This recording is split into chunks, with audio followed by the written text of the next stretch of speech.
portrait. Every stone in this castle tells the story. Witches and wizards who came before. Here you will meet lifelong friends and grow into your own magical abilities in the classrooms of the world's most talented professors. And while your journey begins at Hogwarts, brewing potions, taming fantastic beasts, and mastering spells, there is a larger world beyond these walls. A world filled with dangers you can't yet imagine. An ancient knowledge long gone from this world. That strange and mysterious talent you possess may be the key to unlocking this dormant power. Your potential is limitless. But what form will it take?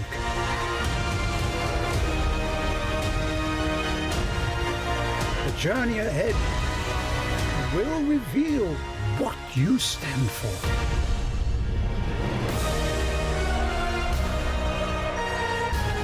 The choices you make now will define the legacy of Hogwarts.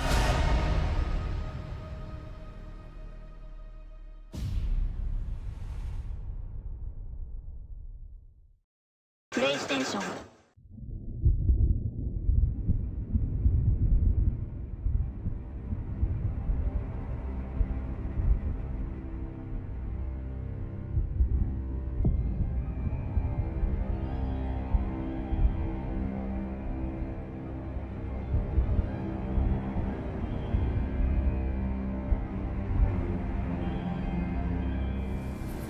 Lumos.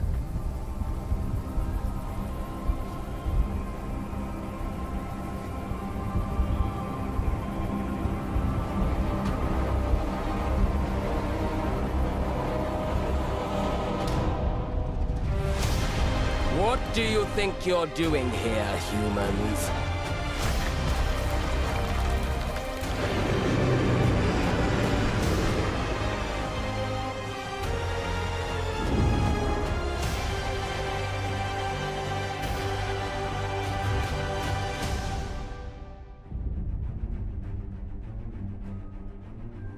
Welcome to Hogwarts Legacy. You're a new student at the famed School of Witchcraft and Wizardry with a unique ability to manipulate powerful ancient magic hidden in the wizarding world.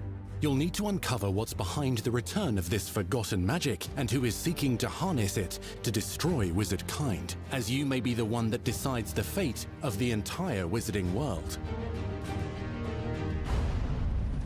But before you can study magic and begin to solve these mysteries, you must create the witch or wizard you want to be.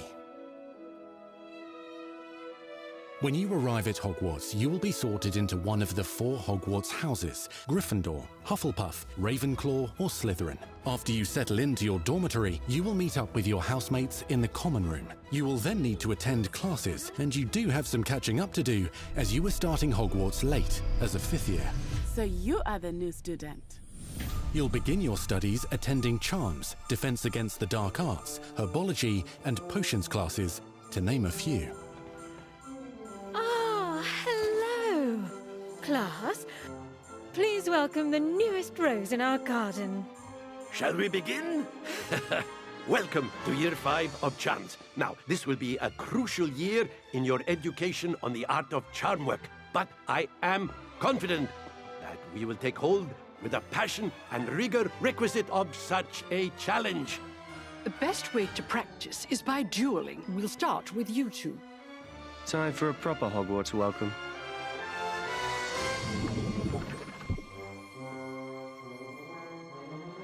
You may begin.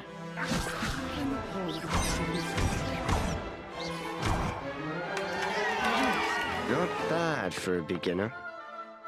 Potions is one of the most challenging and hazardous subjects taught at this school. Here, you'll meet your professors and learn to cast spells, grow magical plants, brew potions, and more. In between classes, you'll be able to explore the castle famous for its secrets, enchantments, and mysteries. You'll discover dungeons and secret passageways, as well as challenging puzzles that will require magical skill and a clever mind to solve. You may even find yourself in iconic locations you've never been able to explore before.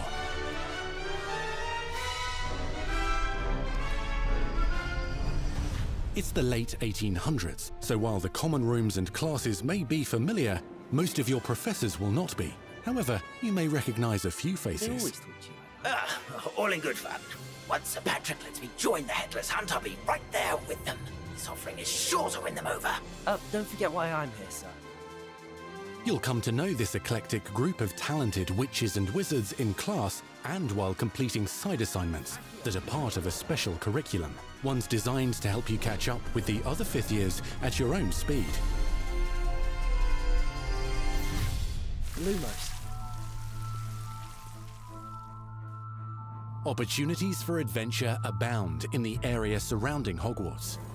The magical abilities you learn to master through your schoolwork will soon become tested as you unravel a dangerous mystery by working alongside the accomplished and yet enigmatic Professor Fig to try and discover if the rumors of a mounting goblin rebellion hold any weight, and if the safety of Hogwarts lies in the balance. I have. Opinions differ as to how great a threat he really is.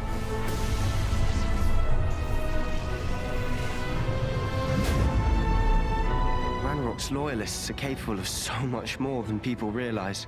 The wizarding world of this era is fraught with dangers. Creatures corrupted by a magical force, powerful goblins, and sinister witches and wizards, all willing to fight, even kill, to achieve their own goals. In fact, there's an uneasy alliance between the goblins and dark wizards. You said you could get to the child when they came to Hogsmeade. That all you needed was a distraction. I gave you a distraction. I just watched a student take down your distraction. Who is this child? Are you not telling me? But perhaps you shouldn't involve yourself with that just yet. Let's go.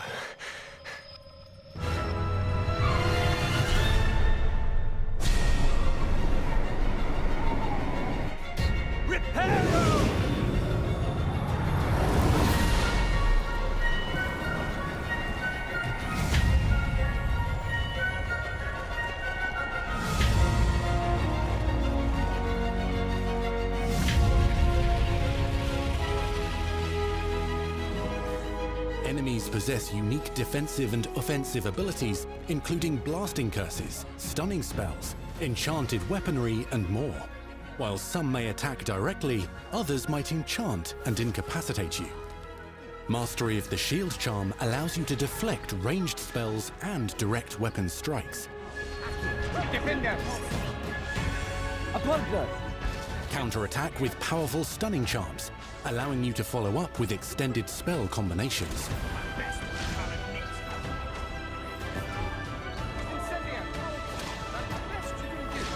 Students who become particularly adept at spellcasting will find many ways to exploit their enemy's weakness.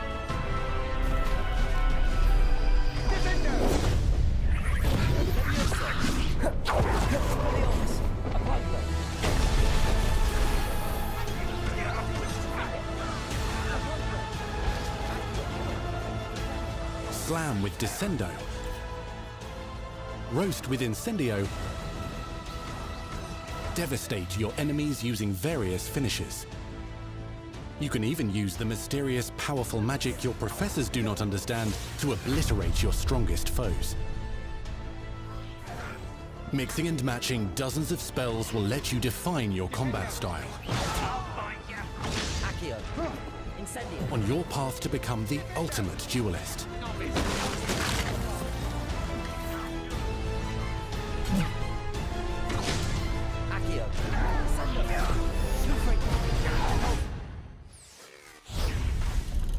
Perhaps you'd be good enough to blast each other to pieces in your own time. In addition to classes and spells, you'll have access to a deep set of upgrades, talents, and skills to aid your progression as a wizard. Complete challenges throughout the world to earn experience. Level up your abilities by choosing talents to upgrade your spells, plants, and potions to increase their power. Decide which talents best fit your playstyle to allow you to focus on your favorite types of magic.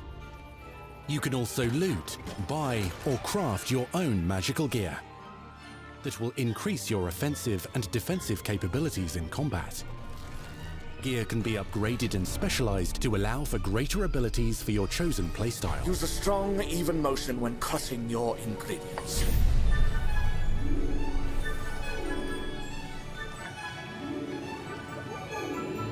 Spells are not the only tools at your disposal in combat.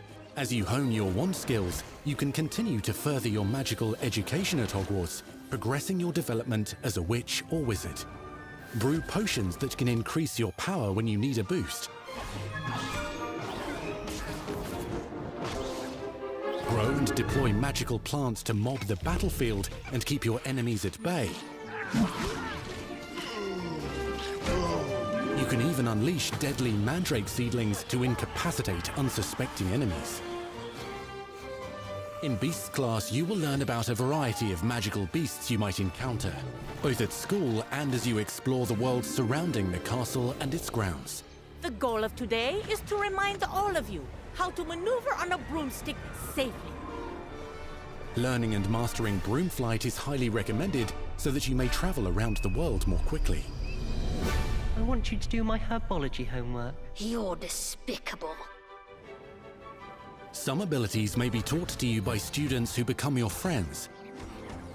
As you develop relationships with these schoolmates, they can accompany you on your journey as your companions. And over time, you'll learn their stories. This is our chance. Natsai Onai is a brave adventurer driven by the justice she seeks. Poppy Sweeting has a kind heart and loves magical beasts, connecting with them more easily than with humans. But what happens now?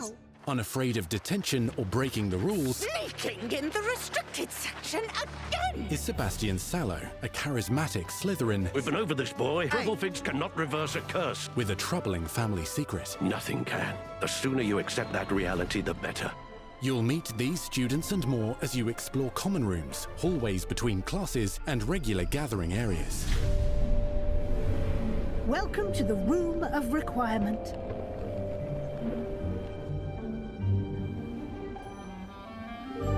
One of the most remarkable secrets of Hogwarts is known as the Room of Requirement. You're introduced to this space that seems to sense what you need and then provides it for you. Since you need to catch up to your peers, the room provides space for you to sow and harvest plants, brew potions, and upgrade your gear. A helpful house elf named Deke helps you discover vivariums that allow you to nurture your own menagerie of magical beasts. What is it? Deke isn't sure. Only one way to find out. You can freely customize this space to reflect your personality and magical specialties.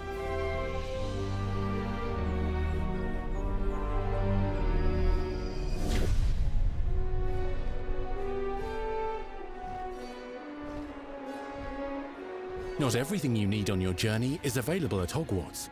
You'll want to visit the nearby wizarding village of Hogsmeade, where loads of shops and vendors can provide you with the supplies you require. From potion ingredients and recipes, to seeds for magical plants, to all sorts of gear. But Hogsmeade also has its dangerous side. A band of dark witches and wizards, emboldened by the turmoil of the times, wander the village outskirts. You must avoid them or defeat them. As you explore, you'll find the world surrounding Hogwarts is alive with activity, wonders, and areas of unusual interest. As the school year progresses, dynamic seasons and climates will fill the sky with lightning or sunshine, or coat the ground with snow or rain. Unique wizarding hamlets pepper the countryside, each with vendors and residents who have stories to tell, and missions with which they could use your assistance. Be on the lookout for enchanting magical puzzles that may very well have been designed by Merlin himself when he was a student at Hogwarts. Magical beasts roam the lands outside the castle walls. Some have been corrupted by a mysterious dark magic, while others are at risk of poachers and their traps. If you're feeling benevolent, you can rescue them and restore them to health in the Room of Requirement. But there are dangers beyond your understanding in the world as well. Dungeons and vaults hold perilous threats and also untold rewards. Be careful where you choose to explore, as it may lead you down a darker path. Master spells. Befriend new allies. Journey across a landscape never seen before. Uncover ancient secrets. Combat mystical threats. Learn long-forgotten mysteries. Become the witch or wizard you want to be as you leave your unique mark on the wizarding world. Here, in Hogwarts Legacy.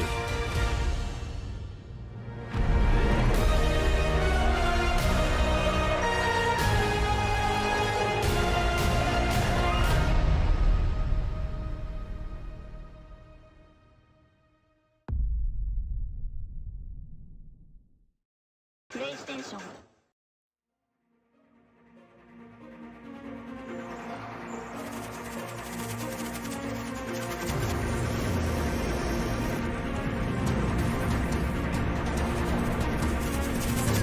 Over here.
Sonic's done a lot in 30 years. He's been a pioneer of the high-speed 2D platformer, an Olympic athlete, a respectable kart racing enthusiast, a fighter, a TV star, and a Hollywood blockbuster movie star as well. But he's never done open world, and Sonic Frontiers fixes to change that. I was fortunate enough to be one of the first people outside of Sonic Team to go hands-on with Sonic Frontiers, and let me just say, if you're worried about how the blue blur will fare in this unfamiliar genre, well, I think Crush 40 probably put it best. Open your heart, it's gonna be alright.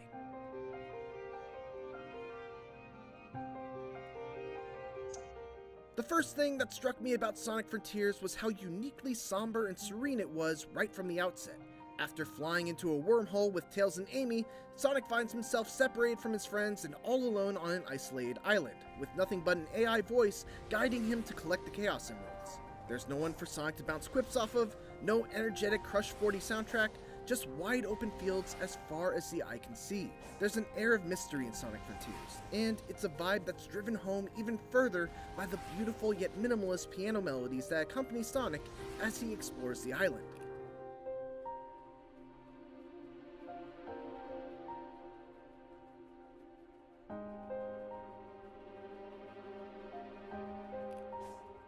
All of this is a very intentional choice. I asked Sonic Team head Takashi Izuka to describe how the tone of Sonic Frontiers differs from previous Sonic games, and he said, past games in the Sonic series have taken different tones depending on their stories and themes. This time, these mysterious islands are the game's major setting.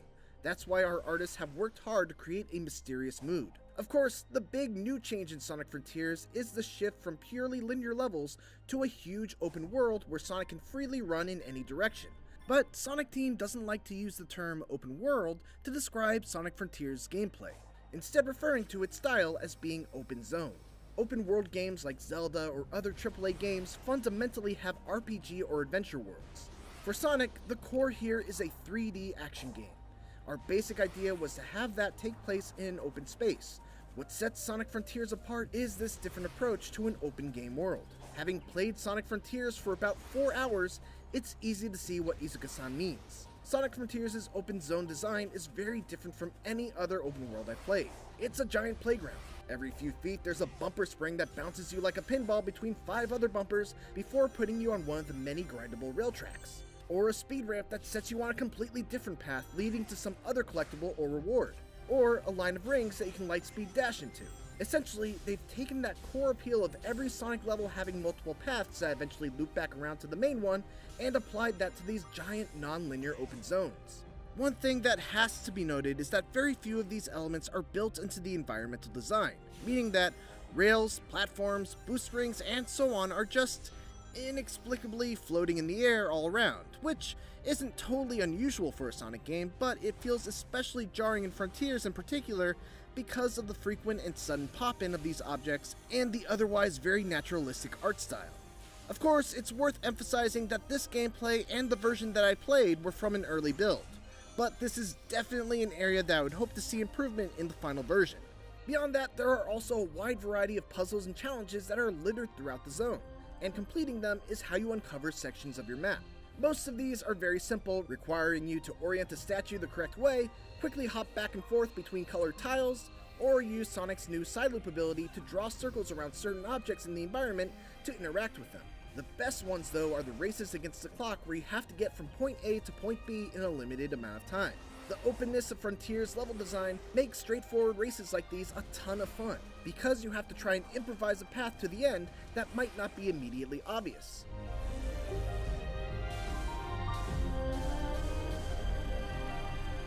There are some exceptions, but combat in traditional Sonic games generally isn't a thing that goes much deeper than jumping, rolling, or using a homing attack into enemies at the right time. That changes in Sonic Frontiers, which now has you fighting all sorts of wandering enemies and mini-bosses using an all-new array of incredibly flashy attacks. It's not all style and no substance though. Sonic is able to quickly dodge using the bumper buttons on the gamepad, and by pressing them together, he can even parry attacks with the right timing. His homing attack also feels much more powerful, landing with a ton of impact and keeping Sonic stuck to his enemy, allowing for a flurry of follow-up strikes. One of the things that I really appreciate about the combat from what I played is that there are usually multiple ways to deal with specific enemies. Like, take for example this guy, who has an impenetrable shell that he can expand into spinning blades and throw at you. One way to deal with him is just to carefully time your homing attacks so you don't get hit by the blades. But if you do that, the window to damage him is small. To increase that window, you can either parry the blades and knock them away right before they hit you, or you can even use Sonic's side loop ability to encircle the enemy, which causes the shell to go flying upwards. Defeating these enemies will reward you with EXP that you can use to purchase new skills from a skill tree, which gives Sonic Frontiers a really nice feeling of power progression, even in just the relatively short amount of time that I played. Some of the later skills that you can get are just unbelievably cool, and it's super satisfying to see Sonic Team experiment with different ways that Sonic can attack enemies beyond just spins, jumps, and bumps. In addition to these smaller enemies, there are also a handful of enormous world bosses that I had to contend with. These are near Shadow of the Colossus-esque in their scale, with one in particular against a beast named Asura requiring Sonic to bait the Titan to slam the ground and then boost up its arm in order to reach the weak spots on its head. It's an ambitious boss battle, far beyond anything I've seen in the Sonic series to date, but it's also the part of the game that needs the most work. Far too often I'd fly off the boss's arm without knowing why, or I'd get to the top and for some reason lack the momentum needed to actually reach the head. Sonic must hunt down and defeat these bosses in order to collect portal gears, which open up portals that lead to bite-sized linear stages, done in the style of previous Sonic games, giving Sonic Frontiers a nice mix of both old and new styles. These classic levels each come with a handful of optional goals, like beating the level under a certain time, collecting all the red rings, and so on, with each goal rewarding you with a vault key, which are needed to unlock the coveted Chaos Emeralds. Sonic Frontiers is an exciting new step forward for the Sonic series into uncharted territory, and based on my time with it, Sonic Team seems to have hit upon a winning formula. There's certainly still work to be done before it's released during the holiday season. There's a lot of distracting pop-in, there's a fair amount of bugs still left to be squashed, and the big boss fights could do with some tweaking. But ultimately, my time with this early build answered the one question I had on my mind. Will Sonic's one-of-a-kind gameplay translate into an open world? The answer is a resounding absolutely. Thanks for watching, and tune into IGN for more Sonic Frontiers coverage as part of IGN First. And for everything else, keep it here on IGN.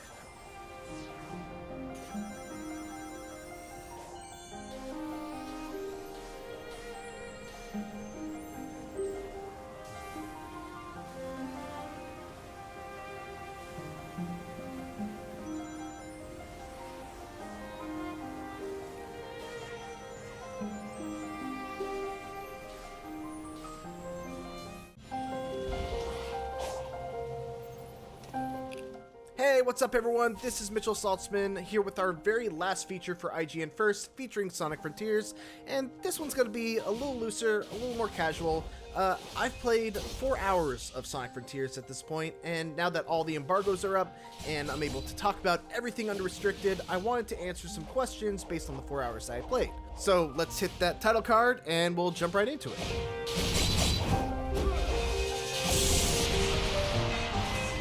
Before we start proper though, I've got to give a bit of a fair warning. It's been more than a month since I had my last play session with Sonic Frontiers. I last played it in the middle of May, if you can believe it. So it's going off of what is no doubt an older build, but I'm also going off of memories that are a little bit dated. So, you know, just understand that things could change and my memory of smaller details might not be 100%. So, you know, just keep that in mind. Alright, so let's begin with probably the most commonly asked questions. I'm gonna just group a bunch of these together and let's talk about cyberspace. What I think I'm gonna do is talk about this generally first before addressing specific questions about cyberspace. I got to play 4 levels.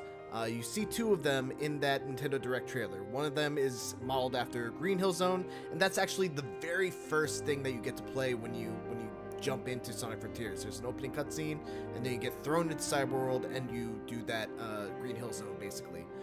The second one is the Highway Zone that you see, which is probably like my favorite one that I got to play. That one was just awesome. There was one that was modeled after Chemical Plant Zone, and then there was one that was kind of like a Sky Temple. I don't really remember if it was based off of any prior Sonic games. It might have, but it's been a little while since I've played some of the older 3D Sonic games. So to answer the question from Flame Kit Fox about the length of the cyberspace levels, to me they felt a bit short, and I say that because I believe I beat most, if not all of them, within 2 minutes, even on like my first try.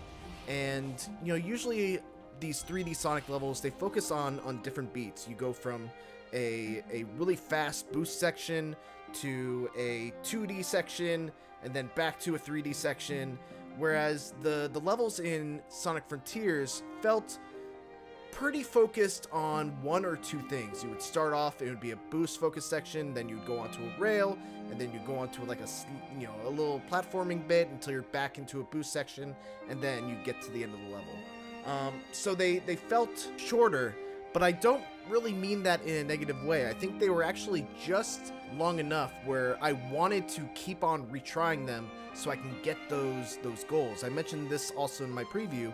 Every level has 5 goals, and every time you achieve a goal, you get a vault key, which allows you to unlock the Chaos Emeralds.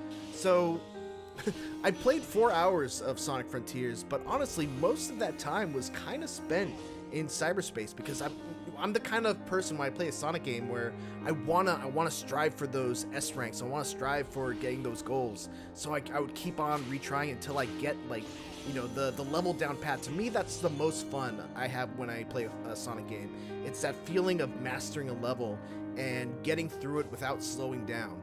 So I really strove to kind of get that experience every time I played one of these cyberspace levels. So for me, I actually kind of like the shorter length, especially when you consider the fact that it's not the full game. The cyberspace is not the whole game. It is this mix of the open zone exploration and everything that you can do there, along with these cyberspace levels. So yeah, in short, the levels are short, but I also don't think it's a huge problem. And then as for the second part of this question, are they closer to those of Unleashed, Generations, or Forces? You know, I guess it's more similar to Unleashed in Generations because of the fact that there's no wisps. There's no wisps. Wisps is still a very hard word for me to say. It's just kind of purely focused on that modern, boost-focused 3D Sonic experience. As for the 2D sections, actually, I didn't get to play it, but my colleague, Jeffrey Vega, who played about 2 hours of the game, he went a different way in the open zone and ended up finding a cyberspace level that I didn't find. And he said that it was entirely 2D focused. So I think they're gonna mix it up a good amount with the cyberspace levels in this game. Another thing that a lot of people really wanted to know about is momentum, and I feel a little bad about this one because I honestly didn't really think about it. Sonic's control felt fine to me. At the very least, it wasn't noticeably different from other boost-centric Sonic games, especially in the cyberspace levels. It's true that it doesn't really matter what speed Sonic hits a rail at, he'll still grind it all the same, but I also don't necessarily think that's a bad thing. Now, there were definitely some weird moments, like I mentioned in the preview, where I was fighting the Asura boss, and I would run up the arm, and despite feeling like I should have enough momentum to reach the head, I would kind of just fly upwards and not have enough forward momentum to lock onto the head, and I would just kind of, fall back down to the ground. But to me, that felt more like an issue with the boss itself rather than an overall problem with momentum. So yeah, I wish I had a better answer for you than, the momentum didn't really bother me all that much, or, it feels very similar to other 3D boost-centric Sonic games, but, that's kind of where I'm at with momentum right now. Those were the two big ones that kept coming up, so I kind of wanted to group them all together. But now let's look at some more targeted questions. Lone Speedster DX asked, how does the combat work in Frontiers? The starting combo seems to be that punch and kick string, but how do any of the special attacks work? So the way it works is that when you homing attack onto something, you'll do the little punch kick combo, and then on the last hit, you'll kind of kick yourself away and you'll come back down to the ground. There are a couple of upgrades that you can get in the skill tree that add some sort of new attack to the end of that string. So that's where you see like this move and then this move. I think, and this is one of those things where like, don't quote me on this, because again, I played this a month and a half ago, but I think that there is a combo counter. I think you get rewarded with like a certain kind of power-up mode if you do a bunch of hits without getting hit. So there is a reward for being careful with regards to knowing when to lay off your attack, and when the opponent is about to strike back, you can use a dodge to get out of the way. Dodges are on the L1 and R1 buttons, so you can just quickly get out of the way if something's about to attack you. You can use parries, you can lock on. Another one of the abilities that you can get is that kick attack. You can see right here where you kick a bunch of sound waves and it looks really awesome. That's generally how combat works. It's not, this isn't Devil May Cry. I think the real test for the combat of this game will be enemy variety. There were a handful of enemies that all were a bit different, and I had to fight them a little bit differently in order to defeat them, but it's really going to be a matter of if they can keep on introducing new enemy types that keep having new and interesting ways to deal with them. And I think that's going to be the real test of whether combat is going to be exciting in the open world. Open zone. What does collecting those little rock guys do? Asked Vincent_mate. So collecting those little rock guys, it's kind of like Korok seeds in Breath of the Wild, where like you solve a really simple puzzle, you find a Korok seed. You do kind of the same thing in Sonic Frontiers. And what they do is that somewhere on the island is like this elder rock guy. And if you get enough little rock guys, I wish I could remember the name for them right now. I'm sorry, again, a month and a half ago. If you get enough of those little rock guys and you bring them back to the Elder, he will either upgrade your speed or upgrade your maximum rings that you can carry. And you may be like, well, I understand, why I would want to upgrade my speed, obviously, but why would I want to upgrade my maximum rings? When you get hit in Sonic Frontiers, you don't just drop all your rings. You drop 40 rings. It's a set amount every time. And if you're able to collect 400 rings, I believe the cutoff is 400 rings, you're able to activate this like super blue boost that envelops Sonic in like this awesome blue aura. He's able to go even faster on his boosts, and he goes extremely fast. If you thought that Sonic Frontiers isn't fast enough, just trust me, once you get this blue boost, he moves plenty fast. And I wish I had footage of it because it was one of the cooler things that I got to experience in my playtime. Sonic Rich says, in your first 4 hours playing Frontiers, were you given the freedom to explore the first Starfall Island from the get-go, or were there points where you strictly had to follow the story path? No, you're pretty much able to go wherever you want when you first land on Starfall Island. Obviously, there is a main quest that you are constantly reminded of, but you're able to just go off in a direction. There's a bunch of puzzles to solve to open up your map. The map will tell you where Chaos Emeralds are. You'll be able to find more puzzles to open up more of the map. So there's actually a lot to do in the open zone. There's a bunch of collectibles to find, the aforementioned rock guys that you can grab. It doesn't really funnel you towards a certain path. You're kind of free to take on that critical path whenever you want. Alright, lightning round time. Let's do a bunch of them really quick. Was there any form of spin dash or rolling, albeit in his base moveset or the skill tree? No, but there is a drop dash. Was the light speed dash present at all? Yes. Is there a Chow Garden or at least Chow in the game? I can't speak for the whole game, but in the 4 hours that I played, not a single Chow was seen. From what I played, how was the music? It was good. One of the first things that me and Jeffrey talked about when we got out of our demo was how much we enjoyed the music. So it's not, it's not Crush 40, but it's very fitting and, it sounds nice in my ears. Alright, well, that is going to do it for me, and that is going to do it for our IGN first of the month of June for Sonic Frontiers. Thank you all so much for watching. Of course, if you missed any of our coverage, we've got a full hands-on preview. We've got an interview with director Kishimoto-san, an interview with Izuka-san, the head of Sonic Team, and over on IGN.com, we have a written interview with Ian Flynn, the writer of Sonic Frontiers. Thanks again for watching, and for everything else, keep it here on IGN.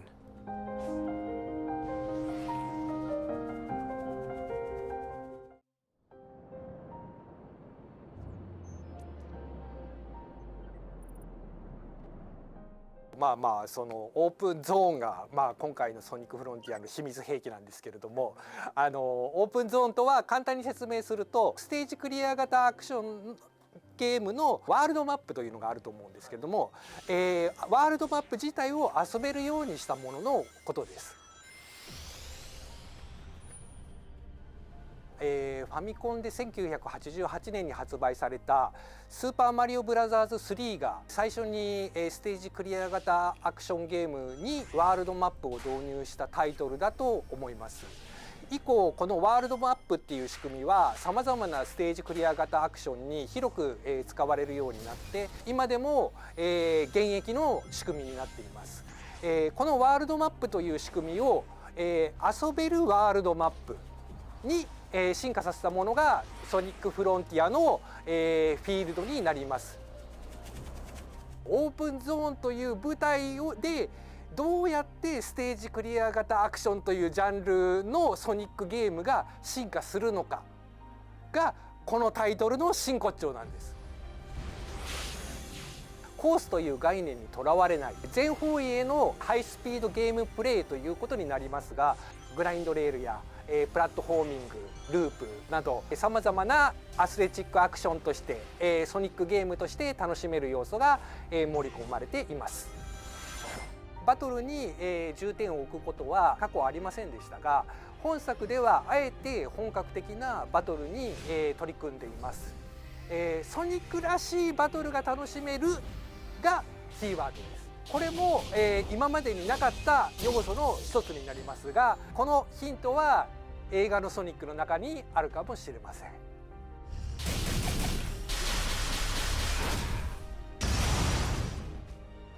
オープンゾーンの導入によって膨大なゲームボリュームが得られて長時間の遊べるようなゲームスタイルになりました。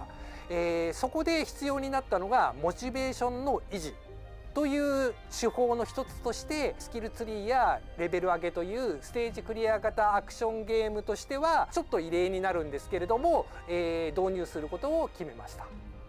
任意の探索をするほどこのオープンゾーンに隠された設定の断片を知ることができ、この世界の真相に触れることができます。探索をすればするほどどんどん楽になるというようなことも可能になっています。寄り道するほど楽しめます。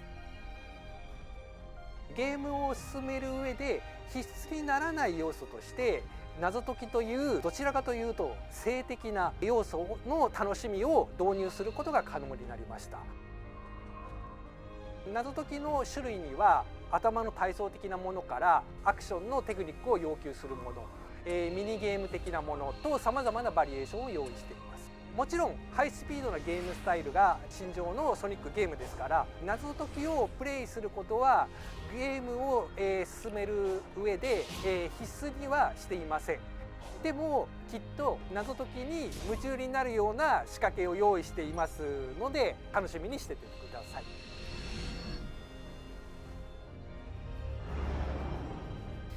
サイループはソニックの移動の軌跡を使って作る囲みのことで、オープンゾーンの採用によって実現できた新アクションです。囲んだ対象によってさまざまな効果が現れます。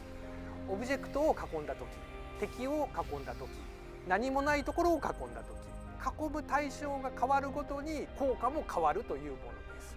いろいろなものを囲んでみることでゲームの進行や攻略方法、ピンチからの脱出などさまざまな効果が現れるようになっています。時間や天候の変化はオープンゾーンをよりエモーショナルにするために導入を決めました。ゲームプレイに影響を与える要素は用意はしていますが、決してソニックゲームのハイスピードなゲームプレイを阻害するものにはならないように細心の注意を払って実装をしています。特定の日時にゲームプレイにポジティブな影響を及ぼすイベントを用意していますので、きっと皆さんびっくりすると思うので楽しみにしていてください。難易度が高くなること自体はステージクリア型アクションゲームにおいては自然なことなんですけれども、ここがソニックゲームの難しいところで、難易度の高さによる疾走感の喪失という矛盾を抱えていたんですね。しかしオープンゾーンによるゲームボリュームの確保が可能になったことから、ボリュームを稼ぐために難易度を上げるという必要がなくなったので、最初から最後まで疾走感を追求した理想的なレベルデザインのステージを用意することができました。これは難易度が低くてチャレンジがないと受け取れるかもしれませんが、そこは新しい仕組みを設けているので、チャレンジあるステージを用意しているのでご安心ください。クリアまでの時間はおよそ20から30時間のプレイボリュームになっています。やり込み要素やコンプリートを考えると2倍程度の時間が必要になります。ソニックファンの方にはステージのタイムアタックのやり込みが常識になっていると思いますが、今回のソニックフロンティアではゲームの最初から最後までのクリアをタイムアタックするっていう遊び方も楽しめるかもしれません。ステージクリア型アクションというジャンルでは、完全懲悪の分かりやすいドラマ、記号化された風景景色が主流ですけれども、ソニックというキャラクターなら、フォトリアルなビジュアルや、シリアスなストーリーによって競合のタイトルさんたちと差別化が可能だと考えています。この新しい遊び体験を経験していただける日を私は楽しみにしています。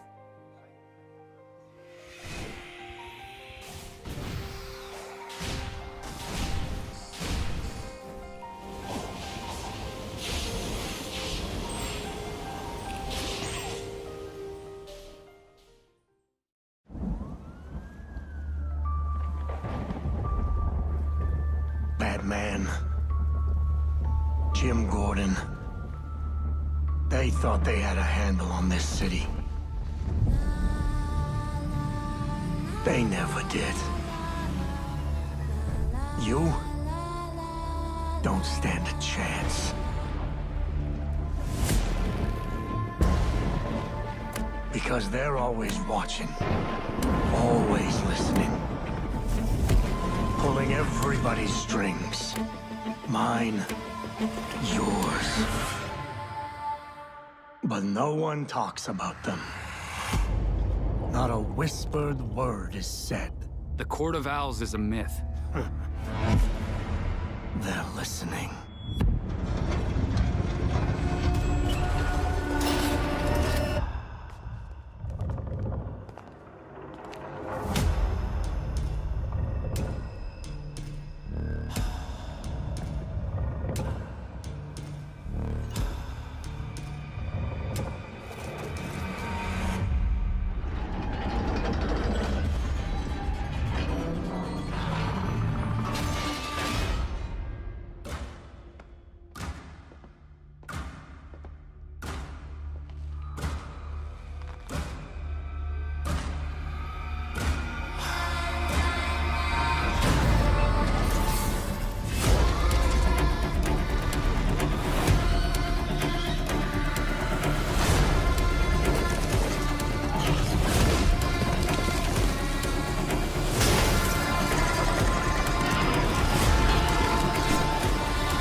you really want to go down this rabbit hole, you need to know there's no coming back from it.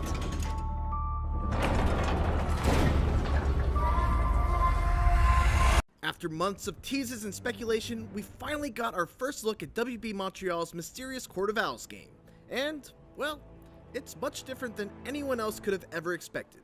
Batman's dead, the Bat family has assembled, and the Court of Owls lurk in the shadows. Heading to PS4, PS5, Xbox One, Xbox Series X, and PC in 2021, here's Gotham Knights Explained. Now able to confirm that billionaire philanthropist Bruce Wayne is... The trailer opens with a breaking news report detailing an explosion with Bruce Wayne's body being discovered. While at first this seems like a direct continuation from the finale of 2015's Arkham Knight, not all is as it seems. A lone figure appears in the alley to decrypt a message titled Code Black, and it's none other than Jason Todd, sporting scars from his fatal encounter with Joker, but seemingly missing the branded J he had in Arkham Knight. He's also got a bit of a white hair streak, which seems to throw back to his appearance in the iconic Batman Hush comic.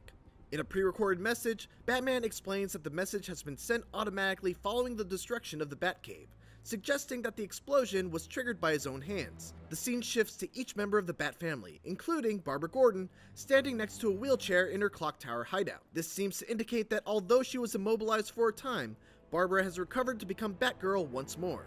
The final nail in the coffin of the Arkhamverse comes from this next line, that the GCPD can't be trusted ever since the death of Commissioner Jim Gordon.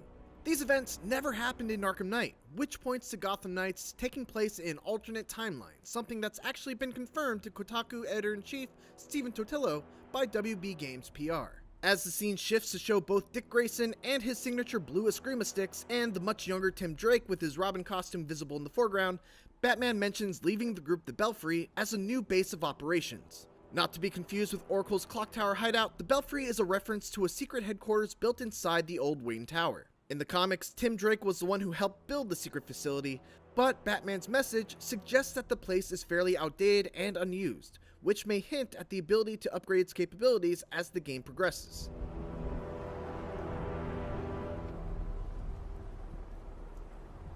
As the titular Gotham Knights suit up, we get a good look at each of their new costumes. Red Hood appears to have ditched his brown coat for bulky body armor with the red bat symbol at the front, and has his signature twin pistols equipped. Tim Drake's costume looks like he may have some inspiration from Damian Wayne's Robin outfit, but we also see in the gameplay trailer that the Red Robin outfit is also an option, hinting at the possibility we'll see a lot more costume designs. Batgirl's light purple outfit looks very reminiscent of her New 52 look, but the addition of the new Tonfa weapons implies every character in this game will have some form of combat weapon to utilize. Finally, Dick Grayson is sporting his signature Nightwing look with the blue symbol and highlights. As Robin accesses the map of Gotham City, it's worth noting that since this game doesn't take place in the Arkhamverse, Gotham City may look similar in style to Arkham Knight, but its layout seems to be wholly different.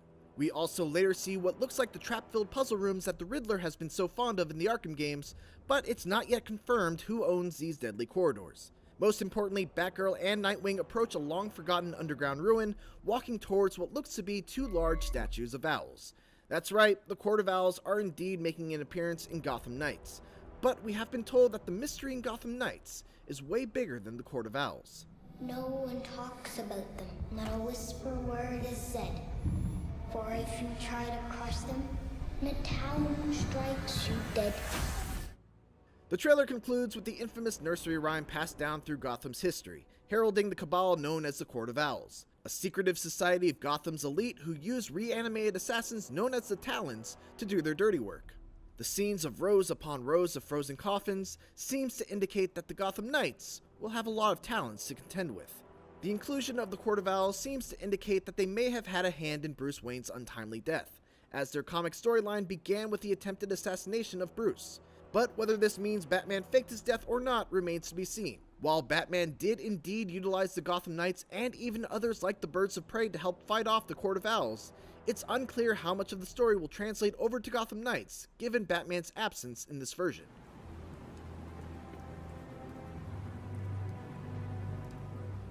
In addition to getting our first look at where the story is heading in Gotham Knights, we also got more than 7 minutes of raw gameplay that gave us some tantalizing details.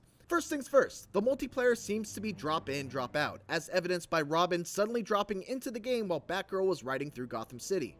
One really important thing to note here is that not only does your character have a level-based progression, but enemies do too, which indicates that you're going to be able to see how prepared you are for a certain mission based on your level compared to the enemies. Not only that, but we also saw some damage numbers pop up, indicating that there may be a deeper gear system that hasn't been present in the series prior to this. Aside from that though, the combat and the stealth action split seem very familiar to prior Arkham games. We got to see two characters in action in Batgirl and Robin, and while their overall gameplay looked pretty similar, they did utilize two unique weapons along with a few different skills. One other item to note is the purple bar underneath the health meter that seems to be tied to special abilities. There were a number of abilities used by Batgirl which required meter. One caused a bunch of bats to fly out and distract enemies, another was this leaping kick that seemed to lead to a big combo that utterly wrecked this poor soul, and another had her throwing some sort of weapon that would home in on an enemy and deal multiple hits. We didn't get to see much of Robin, but he's got his own weapon in his bow staff, and according to Patrick Redding, creative director of Gotham Knights, he can also access the Justice League satellite, giving him the ability to use a short-range teleport and, apparently, the ability to rain fire down from the heavens. The fight against Mr. Freeze also showcased a couple of other interesting tidbits. First off, status ailments. Batgirl threw a bunch of projectiles at Freeze at the start of the fight that inflicted some sort of status ailment indicated by this lightning bolt icon, and right after, Freeze hits Batgirl with an AoE attack that causes some sort of frost ailment. We also see some different color damage numbers, potentially indicating that Mr. Freeze is weak to some sort of gear that Batgirl has equipped, since the damage numbers were red and much higher than the other damage numbers. One thing that was mentioned in the developer commentary is that as the player increases in power and ability, their foes keep pace, so confronting an enemy like Mr. Freeze can be a very different proposition at level 5 or level 15, and not just in terms of stats, but also in terms of the kinds of attacks and defenses they bring. All of this seems to point towards Gotham Knights leaning in a much more RPG-driven direction than previous games. A couple of things that were missing from the gameplay demo that have been intrinsic to the series in the past: a combo meter tied to your ability to use special moves in combat, and ground takedowns that would be used to finish off an opponent that has been knocked to the ground. In any case, we're getting something familiar but very, very different in Gotham Knights. We'll see how this all plays out when it finally comes out sometime next year. Thanks for watching, and for more Gotham Knights and everything else DC fandom, keep it here on IGN.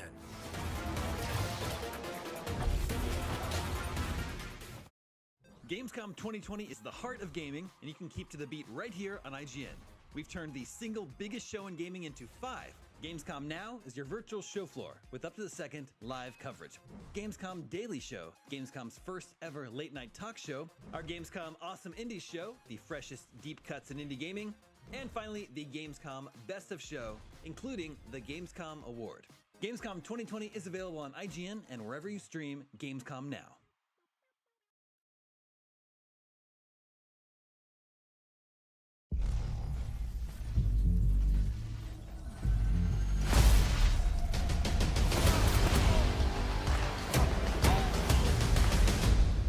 I had nothing.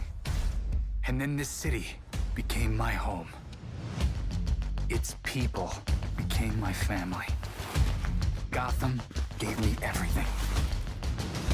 It deserves to feel safe.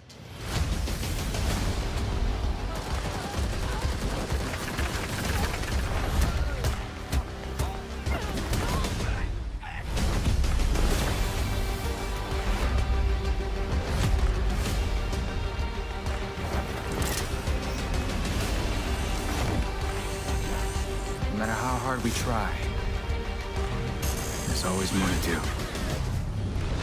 And now, it's up to me.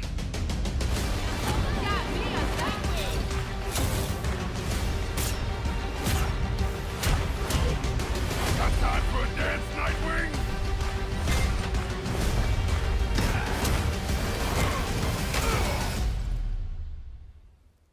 I got this, Bruce.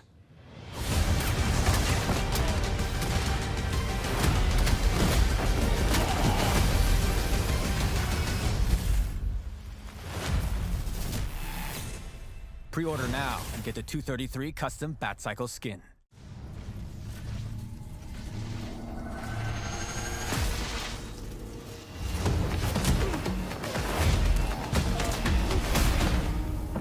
Gotham City likes to keep you guessing. It's hard to imagine a Robin without a Batman, but I guess it's up to me to figure that out. You've got this, Robin.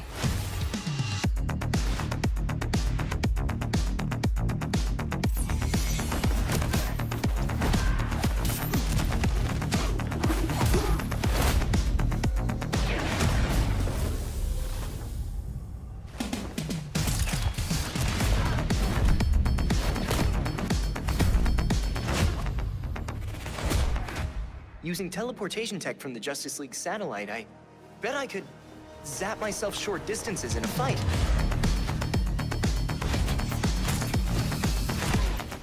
Bruce always told me to believe in myself, that I had what it takes. Let's prove him right.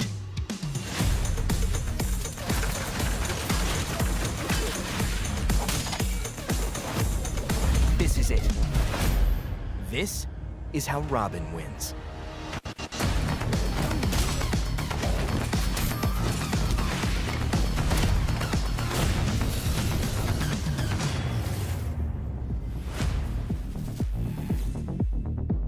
Pre-order now and get the 233 custom Batcycle skin.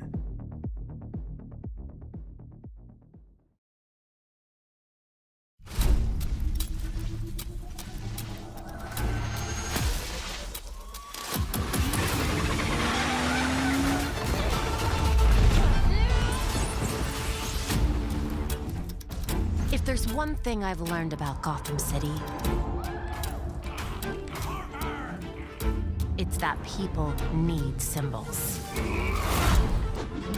Something to believe in.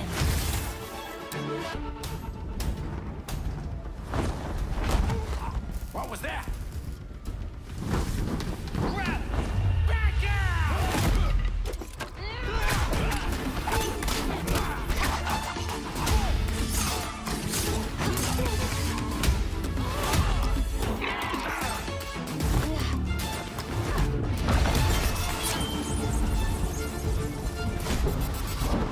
Protecting people runs in my veins.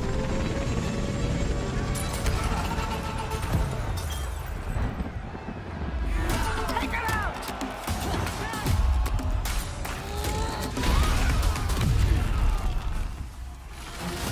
No matter what alias I go by.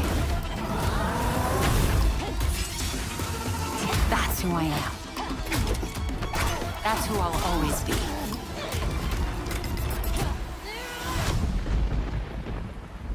Gotham has called,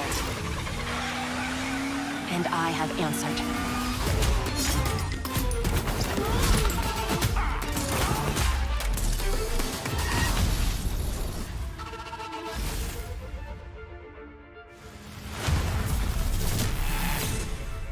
Pre-order now and get the 233 custom Batcycle skin.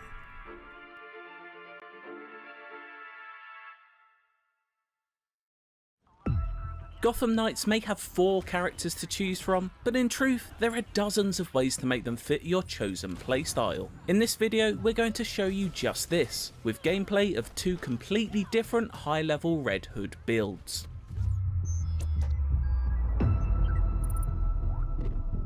We made the decision, the Gotham Knights collectively were working together, and they were reflecting this notion of the Bat family. So our Red Hood, we wanted him to be aligned with the intentions of the rest of the family in that sense. He's still an angrier person, especially at the start of the story, but we wanted them all to be on board with the general notion that we are in walking the path of Batman after his death.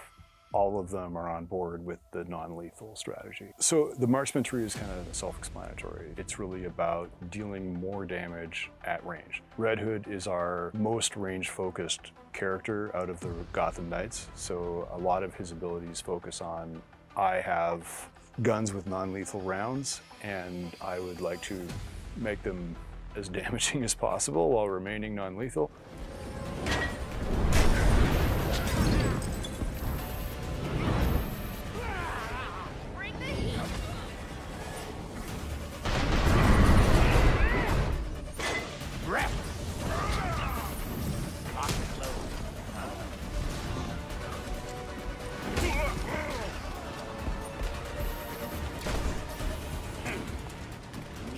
Heads up.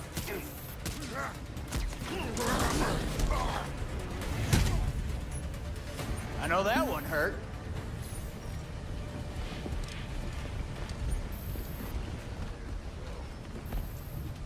There. That's it. This is it. That's how that works. Bet they wish they never got out of bed today.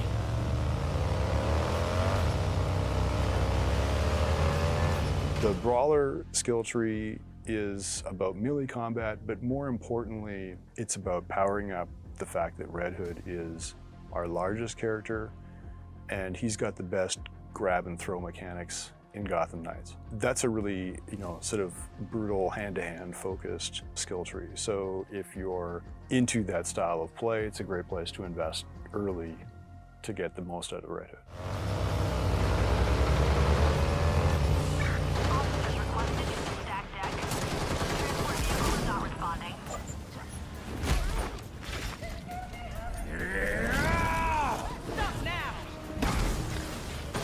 Taking your business elsewhere.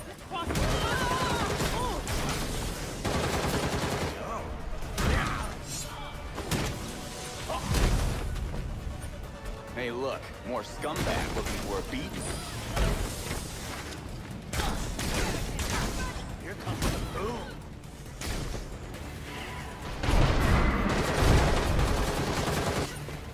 Guess I really pissed them off.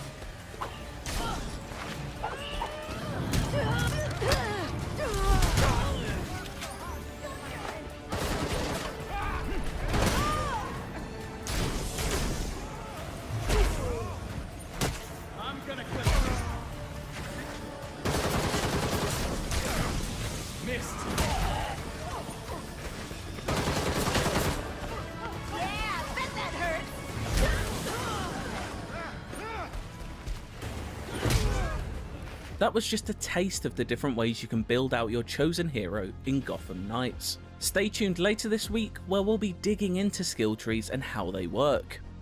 For more from our Gotham Knights IGN first, check out the first 16 minutes of gameplay or how the developers built their Gotham City on 400 years of history.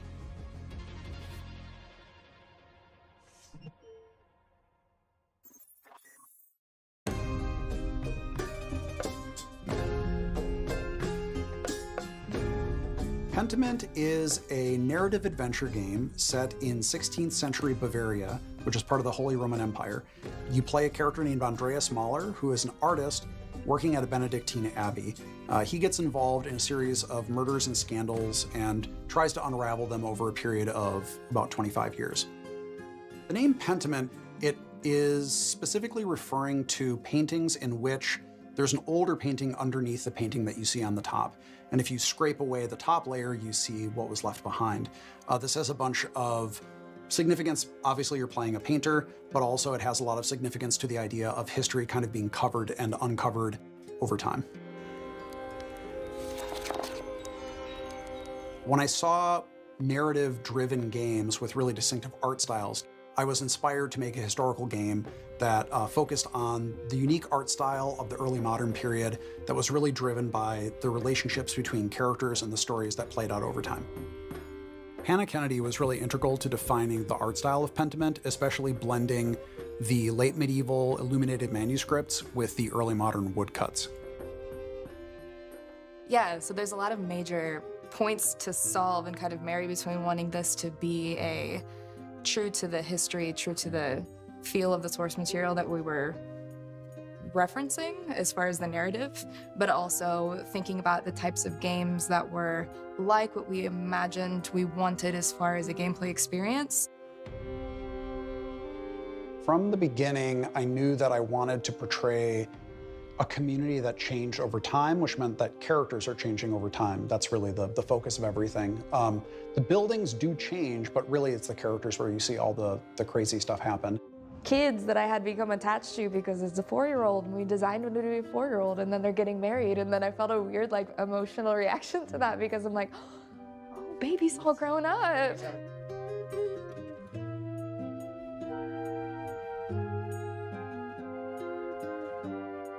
I think the 16th century has always been really interesting to me because it was a time of such social upheaval in Europe.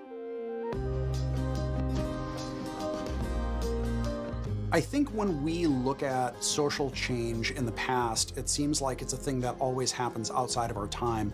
But right now, I think we're maybe more aware than ever that social change is happening constantly, and people are always struggling with it. It's always a difficult process.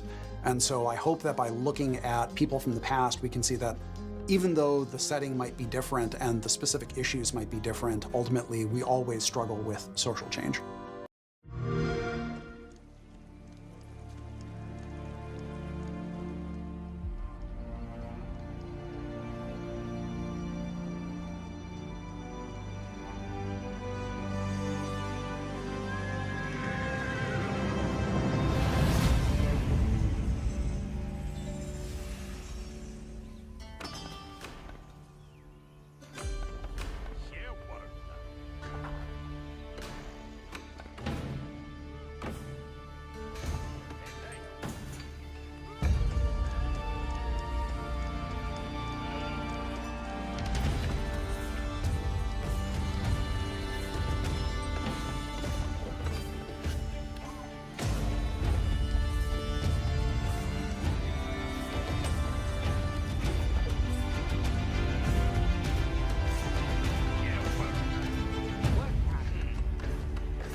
Age of Empires 4 is a base-building, sword-clashing, village-pillaging RTS of the classic style inside and out. Jumping into a match as the tenacious English squaring off against the chivalrous French feels like being transported back, not only to its setting of the high and late Middle Ages, but to a different era of strategy games entirely. And there are some things that feel really nice about that, like comfort food for gamers of a certain age. But it's the few spots where Relic has taken risks here and there that this Battlefield shows us its best and feels modern. Outside of that, it often just seems too careful and safe in a world where Age of Empires 2 Definitive Edition already exists.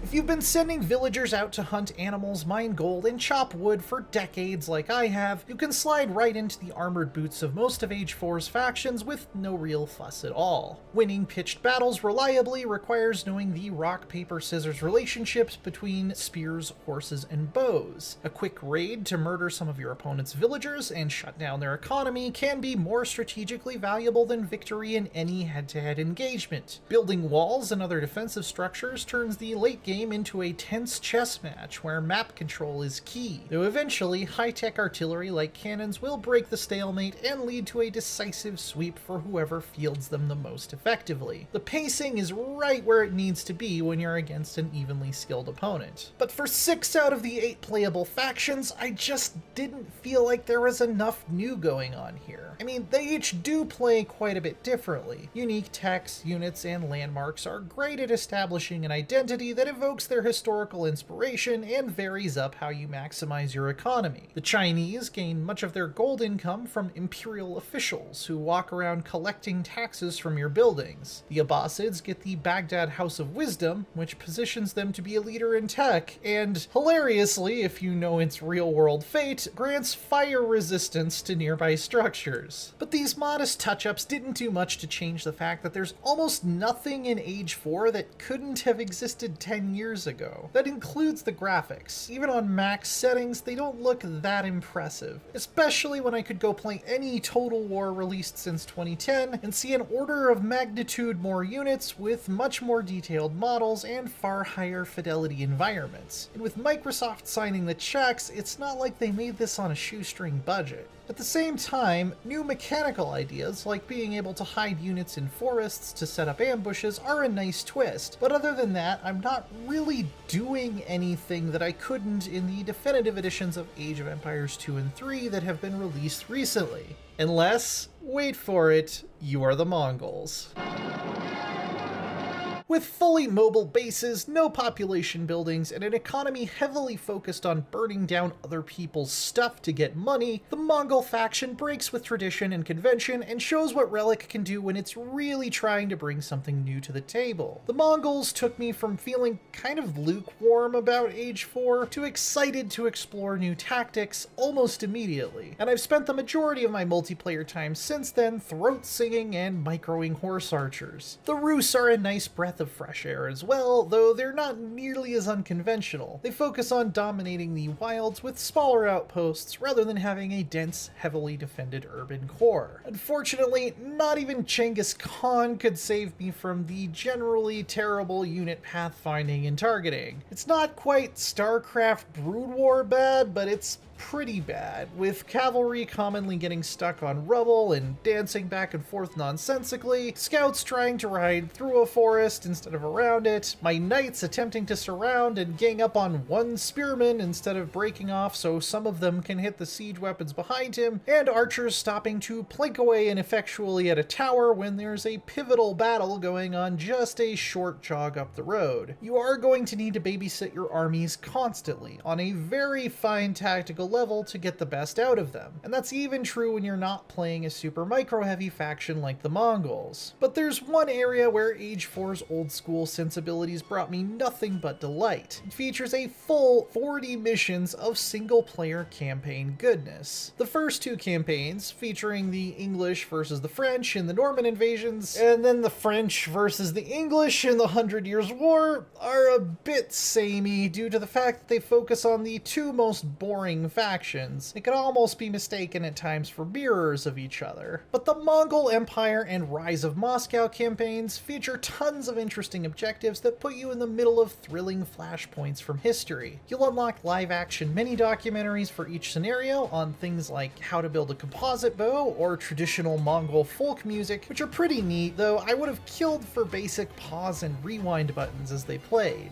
On the other hand, maybe my biggest disappointment so far is the lack of a map editor. One of my favorite activities in older Age of Empires games has always been designing my own scenarios and sharing them with friends, and right now you can't do it here. Fortunately, Relic says mod tools are on the way, I just hope they don't take too long to get here.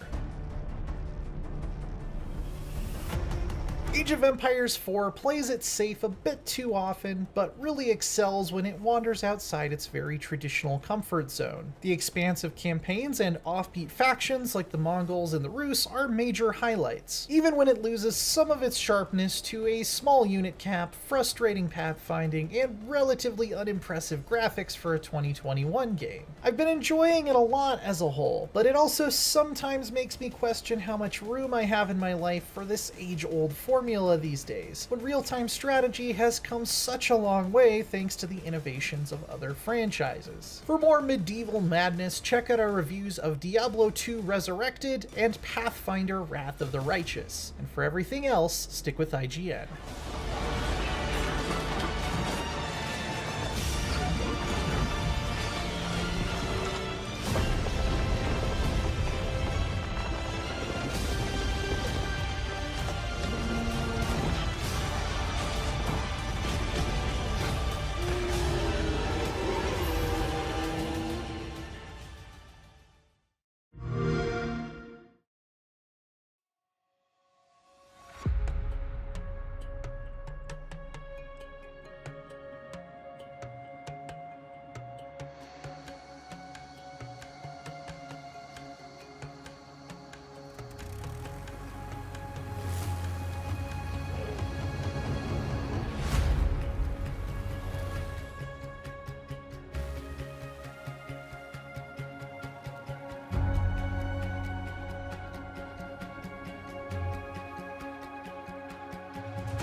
Microsoft Flight Simulator is the most incredible experience I've ever had on a computer. The realism, the depth, the almost limitless replayability, it's like nothing I've ever played before. It does so much to recreate the feeling of actual flight at a level of accuracy never before seen.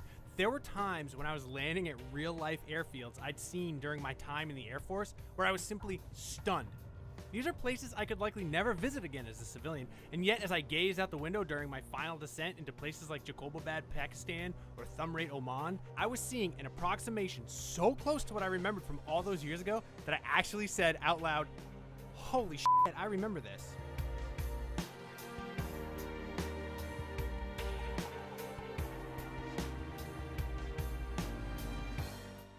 The base version of Microsoft Flight Simulator comes with 20 planes and 30 handcrafted airports. That may not sound like a ton of places to land, but the remaining 37,000 plus airports are generated using technology sufficiently advanced enough that, to my eye, it is indistinguishable from magic.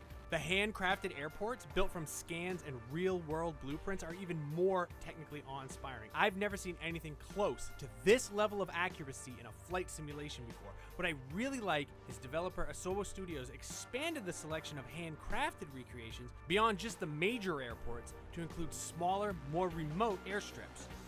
Inside the cockpits, the level of detail in the airplanes is also astounding. You could snap a screenshot and share it online as a photo and easily fool a lot of people. I know this because I did exactly that.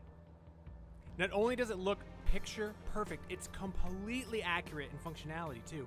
This is also the first game I've ever played where I downloaded a PDF manual from a real-world piece of equipment to reference during play, and it worked.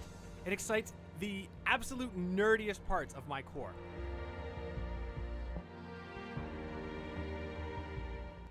All of that gorgeously detailed equipment is on the inside, but the absolute genius of Microsoft Flight Simulator is actually outside. All 2 petabytes of satellite and high-altitude photography from Bing Maps is available to stream to your computer, and the effect is absolutely mind-blowing. You can go almost literally anywhere, and not only that, you can fly in real-world weather conditions with live air traffic. As unbelievably realistic as the flight simulation is, it's also as accessible to just about anyone's level of flight experience. As someone without a real-world pilot's license, my personal preference is playing it halfway between the full simulation and the most automated settings, because it still creates a very challenging experience, but removes some of the mundane steps.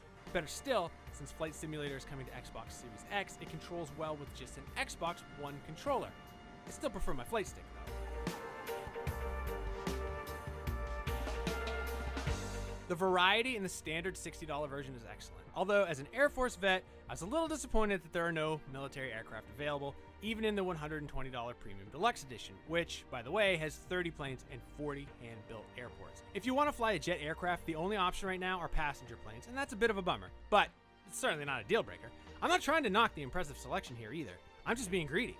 With that said, I've been perfectly content with the 20 planes included with just the base game.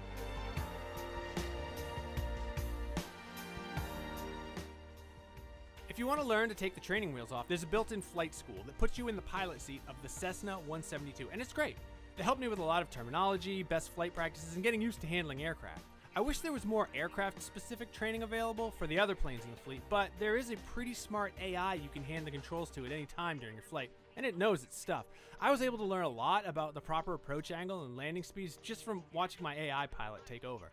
The act of flying free and exploring some far-flung corner of the Earth is more than enough to keep me entertained, but Flight Simulator adds some competitive elements like landing challenges. Your score is recorded and uploaded to the leaderboards, which really stokes the fires of my inner competitor.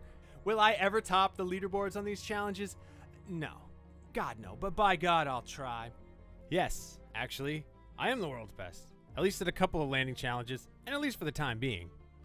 Performance-wise, Flight Simulator looks great on my PC, which is no slouch, but it's a few years old at this point. I'm running an i7 7700K with a GeForce GTX 1080 and 32GB of RAM, and the only time it slowed down significantly was right after loading into a major city airport. Even then, it always cleared up after a few moments. Those load times, on the other hand, are a bummer. A big airport like Chicago O'Hare can take close to 4 minutes to appear when I set it as my departure location. Personally, I don't mind the wait because it's barely a blip compared to how long I was just cruising in the air, but it's impossible to ignore. Also, heads up, streaming all this map data can take a chunk out of your data cap if you've got one, so that's one more instrument to keep an eye on.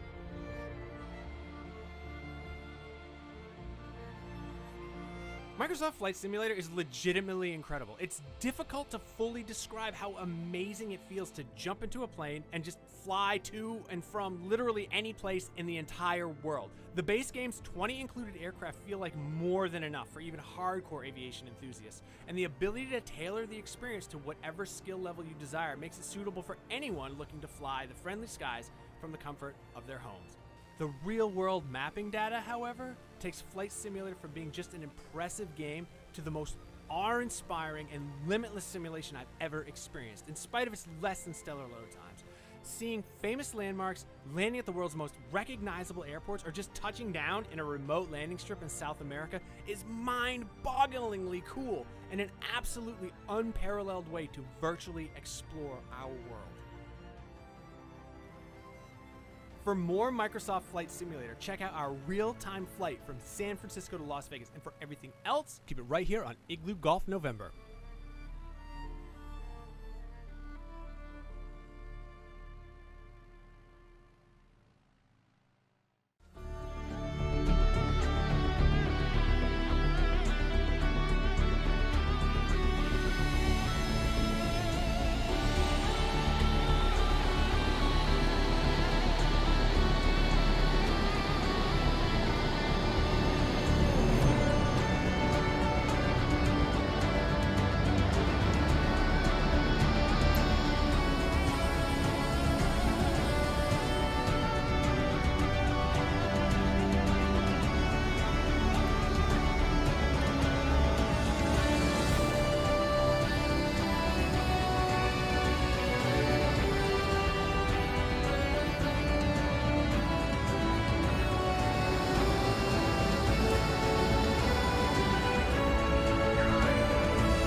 Hello, my little friend. What are you doing here? You want me to have a drink? Oh, no, I couldn't possibly. Besides, that's devil's rum. It'll blow your head clean off. I'm sorry, friend, but I don't understand. I think that it was trying to warn you that I was coming. Though I'm not sure what's more pathetic. That it thought it could help you, or that you have a crab for a friend. Come now, Merrick. You're making this much harder than it needs to be. Just tell us what we need to know, and this can all end. I ain't telling you nothing. Is that so?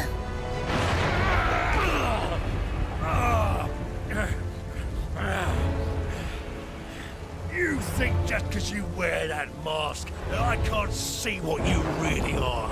I fought monsters before, and I wasn't afraid then. So if you think you're getting anything from me, you're wrong. Well, I'm glad to see that death hasn't dampened your spirits. But I killed you once before, Merrick. And believe me when I say that I have no problem with tearing your soul apart, piece by piece. You do realize they'll come here to save him? Of course. And I'd very much like to see them try.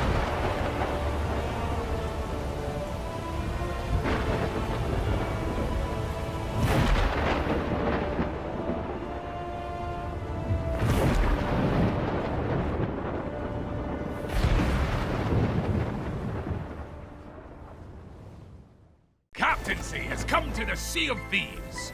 Own your own ship, unlock deeper levels of customization, and earn new rewards through an all-new progression system.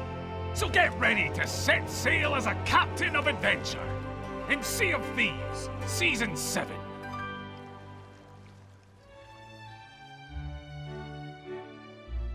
In Season 7, hand over some gold and you can buy your very own ship. You'll be able to buy one of each type of ship, but that's just for starters. Owning a ship means you can give it a name. Yes, now you can finally sail the seas with a name of your choosing proudly displayed across the ship's crest. Just make sure to keep it classy. The Pirate Lord won't allow just any old nonsense up there. Oh, maybe he will. You can also now customize the captain's cabin across all ship types. Change up the chair, table, the rug, and much more to better reflect your individual tastes. You can take it a step further with trinkets too. Hang pictures on the wall, or place trophies on the shelf. Trinkets are a new way for you to show off your style and accomplishments.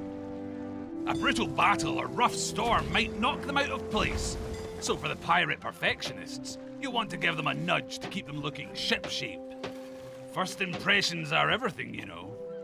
For a small amount of gold, any changes to the customizations across your ship can now be saved between sessions, so your ship will be just as you left it last time you sailed. That includes things like the scars of battles too, so if you had a rough journey last time, that'll be visible on your ship. If holes and scratches aren't your thing, you can of course get a fresh lick of paint from the shipwright.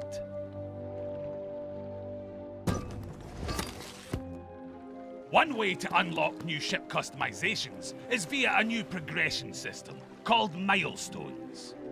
Milestones are a permanent record of your accomplishments and those of your ships.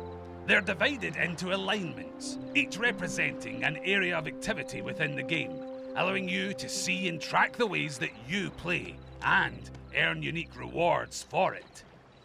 And you can bring even more variety and customization to your adventures with Captain's Voyages.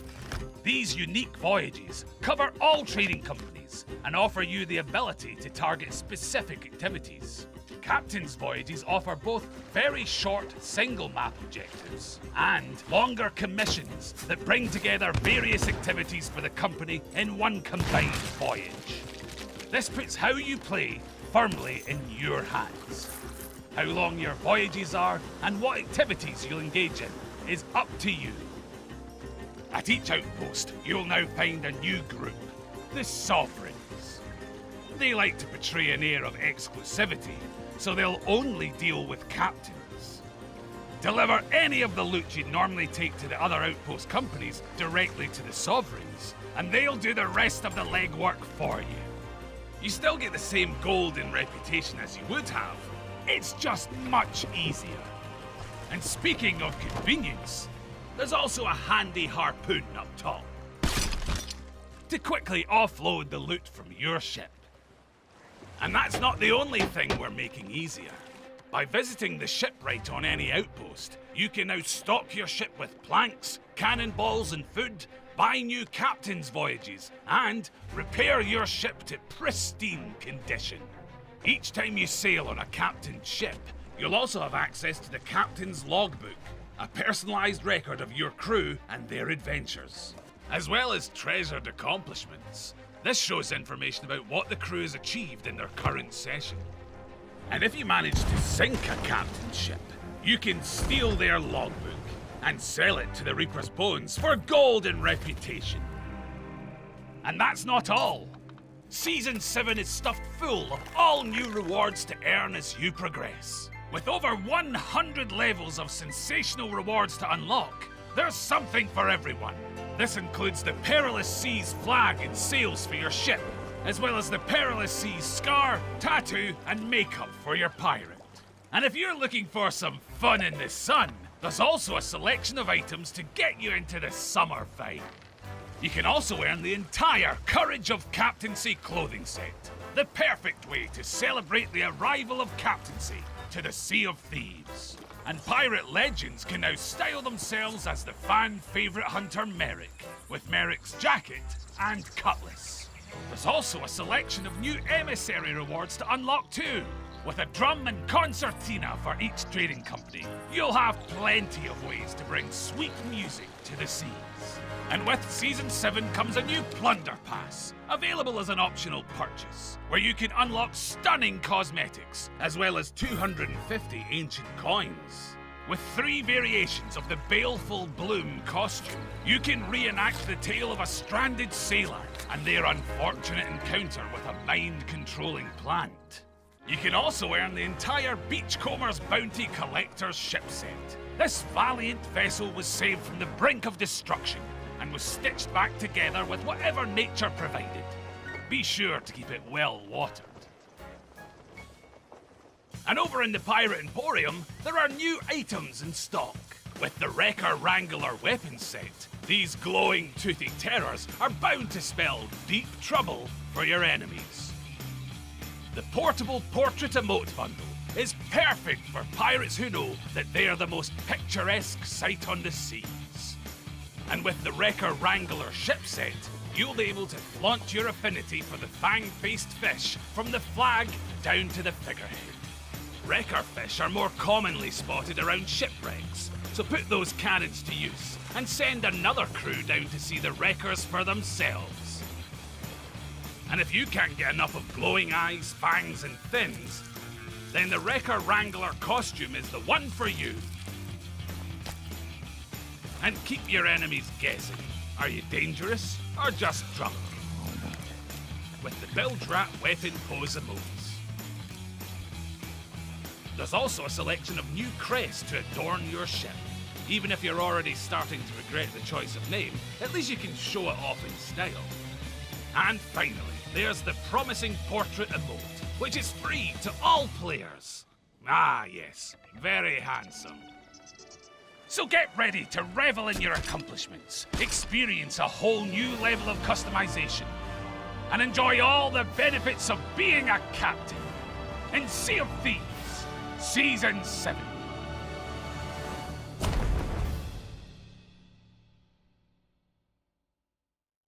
Thank you very much for watching. If you liked what you just saw and want to stay up to date with all the latest Sea of Thieves news, then hit subscribe and click that little ship's bell for all those notifications. Cheers.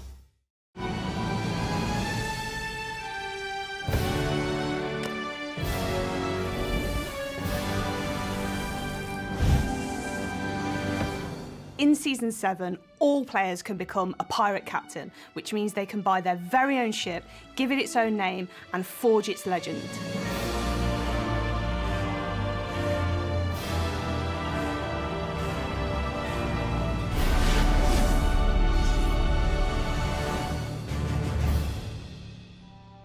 The ship is the heart of the crew, so being able to own your own ship and give it its own name means you can represent yourselves how you want to on the waves. Well, I think the first part of owning your ship is giving it a name. And that's your first chance to put your mark on the ship. And I think when you think about the names that players can give their ships, it can be inspirational, it can be funny, and it can say something about who they are and the crew that sail on that ship. So players can own more than one ship. You can buy one of each ship size, and then when a ship becomes legendary, you unlock the ability to buy another ship of that size. So we're looking forward to seeing players owning multiple ships of different types, and those ships being a reflection of different aspects of their personality and who they play with. So with Captaincy, you can customise your captain's cabin, so you can change things like the table, the chair, the curtains, even the rugs and the chandeliers. There's a variety of furniture sets that should match anyone's taste. You've got anything from really sort of like regal, ornate sets all the way down to the sort of burnt, ashen sets and things like that. You can mix and match if you like as well. But beyond that, you can add pictures on the walls, ornaments on the walls, have trophies around your ship that really reflect the things that you've uniquely done in the game. It's going to have that sense of almost like you're coming home or you're coming into your room where everything is familiar to you and your environment feels almost like a cozy kind of feeling. The trinkets are just another way for players to express themselves. Some kind of like carry more of a meaningful achievement connection that a player might have, whereas some just range just down to maybe personality types. One other cool thing about the trinkets is they can actually be knocked out of position during storms or as your ship's sinking or when you're in a firefight, and then you can go back and sort of straighten things back up.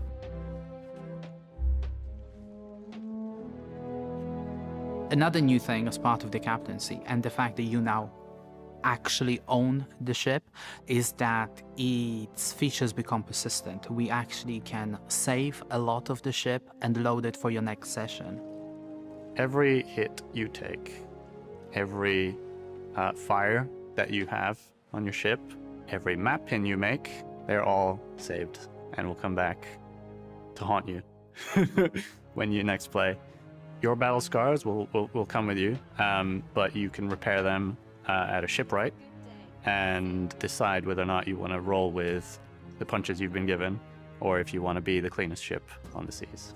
So players will find these new customization options in the shops at the outpost, but in order to unlock them, they'll need to earn milestones on their journey as a captain or a member of the crew. Milestones are a new way of tracking the things that you do in Sea of Thieves, and what makes them different is that they're uncapped. They're tracked forever, allowing you to look back on all the unique things that you've done. They're also aligned to different playstyles. Of course, there's so many things you can do in Sea of Thieves, different places to visit, different playstyles and quests to engage within. And milestones allow you to see the unique areas of Sea of Thieves that you're personally invested in, and then show off that preference in your ship and the way it shows up in the world. So when you meet with other players in the game, you want them to be able to see everything that you've accomplished. You want to show it off. That's what it's there for. Whenever someone's boarding your ship to kill you, they get to stop and look at everything that you've accomplished in the game. The Captain's Log is a new book that you'll be able to find on the Captain's table, and inside you'll find important information all about the ship and its crew. Looking inside the captain's log, you can see the playstyle of that ship, the name it's been given, but the captain can also choose a key set of accolades that that ship has accomplished to show off what they're most proud of. And when your ship sinks, you'll lose your captain's log and it can be stolen and sold to the Reaper's Bones by enemy crews. With the logbook, we got given a few keywords of what each of these playstyles were, ranging from the Thieves set, where you have really nasty symbology with like the skulls and the sword, all the way through to the rogue set, which is a lot more lighter in tone. We have banjos, musical instruments and notes. We needed to translate that through to the crests, and we just wanted to craft a series of almost building blocks for people to pick and choose how they wanted to reflect themselves. We also wanted to bring in a set of unique conveniences for captains, and a big part of this are the Sovereigns. The Sovereigns, they are this new faction that you will be able to meet on every outpost. They're very proud of themselves, very full of themselves. They will only deal with you if you are a captain. And, you know, if you're not worthy to speak with them, they'll just send you away. You can bring all your treasure directly to them, which will speed up the process of selling your treasure and gaining you that reputation, which I'm very excited about. I want to get back on my ship and sail to a new adventure as soon as possible, and the Sovereigns allow you to do that. So for the aesthetic, we really wanted something very regal, and I think the team did a really great job of this just in the Sovereign hut, which looks very fancy, and the iconography for that really reflects that as well. You have like the purples and the oranges and the golds that you see through the set, and we've brought that through to the dressing on the tent itself and their outfits. You can have a sense of the history just by looking at everything else beyond their uniform. You can look at their scars, the choice of hair, the choice of anything else that's not, you know, their uniform, that will tell you a bit more about their personalities. You'll really be able to see like the hut from a distance. It's this tall structure, it's got nice draping flags off it, this real regal feel to it. It's draped in cloth, it's totally different from any other building we've got. And on the hut, you'll notice these new mechanisms that we've been able to integrate. So we've got the lift mechanism that will be able to get your loot up and down from within the Sovereign hut. We've got the harpoon to unload your loot from your rowboat and your ship, and just make it a whole new experience for the players and get your loot on and off as quickly as possible. So another big part of the conveniences that we're bringing in with Captaincy is to get your ship shipshape and ready for the adventure you're going to embark upon. So rather than scouring the outpost for extra supplies at the start of the session, you can spend some extra in-game gold to get your ship ready for the voyage you want to embark upon. So having your barrels stocked, having voyages waiting for you in the captain's cabin, this is all part of enriching your experience through you being a ship captain. The captain's voyages are stored directly on the ship, and you'll be able to embark on a voyage for any of the trading companies, and there are a variety of activities and durations to choose from. You often think about a captain in their cabin, surrounded by charts of all the adventures they're yet to embark upon, and these are specific experiences that allow you to target what you want to do, how long you want to play for, the types of play styles you want to engage in, and it allows you direct access to them as a captain.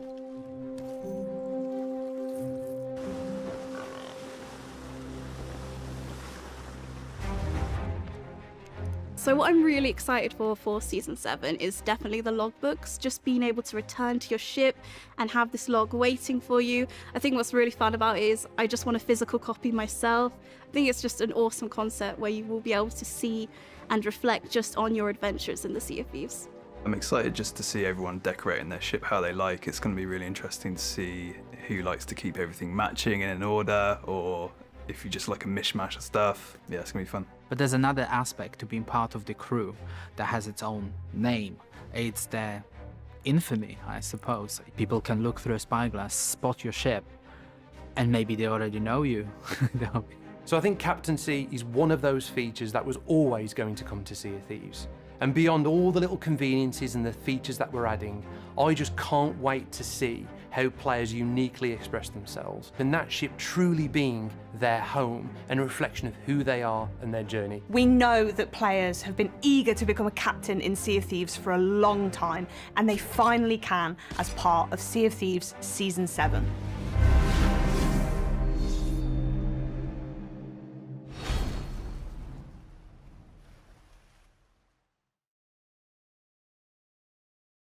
Thank you very much for watching. If you liked what you just saw and want to stay up to date with all the latest Sea of Thieves news, then hit subscribe and click that little ship's bell for all those notifications.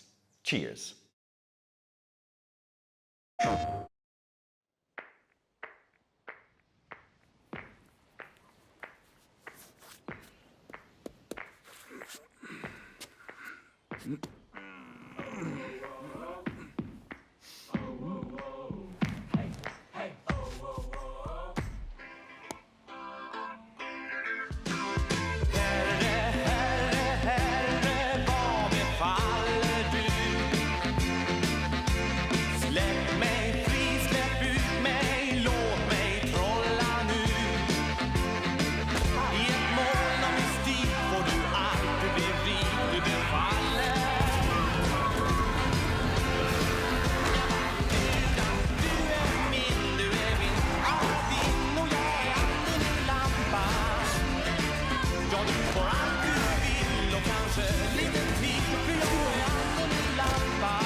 PlayStation。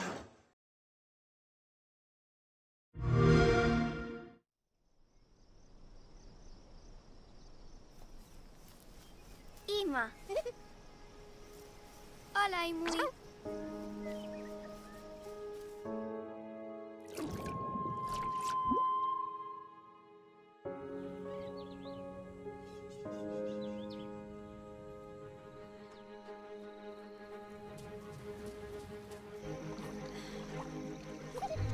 Toma aqui, Imui. Hello.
The Emergence of Medieval Books, a testimony to how we misunderstood the Middle Ages. Pourquoi les escargots combattent les chevaliers? Why do rabbits have swords and fight against dogs? The thing is, these illuminations are not decorations. Ce sont des vestiges d'un ancien rituel, le rituel que nous ne connaissons pas, mais qui existait à l'époque.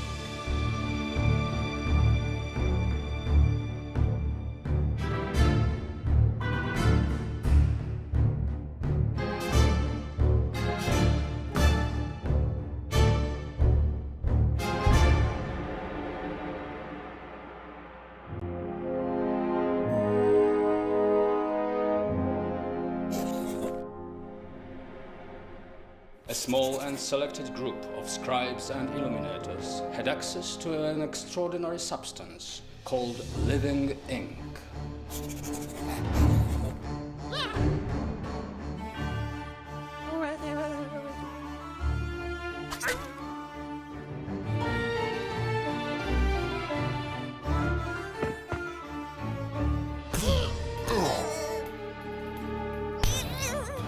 Qui sont les Incullinati? Il est évident que ces hommes étaient beaucoup plus que de simples décorateurs de manuscrits.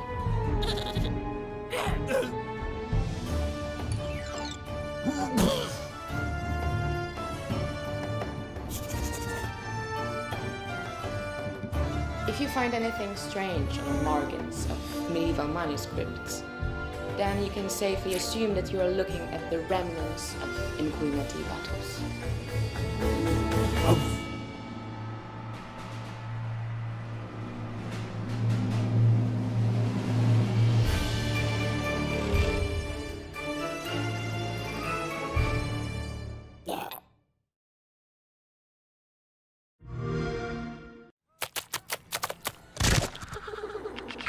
Selling humans as drugs. You're the only one that can stop them. You realize we're gonna have to take out the entire alien drug cartel.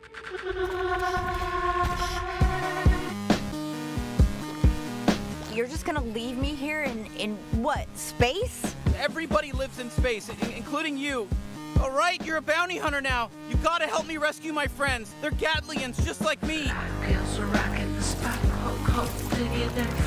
Hey, why are you squeezing me so tight? How about a little dinner first and some bubble bath maybe first? Look at us, blasting away. Oh yeah, that's one of my children. They die fast. Don't worry, it's easy to make more.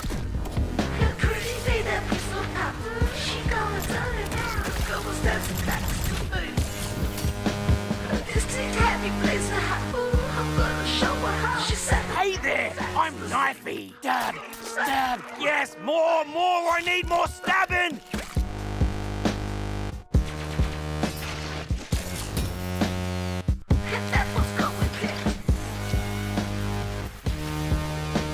Everyone, fight each other! Okay.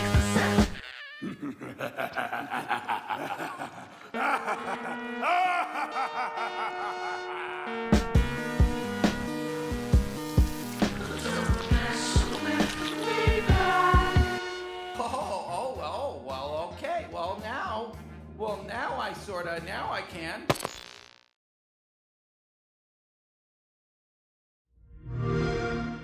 Play it day one with Game Pass. Hey, we're just a snippet of Squanch Games, and we're here to talk about High on Life, our new action-adventure, comedy, Metroidvania, first-person shooter that is nothing at all, a little bit like Microsoft Excel.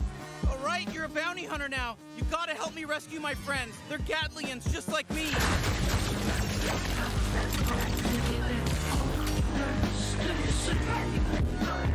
That's our game, High on Life.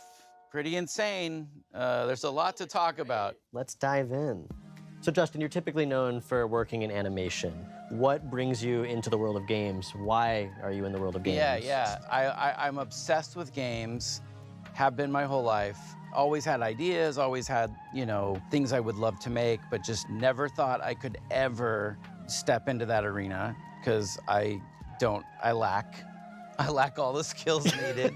You don't know how games work. Other than like creative direction, creative ideas, like other than that, I lack all the skills to execute. But that's why, that's part of why you want to start Squanch, right? Is to be able to have an idea like that and let it grow to something amazing. And to be able to be creatively free. I wanted to make games that I wanted to play. And that was sort of the spark that just lit the fire of Squanch Games. And then we shipped Trover and we shipped Accounting Plus, and now we're on this absolutely dream game. This is like our real legit swing at like a proper, we're indie, but this is like our AAA, or is it triple I for indie? We're triple I. Yeah. This is a triple-I game. So the story of our game mostly follows like Earth being invaded by this evil criminal cartel of aliens who come in and kidnap humans and start selling them on the black market like they're drugs. And you're the one human who has to team up with a talking gun and stop them. And when you select a cartel leader that you're gonna go after, like, it opens the portal door to that world that they're in. Eric, can you tell us a little bit about the worlds of the game, the art style of the game, the visuals? Yeah. So we spent a lot of time kind of constructing and creating these awesome alien worlds.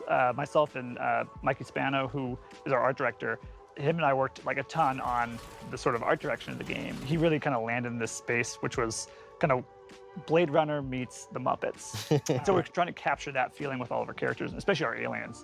And then each world is its own kind of unique flavor, right? I think some of the ideas came from very kind of core thoughts. Like we want to have an awesome alien, like drug-dense spa on an asteroid. And yeah, what makes me really excited is the sort of really clear and like, it's almost deceivingly simple narrative, right? Save the Earth, humans or drugs, talking guns. Ta-da. So Alec, who are the guns? What's their deal? The guns are these talking alien Gatlians. They're all shaped somewhat like a gun you'd find on Earth, but they've evolved to be just gun-like in their own way. And so this race of Gatlians each has their own unique personality, their unique set of abilities, and you're gonna be rescuing them from this evil alien cartel, and together, you gotta stop the bad guys. And get more Gatlians. Yeah, collect more Gatlians. Yeah, a lot of players are gonna have very different experiences depending on what gun they favor.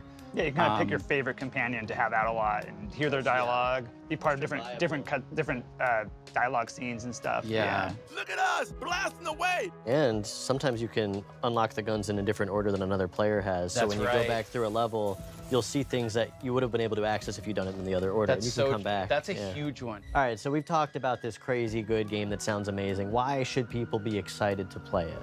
As a studio, we are attempting to bring A-level adult comedy into video games. Something I love about Squanch is we would put a lot of effort into things that a lot of other studios wouldn't even bother with, like a single small joke that 5 players might find. Well, okay, now I can. I love that stuff. I love like edge casing and like what makes you remember a game. Yeah, like if a player's trying to break the game in a certain way and then you have an answer for that for them, that is like such a memorable and amazing moment. It's almost like watching TV, but the viewer is able to reach into the TV and poke a thing, and the character has to respond to that. And there's so much fun to be had for the most part. You can skip it all. We worked really hard on it if you want to skip it. Yeah, if you want to just like miss out on like, Yeah, if you're like a big dummy and you don't want to play the game at all, that's fine. We're not going to judge you. We're just going to be upset.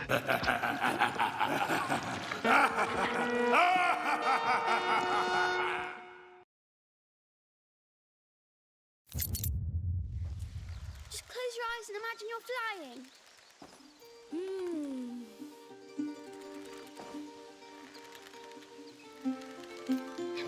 Can we have a swing in our next home? We'll find one with trees around it. Oh, yes! Apple trees! Hey, I've flown enough, I think. Should we go back? Yes.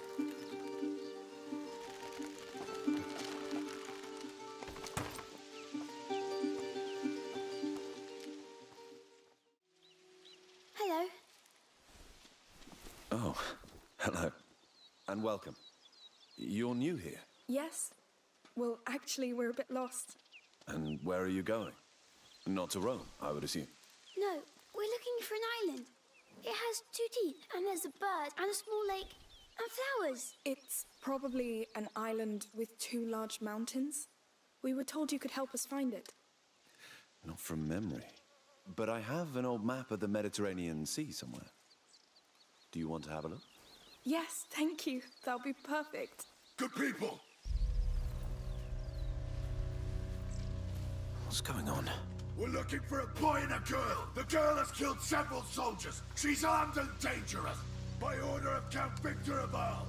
We're searching this camp. I know a guilty look when I see one.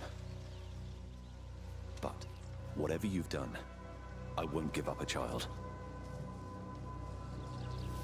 Come with me.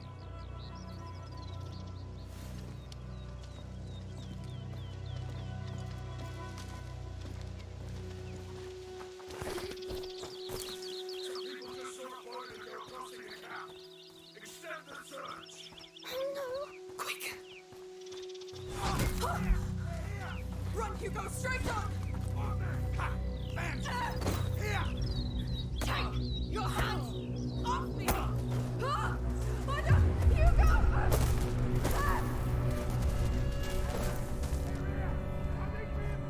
Amicia! My head. Get up! We must leave! Yes, yes. I'm dizzy. Your hand. You're bleeding again! Lord. Oh. Amicia! We must leave! Yes. We have to keep moving. Where are we? Looks like a quarry. We're going in there? It's dark. I don't know if there's another way. Where are they? Let's push inside. We must not stay in the open.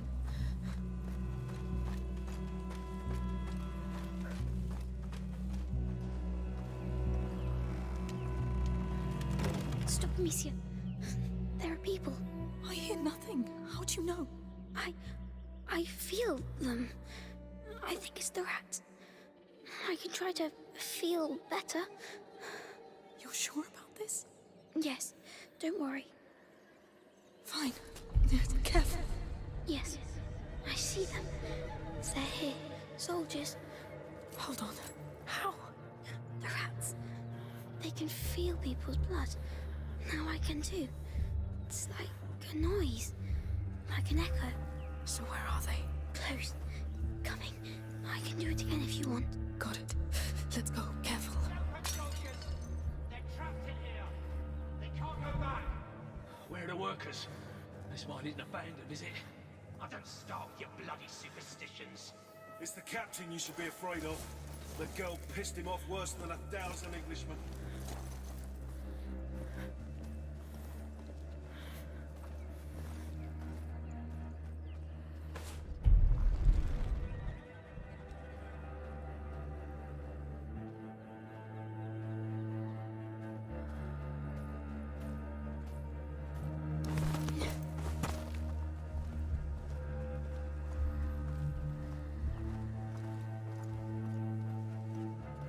A door up there.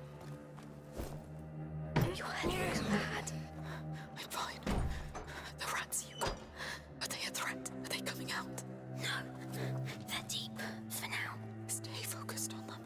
That girl. She took down I see more of them. You're doing well. one of the wall's dogs of war. The wall doesn't use women or children. They're here too. How do we get out of here? She's possessed. We'll have to burn her body. Go to hell.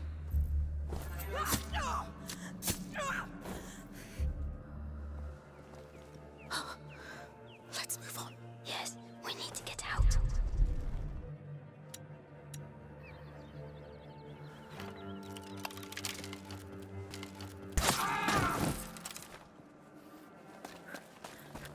Came from that way. The trapdoor. Yes, that's our way out.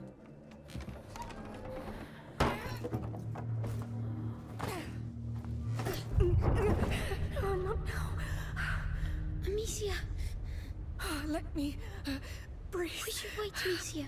Oh, no, they'll find us. We have to reach that building. Is it a church? Don't know, but we're too exposed. We'll try in there. Maybe safer.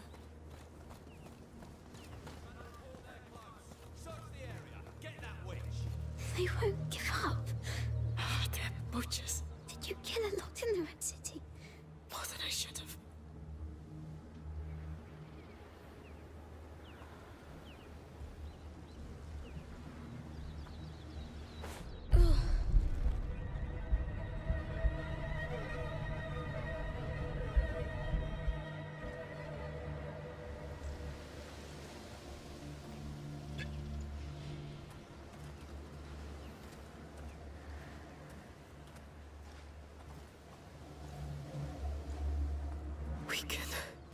We can make it.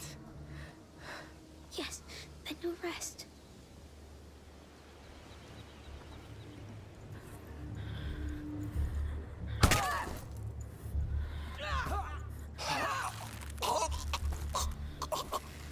Be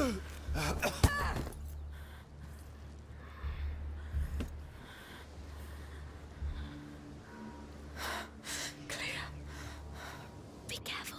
You're too tired. Don't worry.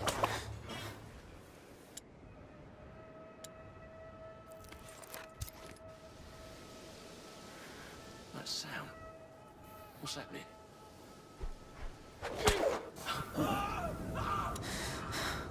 Don't. There are too many.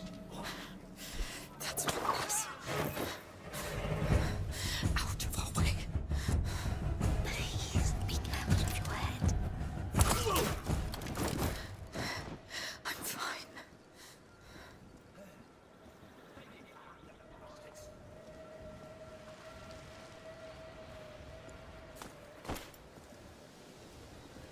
Completely dead soldier. Who did this?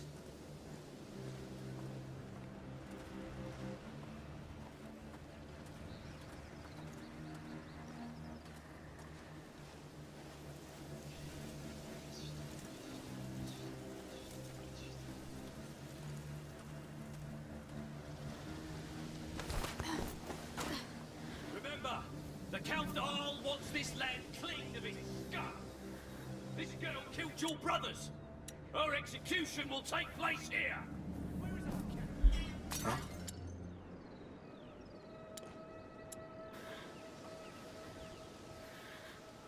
What's making that noise?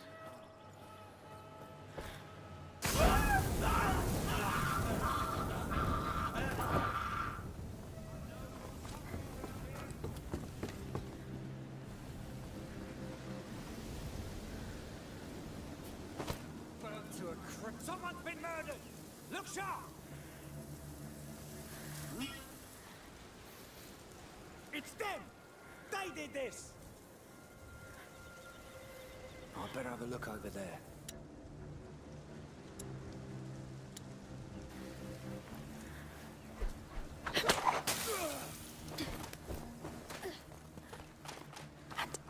On my way.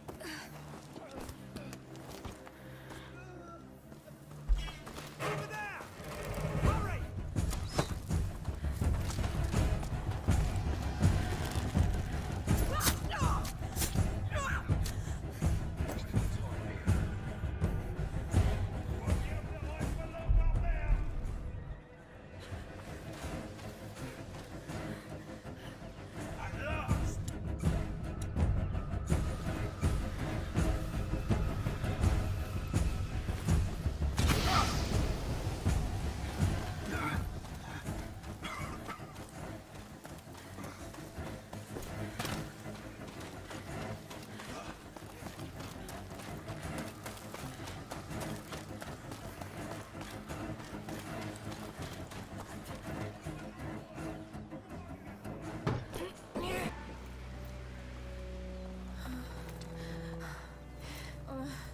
Amicia?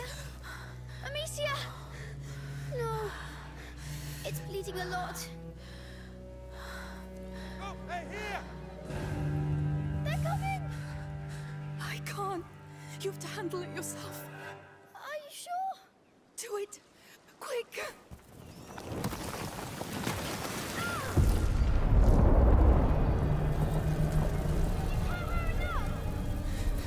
Key control. Hugo.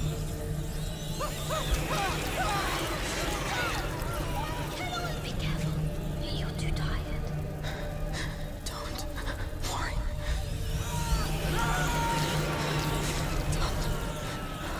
There are too many.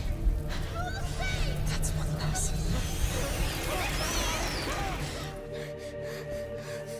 Hugo? Hugo? What's wrong? What's wrong?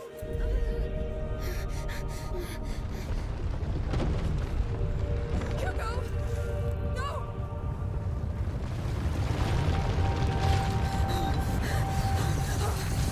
Oh, Lord.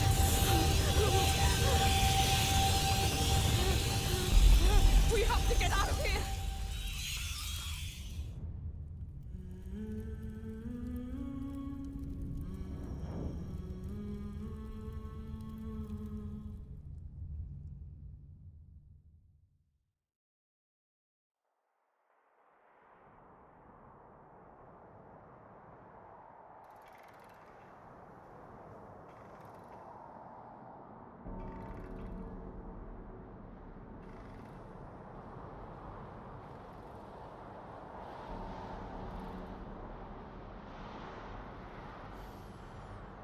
Regret.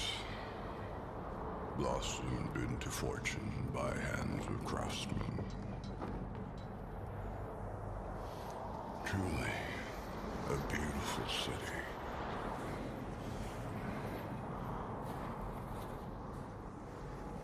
But what use is prosperity against the impending doom that is the plague?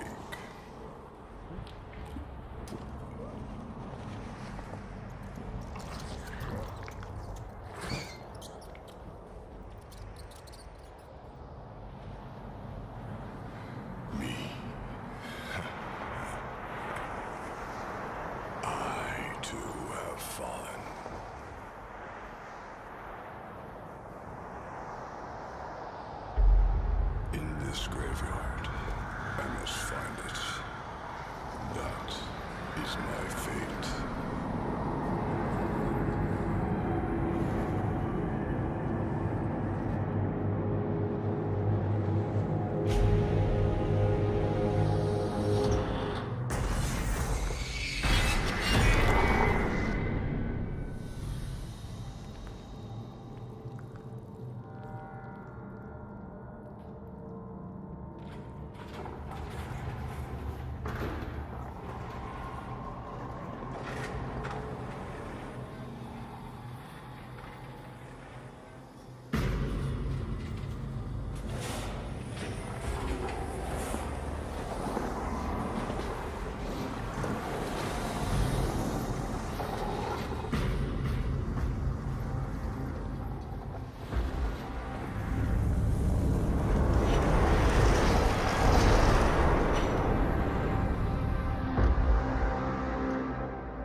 Wake up, son.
Hello? Anyone here? Only anguish fills this residence, Benedict. I got a bad feeling about this. Since I found the first piece, there must be more. That's him. My father. I can guide you through his memories.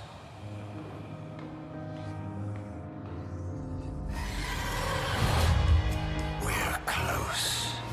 Don't let your fright hold you back now.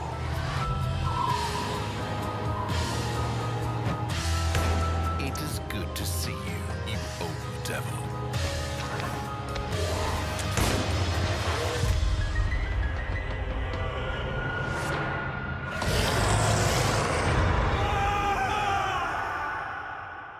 Pull yourself together, Benedict.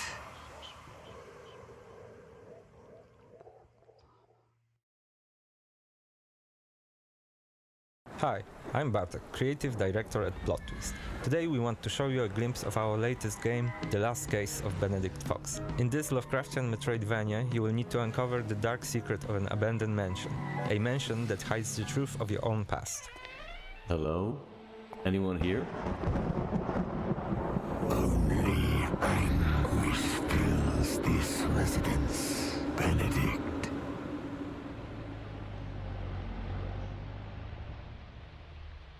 You're saying there's no one here? Huh?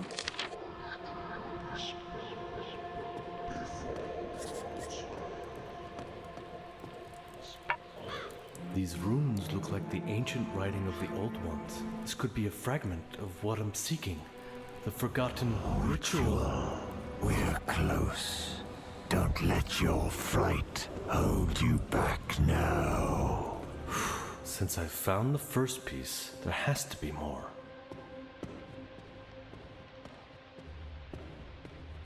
As you roam and explore the mansion in search for clues, you will not be alone. Benedict is merged with a demon companion from another dimension. The demon has its own agenda and the relationship is somehow complex. And although his motives are not yet clear, he does give Benedict supernatural skills and the ability to plunge into memories of the deceased.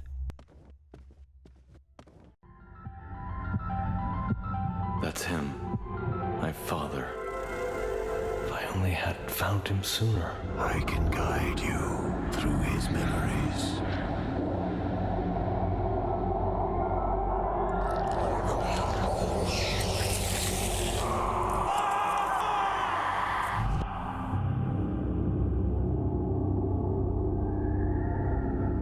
The limbo Benedict descends into is a mysterious and twisted world created by emotions and memories of the deceased person. It's a place where on every step and turn lurks something sinister and dangerous. It's a place where you keep caution.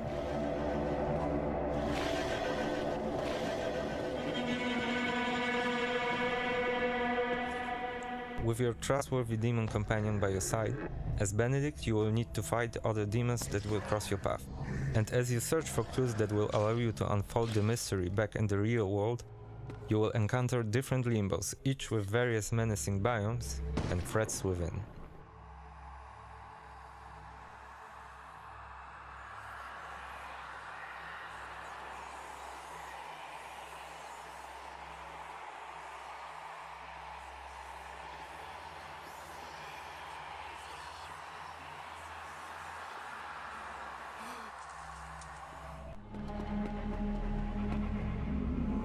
Beware the foe ahead. Reflection. As much as a mirror feeds on the image, the demons feed off of people's emotions. Here Benedict is taking on two demons at the same time while trying to avoid being cornered. Remember, stay calm and always control the situation. In the demon realm, Benedict will encounter other factions, each with their own agendas. Fighting them will require different approaches. Not all encounters are the same.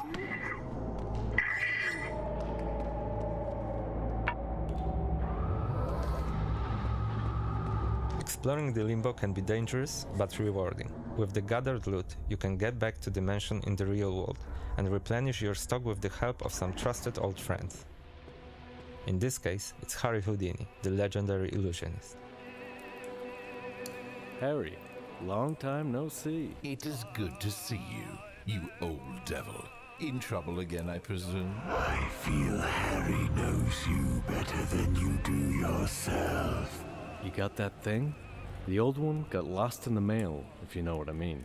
Got it right here. The Amplificator. A hideous, but extremely useful item. There are several items that can help you during your stay in the limbo. Every item has a different use and purpose. However, with Harry, nothing comes for free.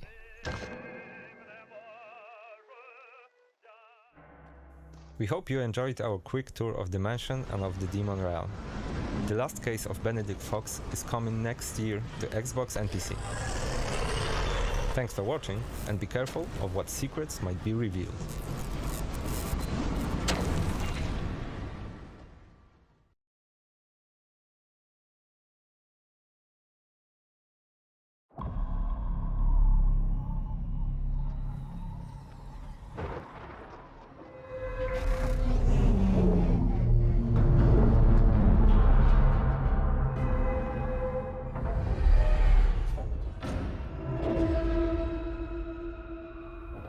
Take a look outside. Did you know that they call Callisto the Dead Moon? Dead. Just like you would have been if I hadn't fished you out of that wreck. So whatever you're holding on to right there, that's your old life. You gotta let that go. Because your new life is entirely in my hands. I'm just trying to give you a chance at rebirth.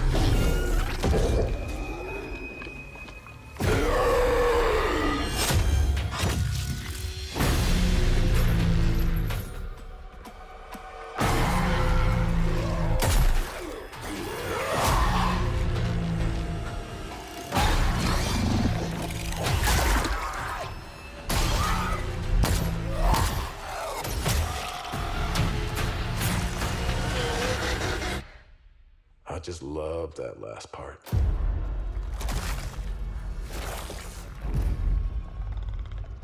Gives me chills every time.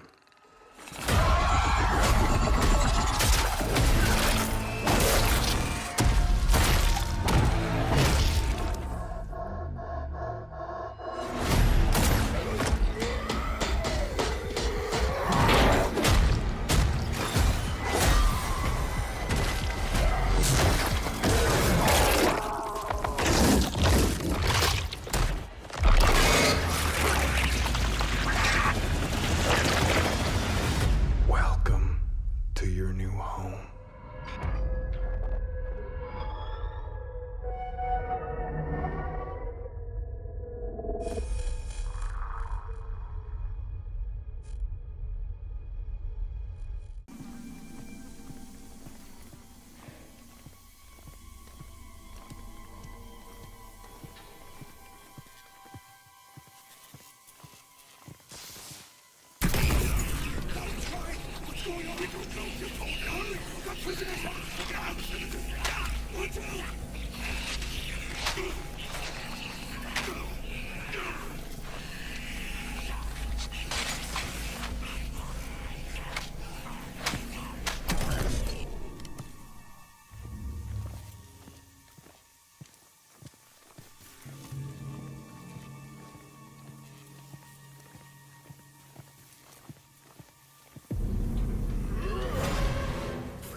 I feel great. I think that the reveal went like better than we could possibly imagine. You don't know. You're making a game for 3 years and your first time out. Like, let's hope people like it. You know, so went really well.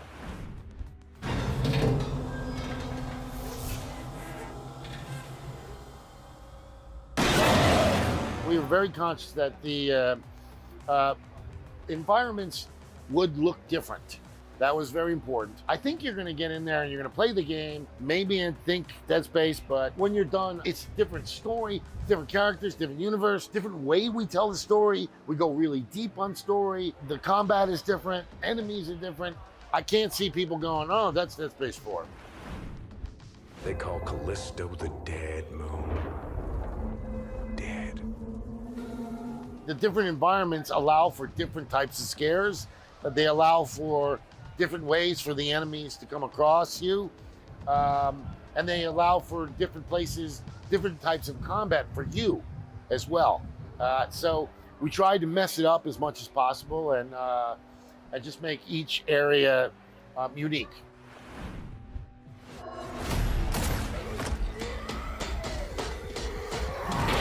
They're called the biophage. I think it means something like starting from virus. It has something to do with that. You know, when you see a trailer, you usually see them when they're out already and they're fighting you and all that. But it's the how do they get to you that's pretty scary.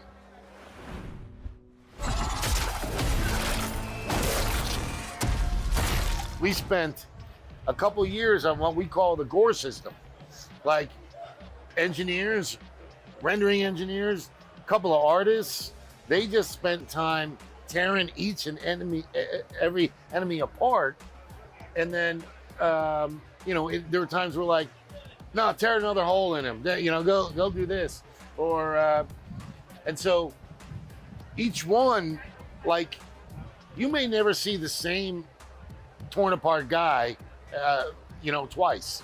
And that was part of it too. We wanted each and every person to have like a different horrific experience. Not only do we have a bunch of like horrible deaths, but then the way that he is built, he can be torn apart just by a normal, you know, the enemy slicing him, and maybe his arm already has enough hit points. His arm will come off, his head will come off. So even the ones that aren't sort of planned are going to be different. Resident Evil 4 was a great game, and I'd finished it just before Dead Space, and it had a lot of influence. All due respect, wasn't the scariest game in the world, but had a lot of tension.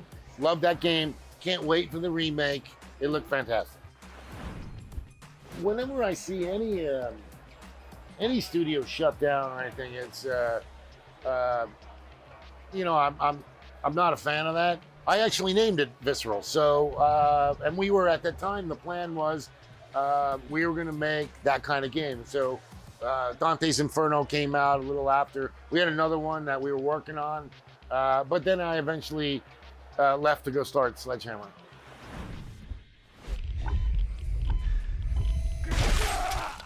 We're not doing the eye scene, but I think we got some really horrible things.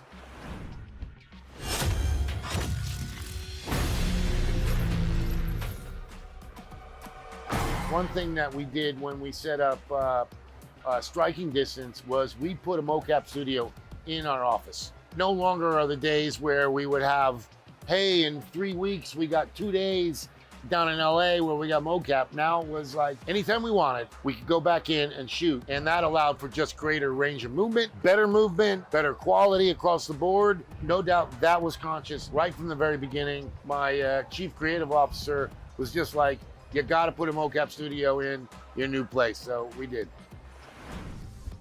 I think they can succeed because there's less of them. And so, you know, hopefully more people will gravitate towards, hey, I've been playing multiplayer for like, last 3 months. But let me go play a big story game. Let me go play Last of Us or Horizon or something like that. And that was what we were seeing. We're seeing that people were going and they were taking 2 weeks and saying, I'm going to finish this game. Every game I've ever made has had one that you worry about, right? And Modern Warfare 3 had Battlefield 3, right? Came out a month apart. I stopped worrying about it years ago because I'm like, it's something happens or just I'm not going to worry about it. I'm not going to worry about it. I'm hoping that they do well, you know, because they're fellow devs.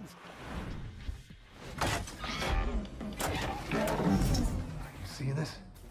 When I got in there, they were like, hey, we've been working on this story and this lore and this timeline, and we think that you can actually put the game in the timeline, right? And I'm like, yeah, why not? I mean, PUBG's giant, like, will it help? And then, you know, we're a year into it, and we're like, well, the story, we just did what we wanted. Characters, universe, you know, all that. And so we were late to announcing it because it really happened a while ago. But we just didn't want people getting confused, so we came out with the announcement. It's no more in there. These new systems, they do not come with instructions, right? You're like, you got millions of dollars worth of engineers who got to figure this darn thing out. So in the beginning, it's hard, right? The easiest thing to get in the very beginning is graphics. Then comes audio. Then comes special effects. Then comes, like, our main character is awesome. Just looks like Josh. And that came with a team of 10 rendering people on it. I think they're getting better and better. I think, yes, games have had moments. I think now you're going to start to see people, you know, playing more. So whatever you're holding on to right there, that's your old life. It's kind of linear, but then we went back and we added beta paths for exploration, and we added a lot. And you don't have to do them if you don't want, but there is a lot of hidden stuff in the game. You'll learn more about the story. I do want you going, oh shoot, I was here. And then like, I gotta follow my way back and get back. Crafton wants to have a bigger spot in the world, and I think they're motivated, and they have the right attitude, and so hopefully we'll be seeing, this will be one of the companies that does expand more. You got to let the first one come out, got to see how it goes, and then the other stuff follows.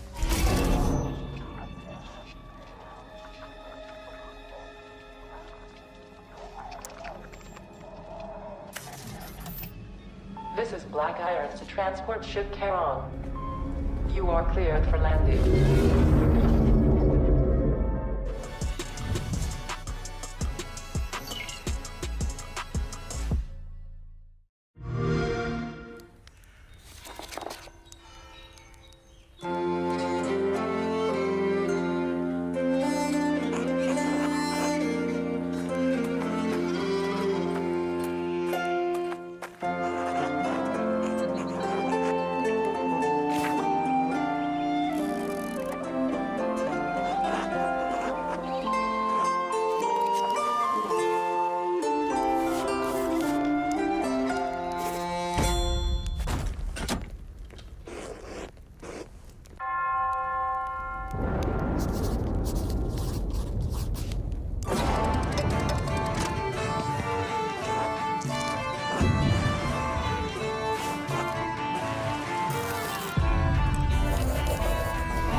Play it day one with Game.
please welcome to the stage the creator of the Game Awards, Geoff Keighley.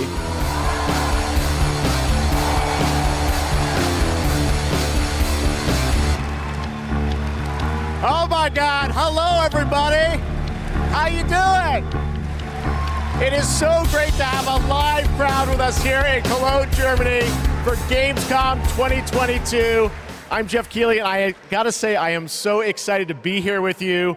We did this in 2019, live in person in Germany, and then the past 2 years, we had to do it virtually from Los Angeles. And in 2020, the first show that my team did together live was that August, Gamescom, and we connected with all of you virtually. And the fact that we're back here in person, I don't want to ever take this for granted before. So, guys, are you ready for a fun show?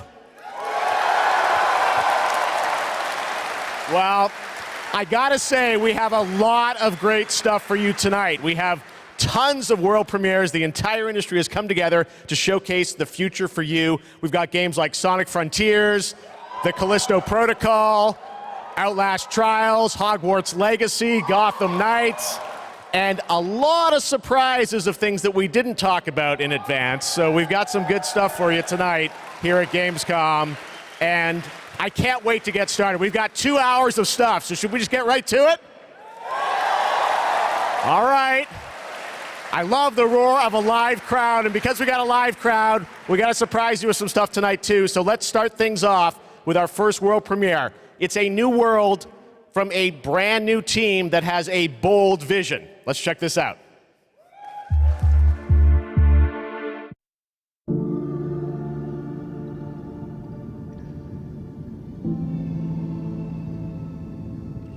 We want the community to build this. We want it to be their worlds. We want them to tell their stories in our game. I think it's human nature to navigate uncharted territory, to find a place where we're free to explore, to be creative, and to share amazing experiences. The goals are to make an experience that's unlike any other, which is such an exciting thing to be part of. I think ultimately, that's kind of been the big ambition, is to create this kind of open world that can be built out in every direction. I think it's every day is a new discoveries and it's constantly growing. We've put a lot of focus, I think, on the current zeitgeist and what it means to represent yourself digitally. This is more than a game. It's a labor of love, and it's a labor of passion. The dream is to create a whole new world for the next generation of gamers, and I think that we've kind of captured that. Players will play a massive part in this. It's not going to be just our game. It's not going to be just what we decide to do with it. There's something in it that will definitely appeal to you, no matter what it is that you love to do. The really thrilling aspect of all this is that people are going to get to see what we're doing for the first time. I'm just so excited for people to see what we've been spending the last 5 years pouring our hearts and souls into. And I'm excited to see how they feel about it, even though they will have to wait just a little bit longer. Everywhere has become more than just a video game for us. And today, we're delighted to give you a peek behind the curtain at what we've been working on.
There you go, everywhere, and I'm sure you've got a ton of questions. And joining me now from Build a Rocket Boy is Adam Whiting to hopefully answer some of those, because we're a little confused, but we want to know a lot about this. So tell us, everywhere, what kind of game is this? What can you tell us, Adam?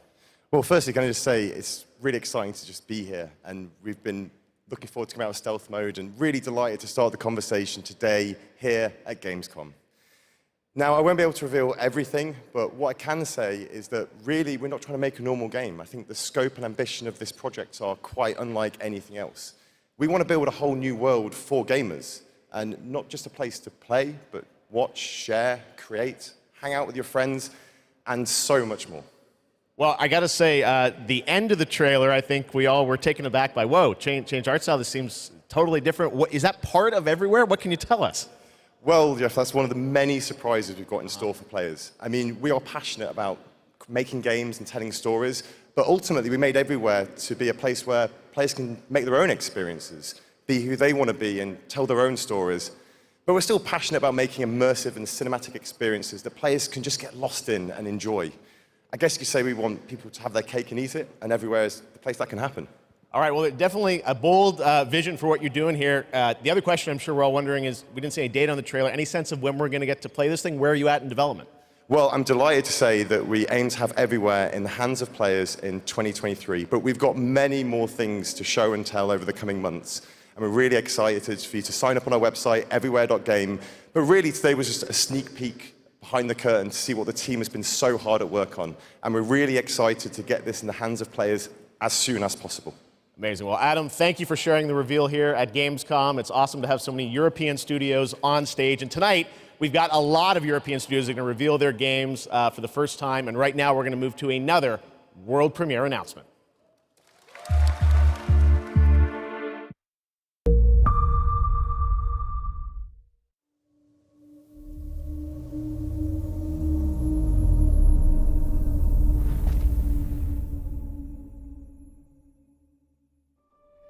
I must not fear.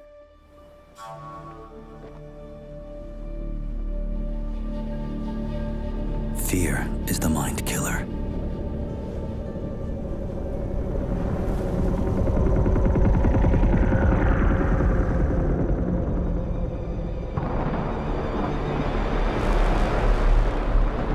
Fear is the little death that brings total obliteration.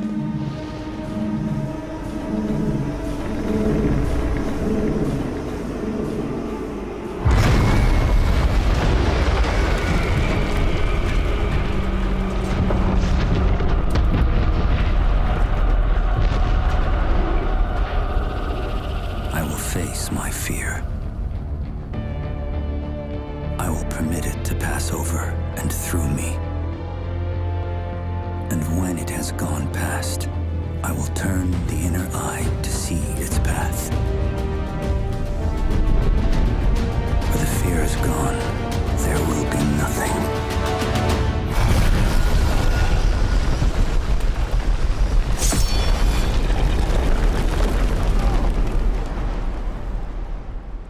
Only I will remain.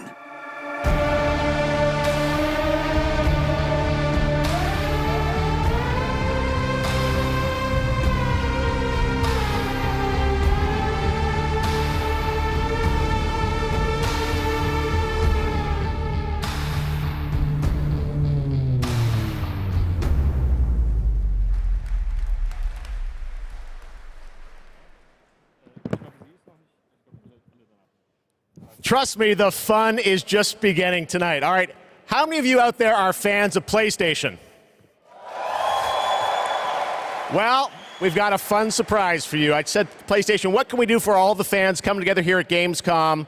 And right now, I'm honored to share this global PlayStation announcement with you right here at Gamescom.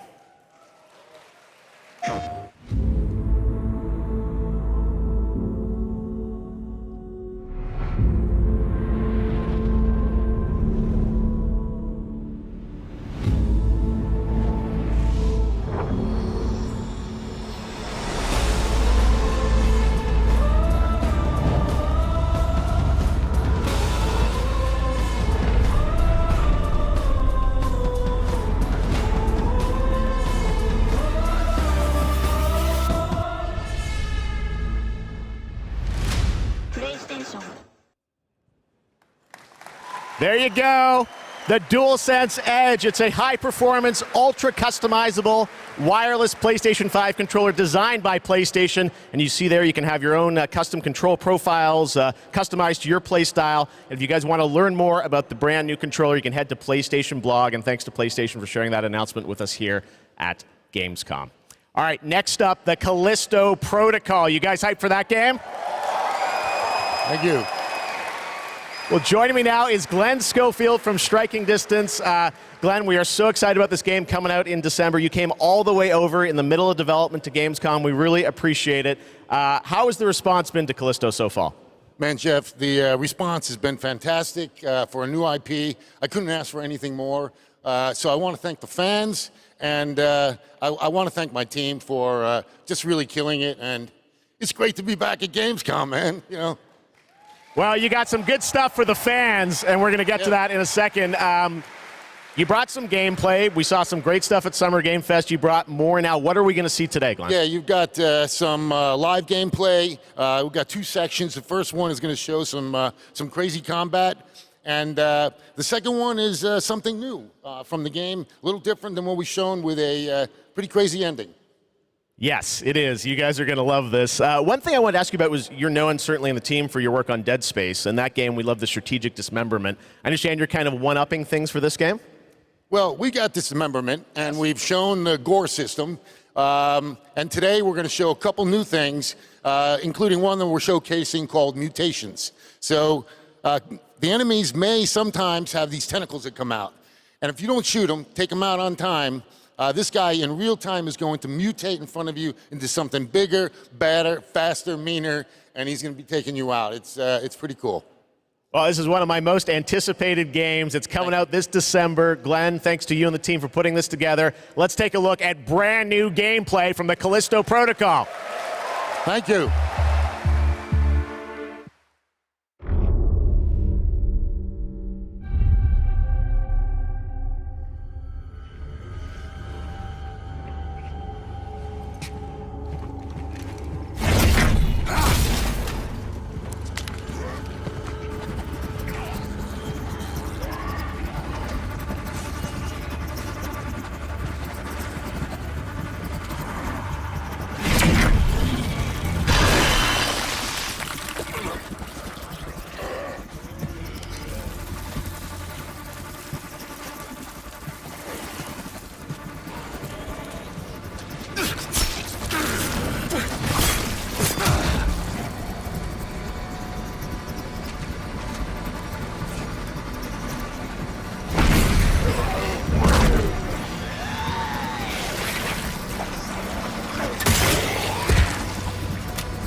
Perfect check complete.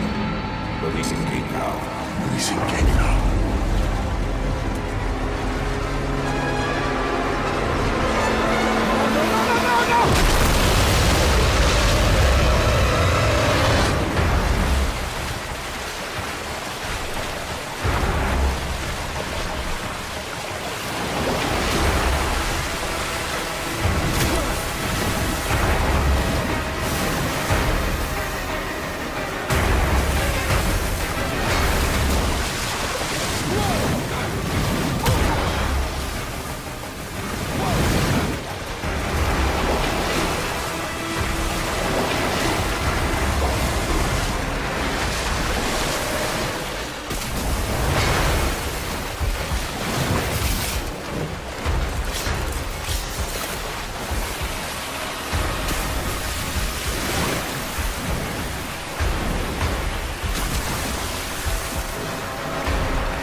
All right, that's pretty good, right?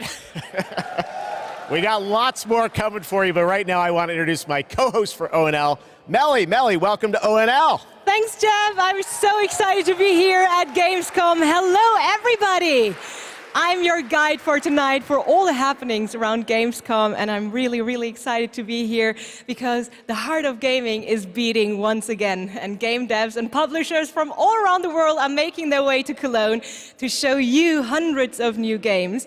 So if you're not here yet, and still can come by, make sure to drop by. And if you can't, make sure to drop by next year, because it is definitely worth a visit.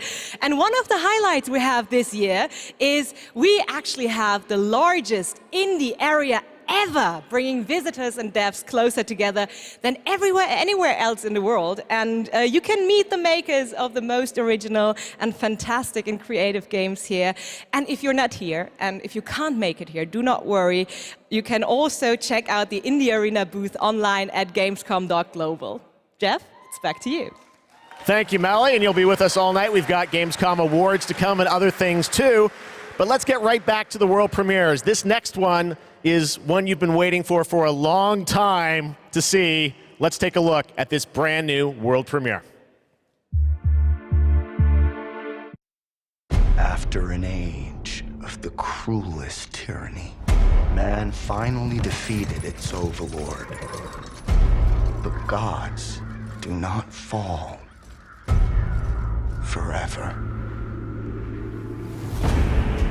The champions of war united and began the eternal watch over their tyrant's colossal remains. For some forces, even death cannot end.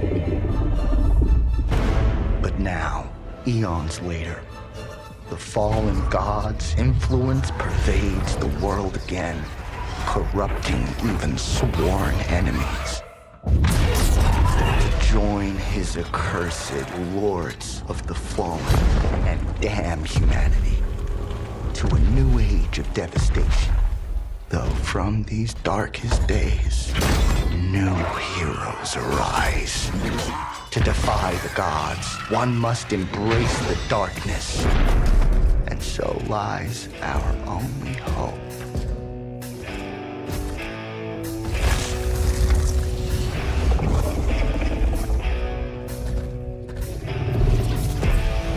Mother, tell your children not to walk my way.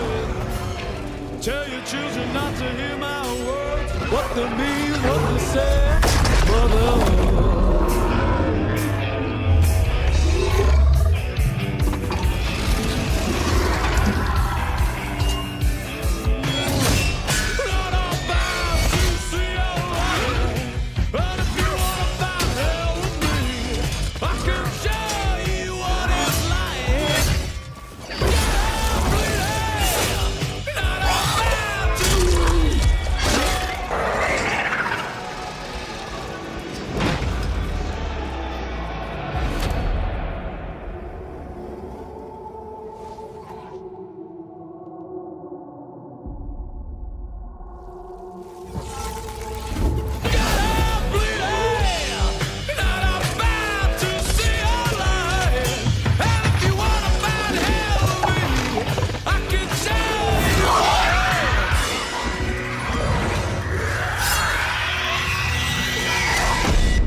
Wish list now.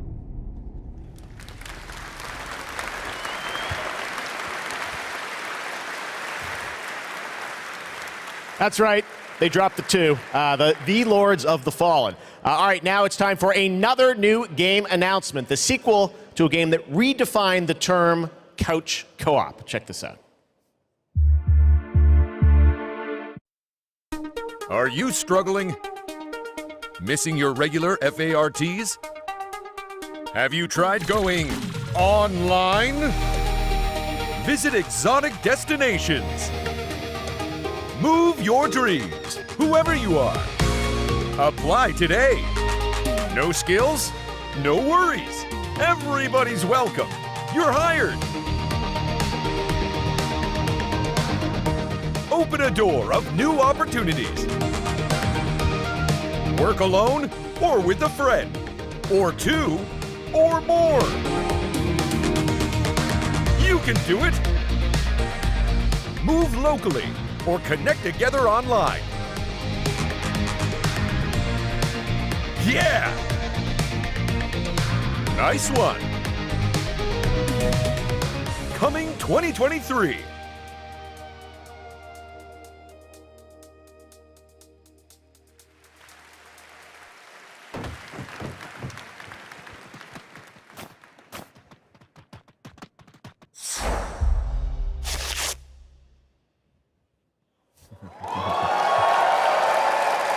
Yes, it's time to step into the Potterverse. You guys excited for Hogwarts Legacy? Well, it is coming out in February of 2023, and tonight at Gamescom, we've got the brand new trailer for you to take a look at. I don't want to say much and spoil much. This is an incredible trailer. I hope you enjoy it.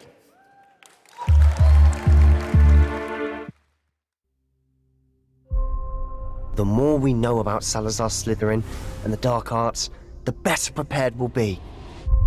If either of you uses dark magic, I will notify the headmaster immediately.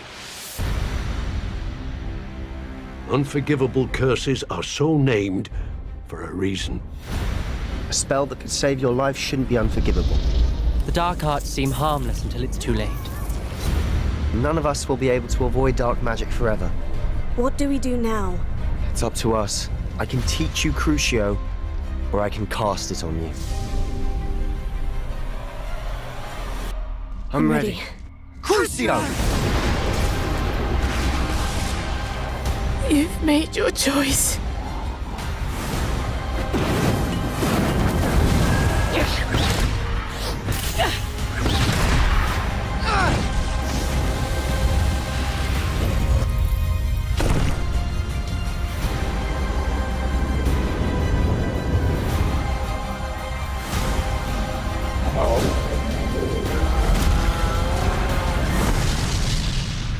What have the two of you done?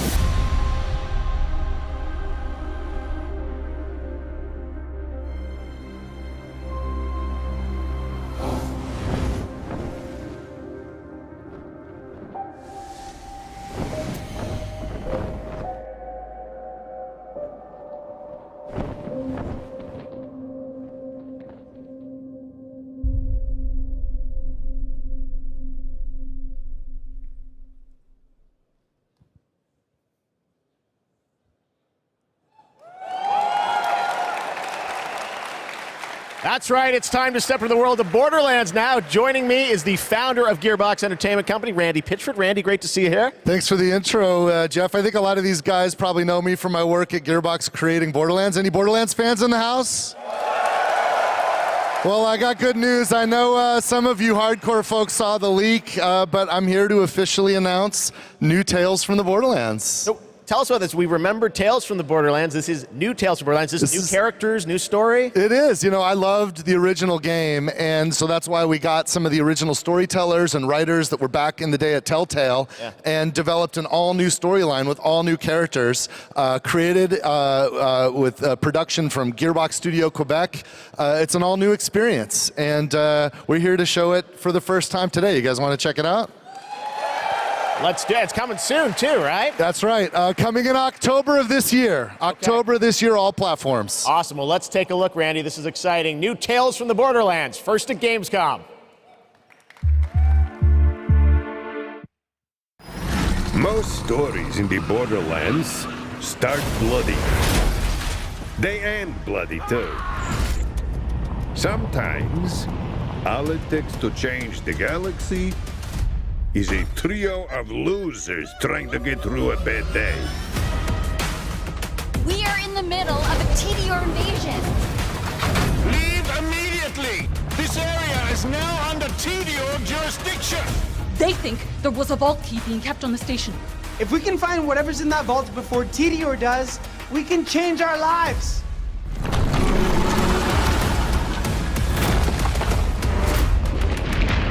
We're bad at this, like really bad. TDR has many guns, talking guns, Guns with legs! I'm gonna blast you so freaking bad! Yeah! Shut up, Richard!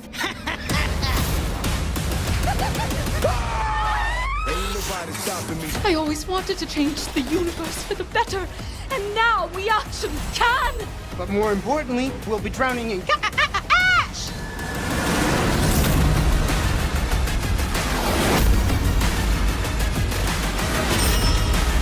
Why are you people like this?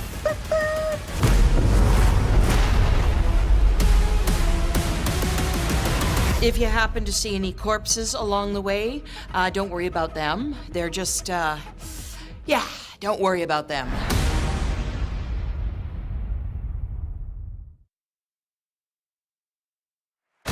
Come back to the city and join the deadliest spectacle of this season. I'm gonna tell you a story about a species that survived millennia. Homo neanderthalensis, Homo rhodesiensis, Homo erectus, all of them wiped out by the deadliest species of all, us. I am Astrid. This is the new arena. And my advice for you, stay alive. Let out the beast. Let out the beast. Let out the beast.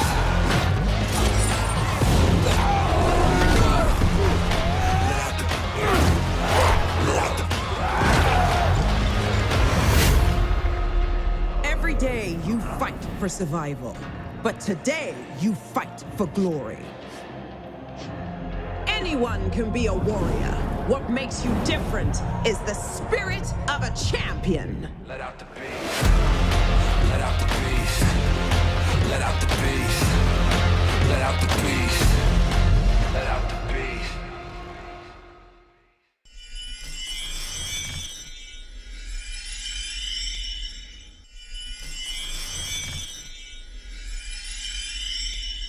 Red Bull gives you wings. So you want to join me?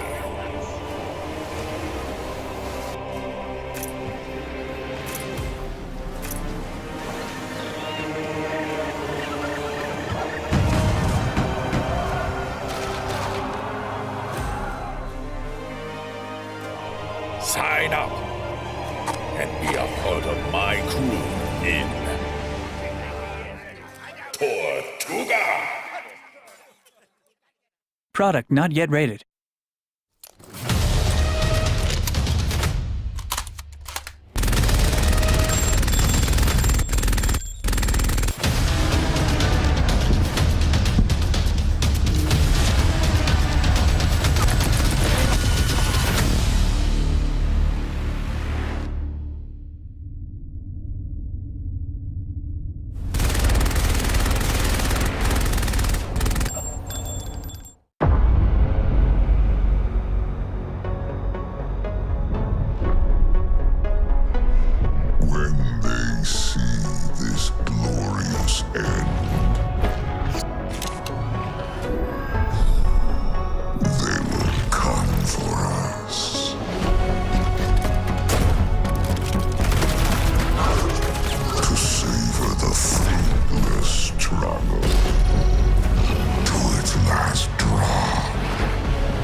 One shot.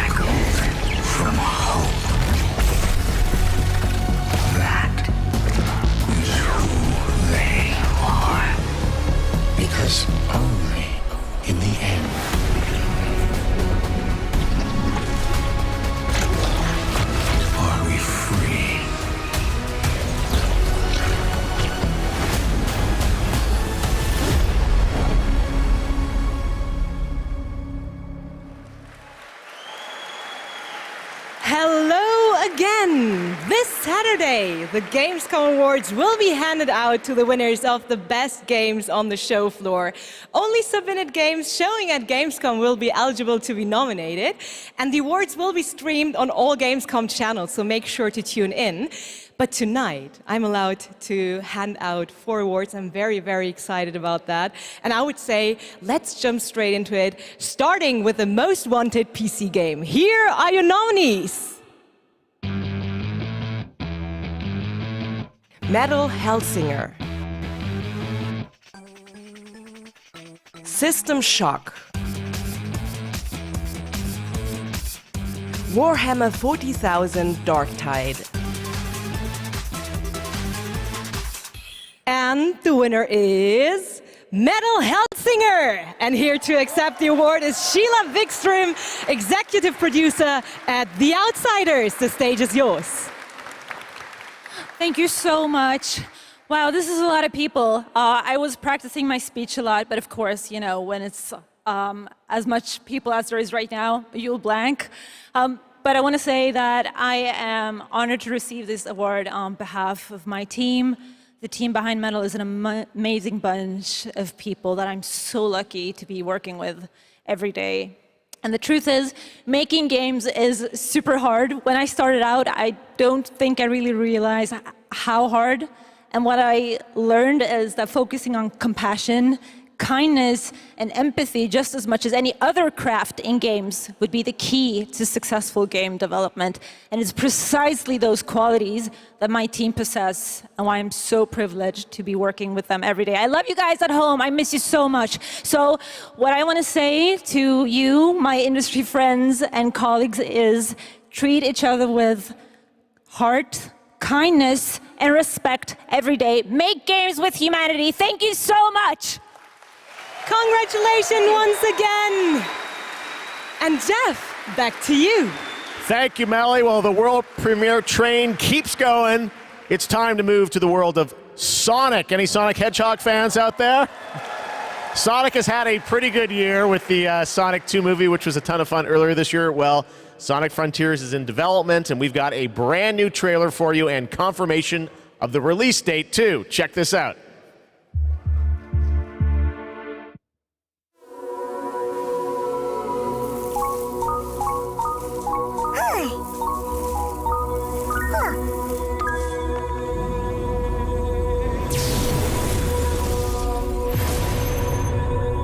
Submit.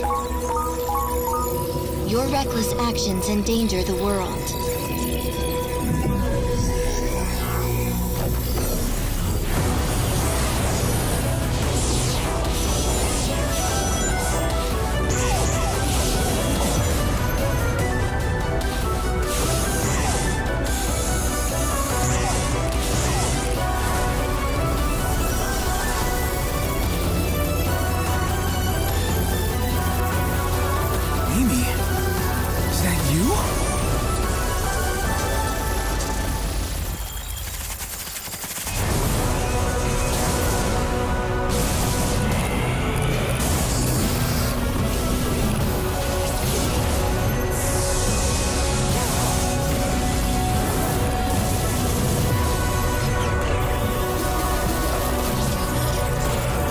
Cannot run forever. Leave immediately.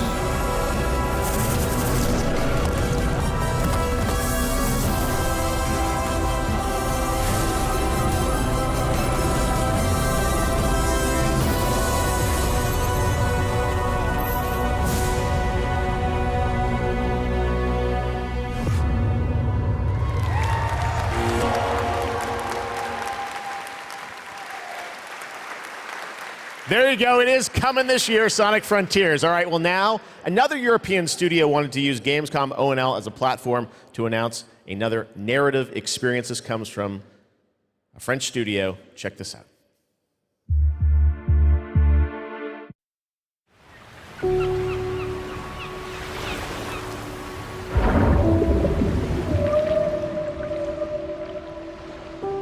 We leave so many things behind us.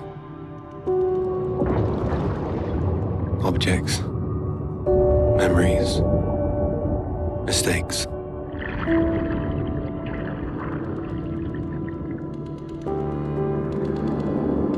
They sink in time, touch the bottom and go to sleep. Silence is full of ghosts.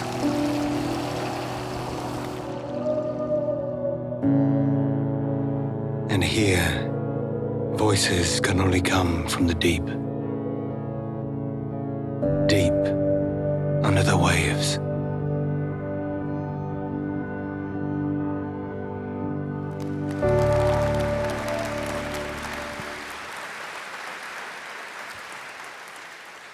Guys, it's time for the goats. Ready for some goats?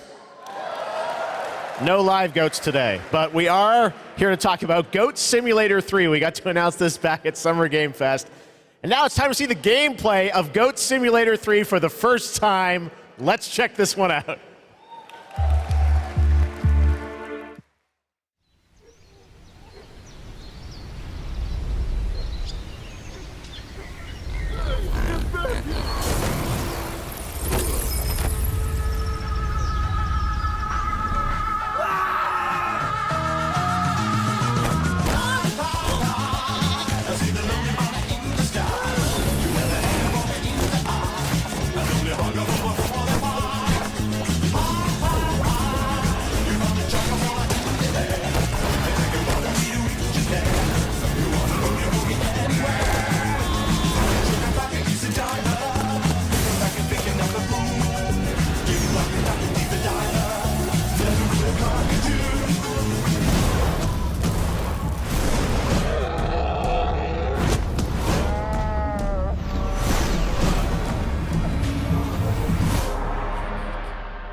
November 17th, that has literally about everything you could imagine in it. Goat Simulator 3. All right. A lot of people ask me how I got started in the industry, and what I loved doing when I was a kid with my brother, we would play PC adventure games, and I grew up playing classic LucasArts and Sierra adventure games. You guys remember Monkey Island by chance?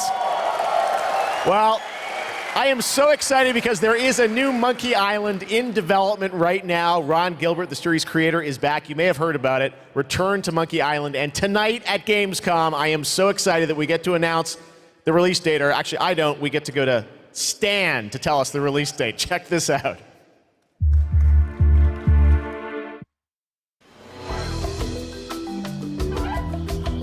Hello, friends. It's your old pal Stan, coming to you through the magic of marketing to let you know that your search for quality entertainment is about to bear fruit.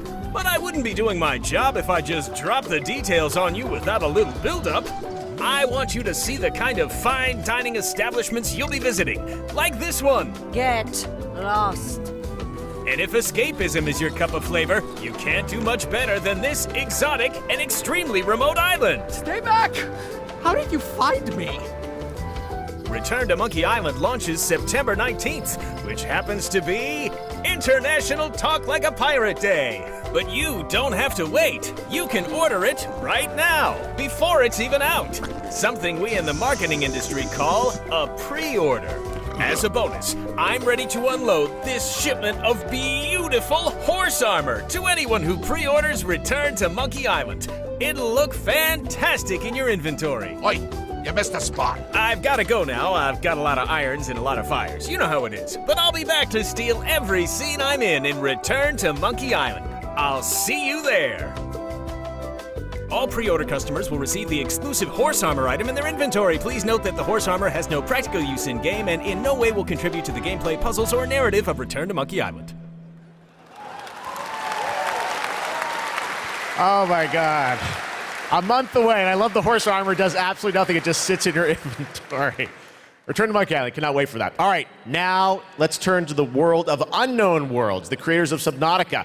As we've teased, they are here today at Gamescom to unveil a brand new IP, and it's a departure from Subnautica. It's a brand new turn-based sci-fi game, and we're going to reveal it for the first time right here. Actually, special guest is. Let's check this out.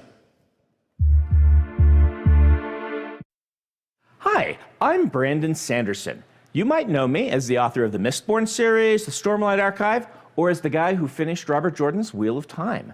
Over the last few years, I've been working closely with my friends at Unknown Worlds on the exciting project we're revealing today. You, of course, know Unknown Worlds for creating immersive and fantastical worlds like the incredible Subnautica series. When they reached out to me, I was absolutely thrilled to help craft the expansive sci-fi universe in which their next game is set.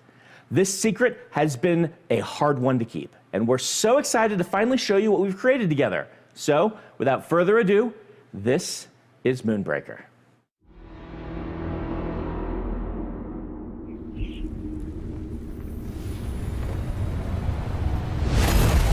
Let us keep this civilized. Welcome to the party. With you till the end. Needles up. Stay alive.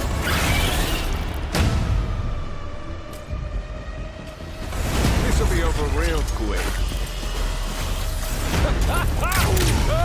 Oh, me! Get over here. Ready? Okay! Grenades, anyone? They'll never see this coming. I taste their panic. Good game. Stop this treachery!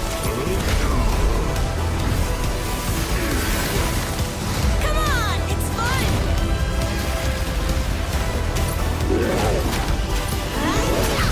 The crowd goes wild.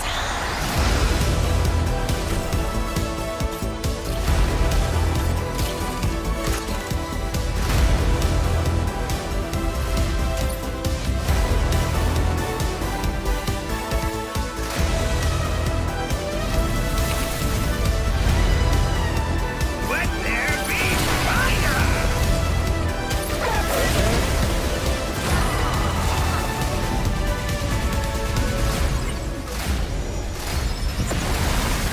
Well, it's been a blast. Or it will be.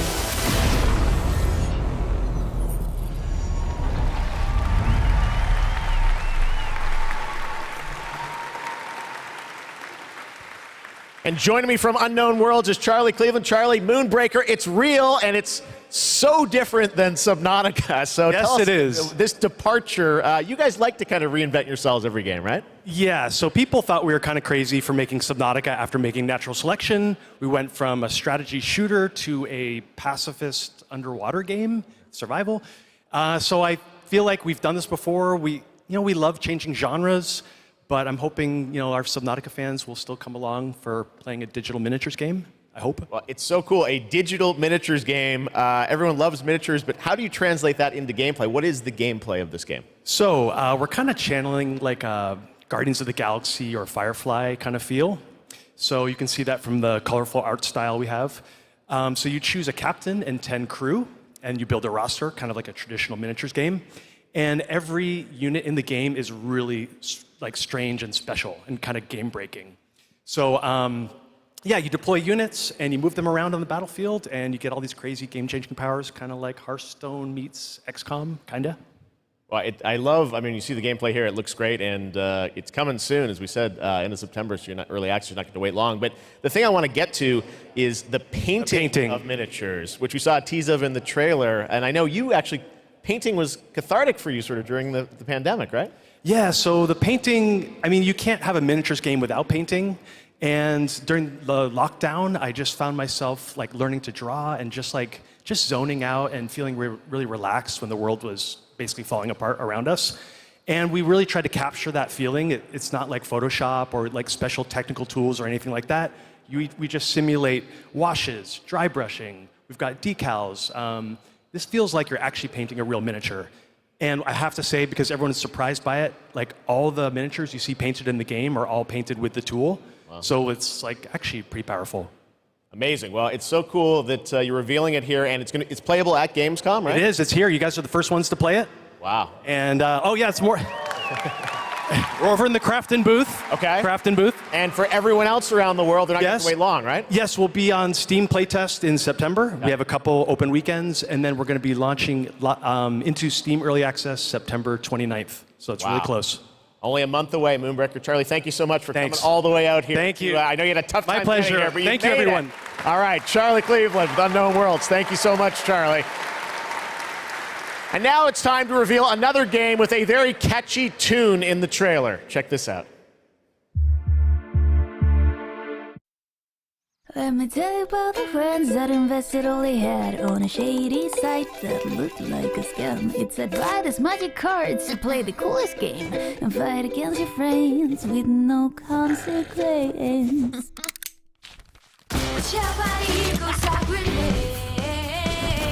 You know where to find me, this is friends versus friends. You're Italian, but I am not afraid. You will need a helmet, play friends versus friends. Friends out, get it like we're poison bullets. Here's the tower and hide your heart, get a friend. Make them have a big freaking head. Friends versus friends.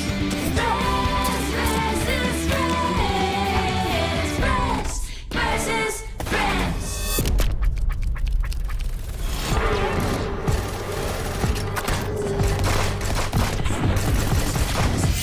Friends versus friends.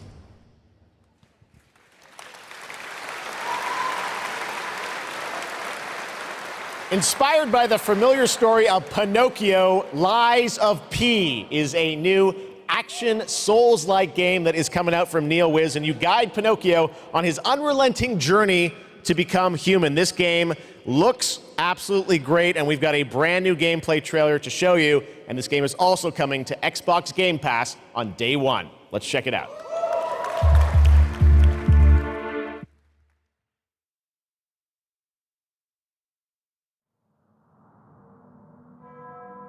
Can you hear me?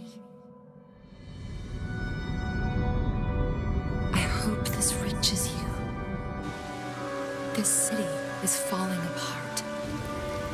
Chaos, madness, death. And there might be no going back. But you can change that. It depends on the choice you make. Truth or lie.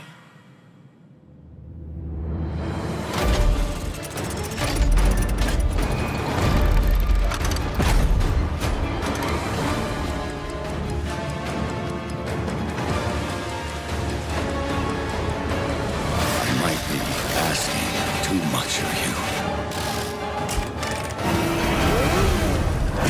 But I don't have a choice.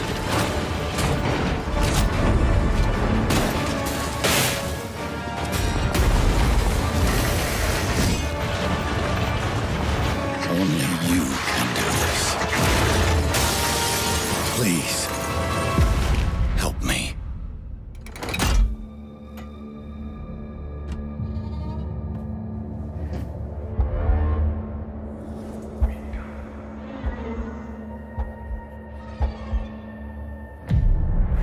Finally, we meet, son. The stage is set.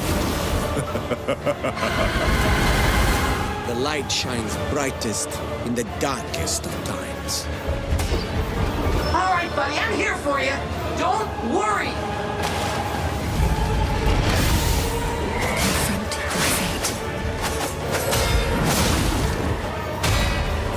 Don't give up.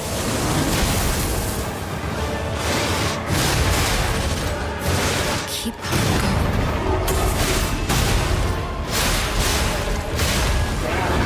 You can lean on me if you want.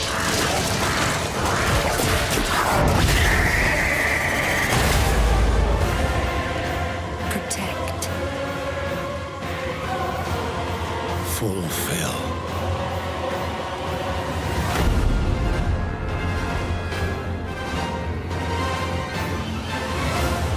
your destiny.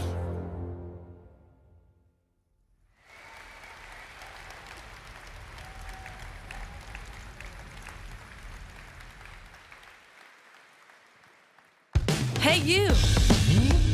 Yes, you! Do you have fun? Fear of missing Gamescom? Relax. Gamescom is everywhere you want. Gamescom now. Register now. That's right. All the fun of Gamescom is available from wherever you are online, obviously. And, well, in case you're wondering who that little guy is, that's Epi, and he's on a mission to save the Gamescomverse from the evil future. And if you want to help him, check out the Epic section at gamescom.global. You can solve quests and win prizes, so take part and help Epi to save the Gamescomverse. But first, I want to tell you more about some of the great program we have for this week, and it's quite a schedule, so please bear with me. There is, for example, the Gamescom Studio by IGN, featuring game spotlights, dev interviews, and all insights into this year's Gamescom, so please make sure to check that out so you don't miss anything. And also, the awesome Indie Showcase is back, featuring the newest, most original, crazy indie games here on Friday afternoon at 5:30 p.m. CEST, and I'm really looking forward to it. And something I'm really looking forward to is the cosplay contest on Sunday, where the super creative cosplay community takes center stage, and this is absolutely one of my favorites, so make sure to not miss it out. It is definitely worth a watch. And for more updates, follow @Gamescom on all platforms, and, well, now it is almost time to introduce our next guest, but sadly she couldn't make it since she is a tad far away. So let's see, she sent us a video, and I would say, let's have a look. Hello Gamescom, I'm ESA astronaut Samantha Cristoforetti, currently flying at around 27,000 kilometers an hour, 400 kilometers above your head on board of the International Space Station. Today, I come to you to say bravo to the games industry. We see how many space games you've been creating recently. Those missions you send your players on aren't just great fun. They create curiosity, interest, and the love of space exploration in gamers around the world. As we look towards returning to the moon and on to Mars with our ambitious Terra Nova program, humanity's spaceflight capabilities will be in part thanks to the games industry. And who knows, perhaps even you will be among us here at ESA for the journey. Exploring space virtually isn't just great fun. It's having real-world impacts that lead us all closer to the stars. So on behalf of everyone at ESA, bravo. Keep creating, keep innovating, and keep playing. This is ESA astronaut Samantha Cristoforetti, wishing everyone a wonderful Gamescom from the International Space Station.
When we were looking at games for Gamescom Opening Night Live, one of the things I was most impressed with this year is there are a lot of European studios that wanted to debut games here, and also a lot of brand new IP, brand new worlds, and we're going to introduce one of those to you right now, and I think you're going to get pretty excited about it. Check out this world premiere.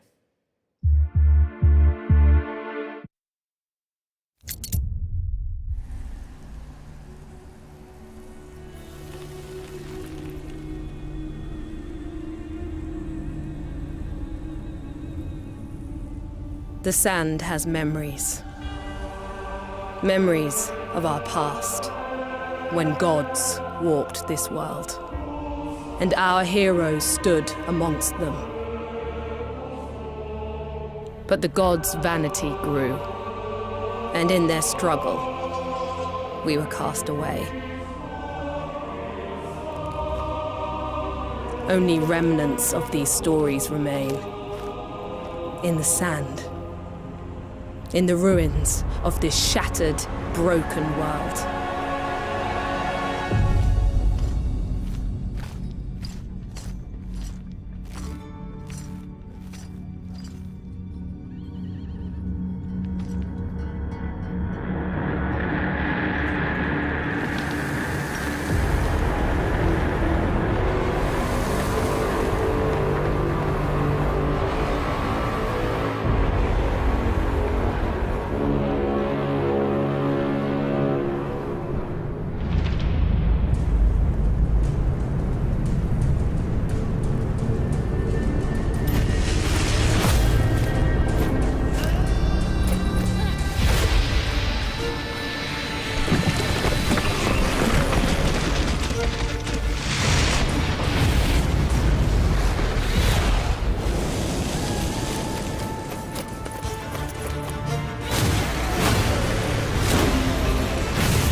Even in ruins, we endure.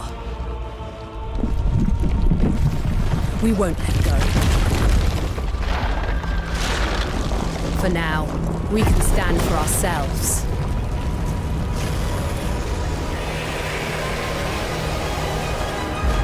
And face gods.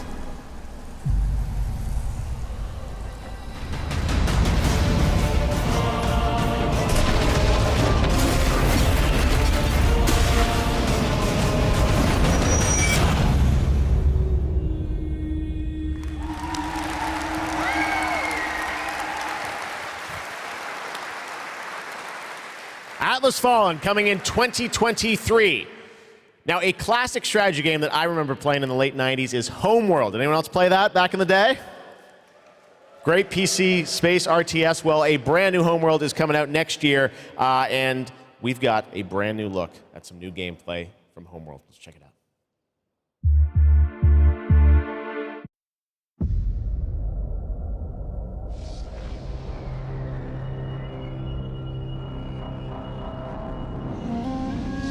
It was a simple perimeter scan, escorting resources. But we were ambushed by Kalan raiders. The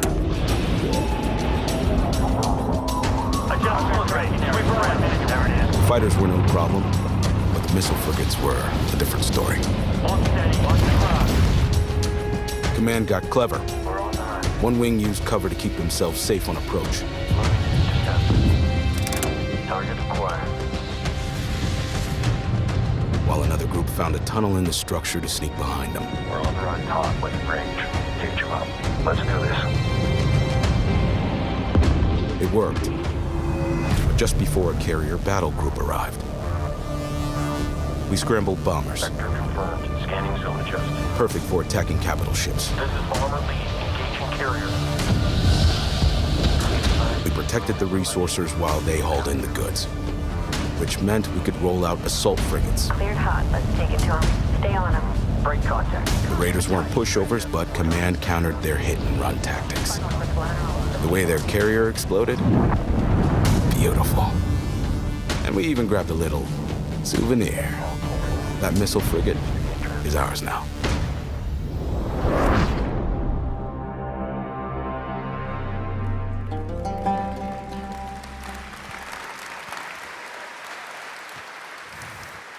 Homeworld 3 in the first half of 2023. Now today is a big day, speaking of threes, because it's the version 3.0 update to Genshin Impact, which is an incredible action RPG from Hoyoverse. Well, today we've got an exclusive new look at version 3.0 in the new Rainforest Nation, as well as a sneak peek of a mysterious ancient civilization and settlement that is found deep inside the desert. Let's take a look at this world premiere.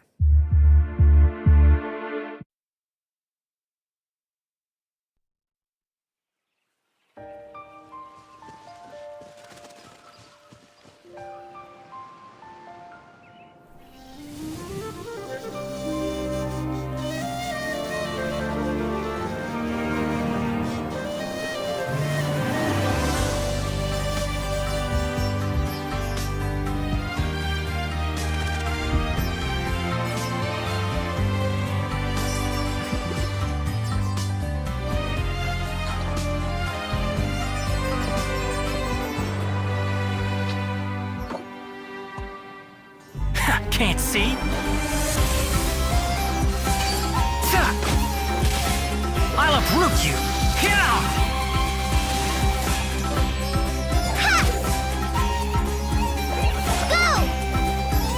Come on, let's go! There's a fortune to be made! Your more is mine! Let's sweeten the deal! Scatter! Germinate!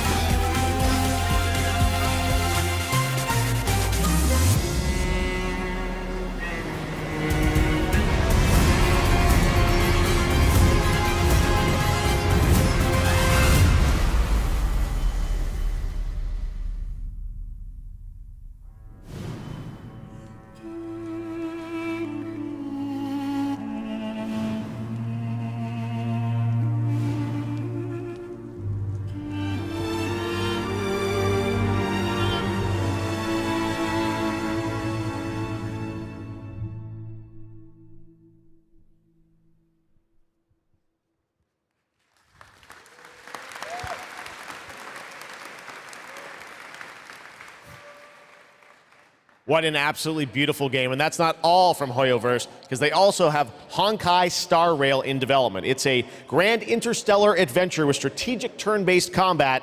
And now we're going to take a new look at the story and adventure that awaits you in Honkai Star Rail.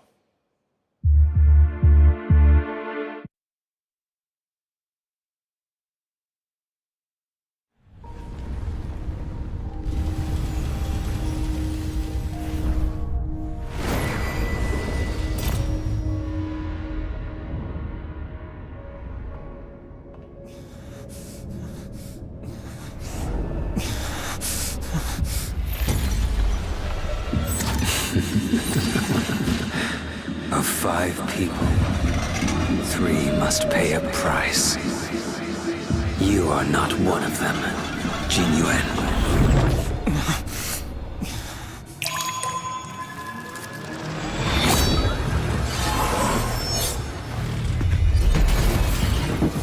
You are one of them.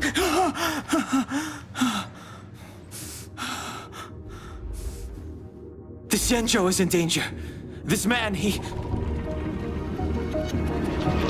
The train is about to make the jump. Hold on, everyone.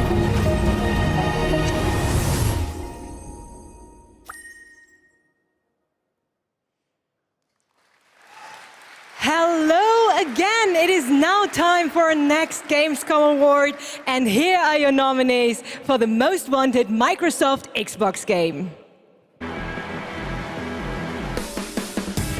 The Dark Pictures, The Devil in Me. The Last Case of Benedict Fox. Metal Hellsinger.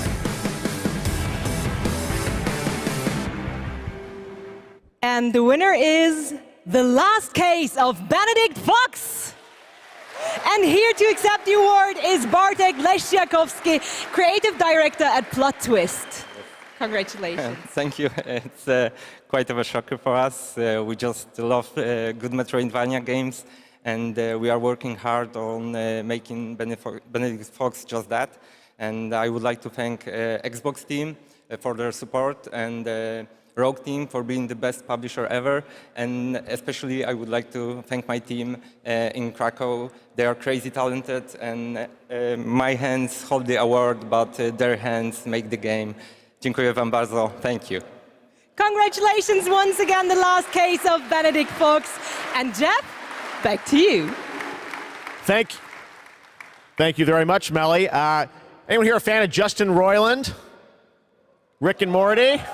Well, he's got a brand new game, which you may have seen at Xbox's show in June, called High on Life. It is coming to Xbox and Game Pass in December, and they wanted to send us just a great gameplay clip. You're going to enjoy this. Talking guns in a boss fight, and that's all I'm going to say to set this up. I think you're going to really... This is a trip. Check this out. World premiere of High on Life.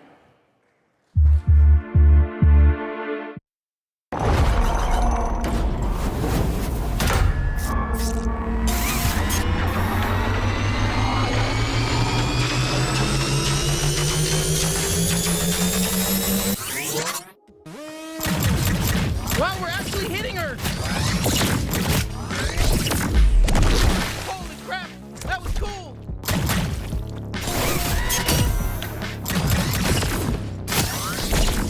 Come on, admit it! We're hurting you!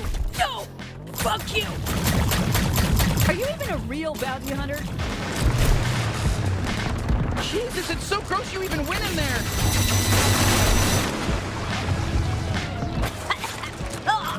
Sludge tastes like shit! Yeah, so stop diving into it! Shit, she's filling the place with sludge! Stay in the air! Better not fall in! Hey, I'm still here. You can still use me if you want. I can deflect attacks. Did you know that? I'm not just all about stabbing. Well, I'm mostly all about stabbing and tethering, but I can also deflect attacks. I'll slice them to fucking death. I'll cut their fucking heads off. I'll rip their limbs. I'll fucking do everything. I'm gonna fucking cut right into them. I'll cut their fucking asshole off and eat it. You know, this sludge matches your toxic personality. Fuck off! That wasn't even a good one. Surprise! Flashback! Hey, it's me, Five-Tor! Kill my shitty clone! I'm rooting for you! Ooh, incoming laser! Laser just for you. Bet you're just as nice and squishy on the inside as the rest of them. Let me at her, bounty hunter. Wow, we're having our first real boss fight together.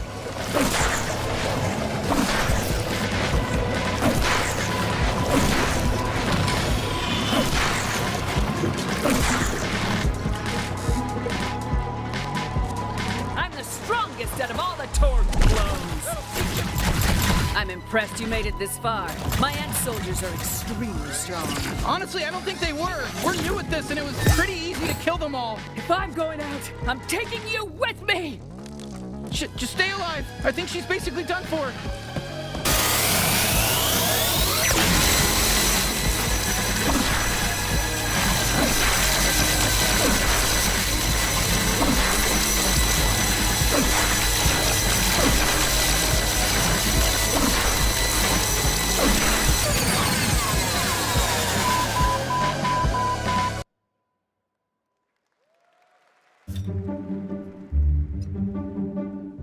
Do you see that? What? Where? What is it? Wait, what are you? Dude, don't eat that. Come on, dude. Dude! You know she's gonna eat it. What? Yep. No! No! Told ya. Gross.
You've been selected from among thousands of candidates Hey, Cutter. to join the Lynx family. You're from Earth, right? This is more than just a job.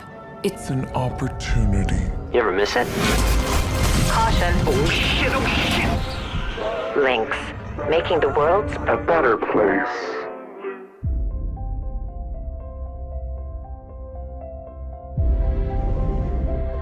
What they say about work in space is true.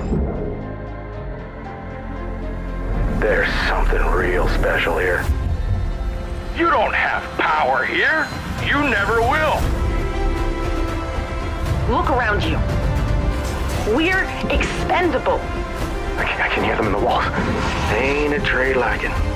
Dancing between the ribs of a ship, gaze out at the rest of the human race, buzzing in the distance. That's when the sky fills up with flames. That's the way things go.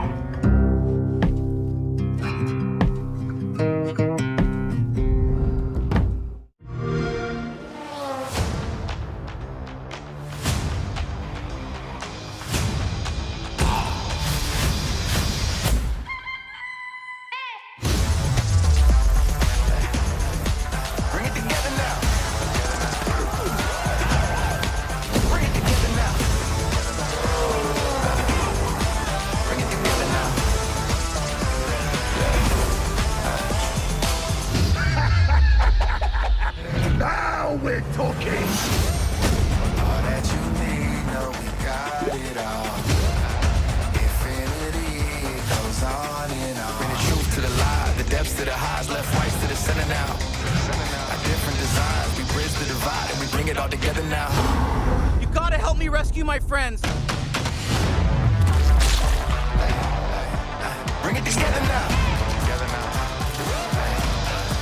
Bring it together now.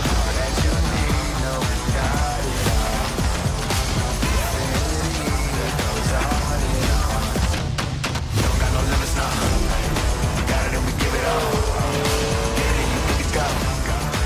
Bring it together now. Bring it together now. Bring it together now. Bring it together now.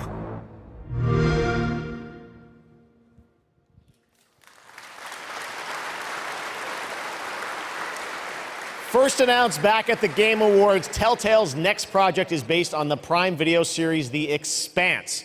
Well, we showed you a little bit of the trailer at the Game Awards to set up the world. Now you're going to get a first glimpse at the gameplay with this behind-the-scenes clip. Enjoy.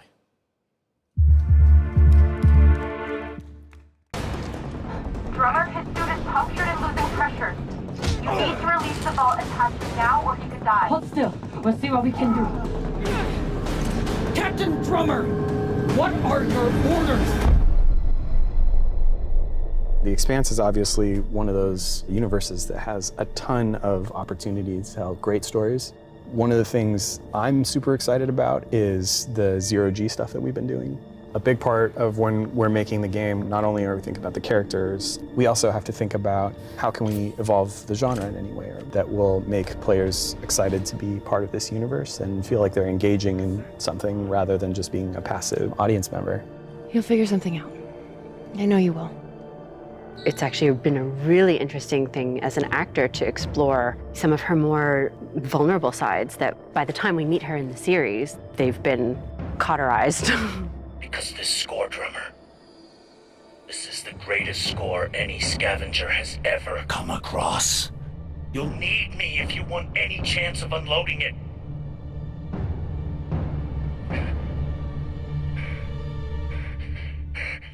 The craziness of an exploded ship that now constitutes several parts in a mass that you can move among, and balancing that out against almost like you're excavating the story, that's a personal story. Those are people, those are characters, and you are now among their ghosts. Whatever they were doing right before they died, being a scavenger, it's a pretty dark job. We're really excited about how it feels to both play and experience the story in the game.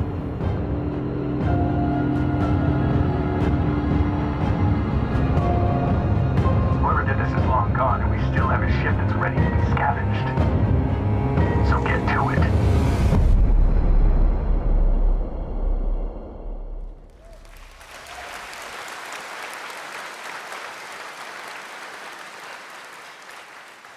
Speaking of adapting things from one medium to another, here's a film adaptation that into a game which I don't think you would have ever expected. Check this out.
Goats, killer clowns, we got it all tonight at Opening Night Live. Now we've got another brand new game announcement from a European publisher for a sci-fi action adventure. Here we go.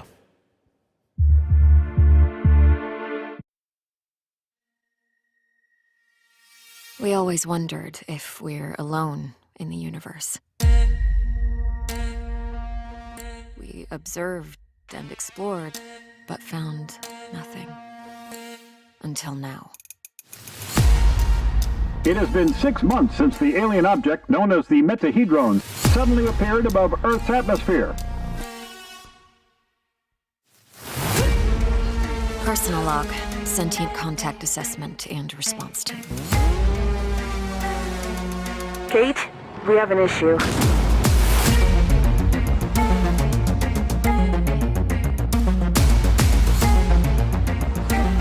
What happened? Power supply failing.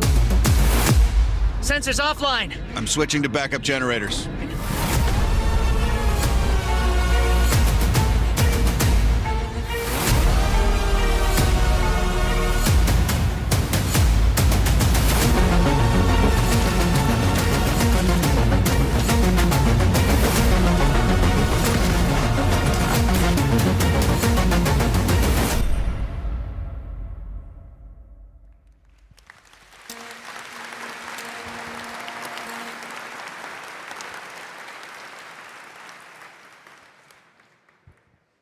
Now we're going to talk about Gamescom Goes Green, which is an initiative that has made Gamescom the first climate-friendly gaming event in the world. The core event and this show, Opening Night Live, I'm happy to say, are 100% climate neutral for the first time, and that's something we all should be very proud of.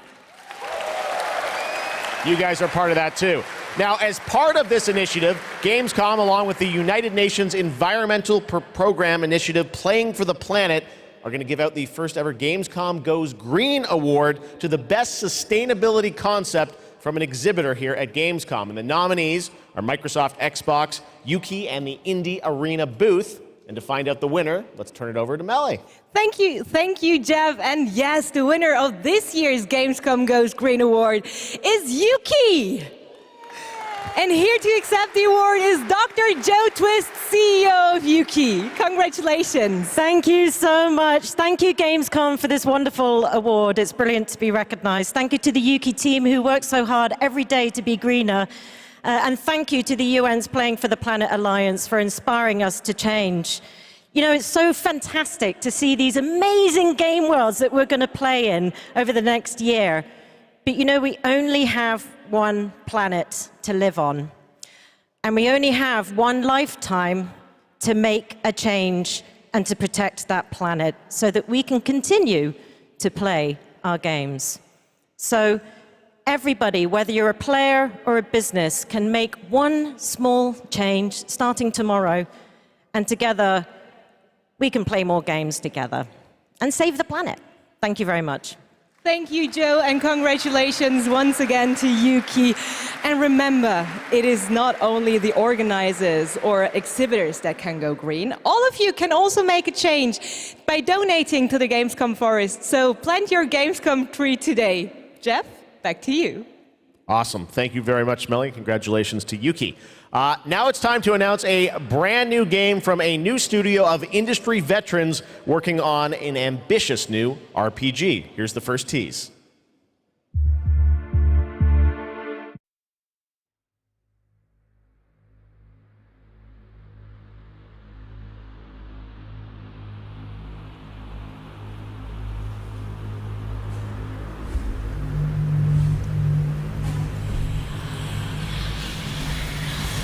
In the crux of reality, there exists two lies. One before the shadow, and one behind the eye.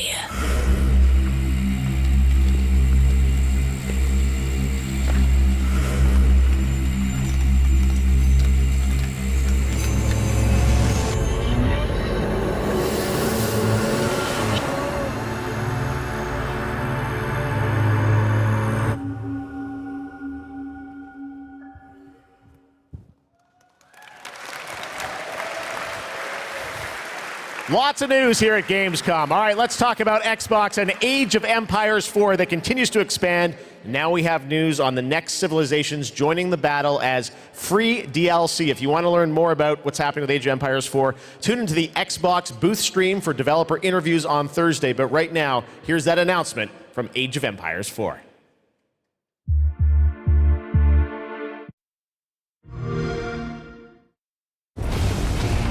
There's more than one way to win a battle, and every empire must find their own path to victory.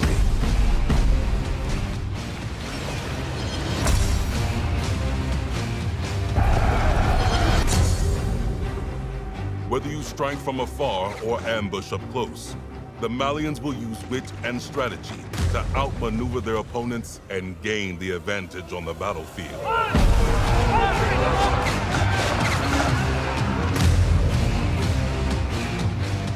With powerful siege tools and the ability to rally large formations, the Ottomans can keep the pressure on to bring down their enemies' defenses.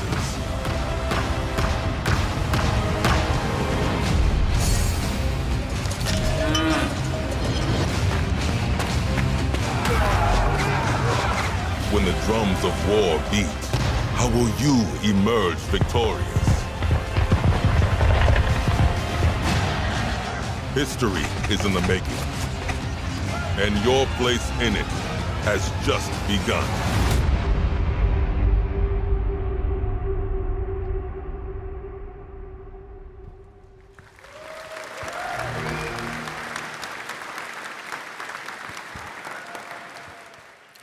Time to head to Gotham. You guys excited for Gotham Knights?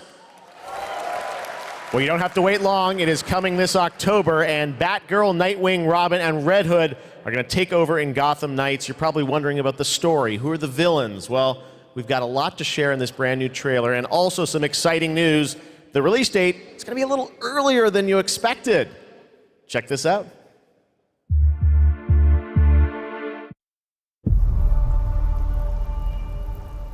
Jim Gordon never gave up on anything. That's why Gotham City is still here.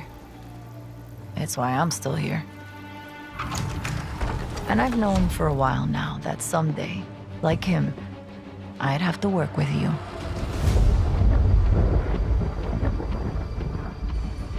I've seen plenty of criminals in my career, but nothing could have prepared me for this.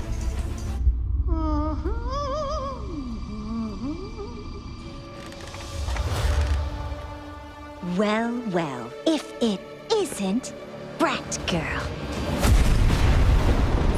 Gotham City is at her weakest. There's blood in the water, and the sharks are circling. They're all making their move. Play nice. But we aren't going to give up. A storm has risen over Gotham. Nothing can stop it.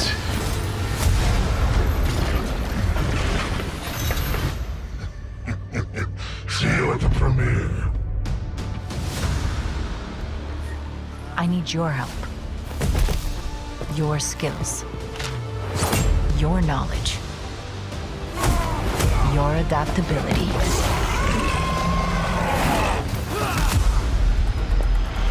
You got my back? Oh, boys! This biopic is based on a true story. My story. Soon, the world will feel the cold as I do.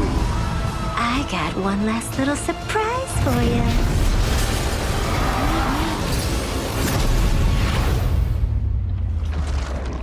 Come to watch the show, Red Hood. Nah, I'm just here to kick your ass.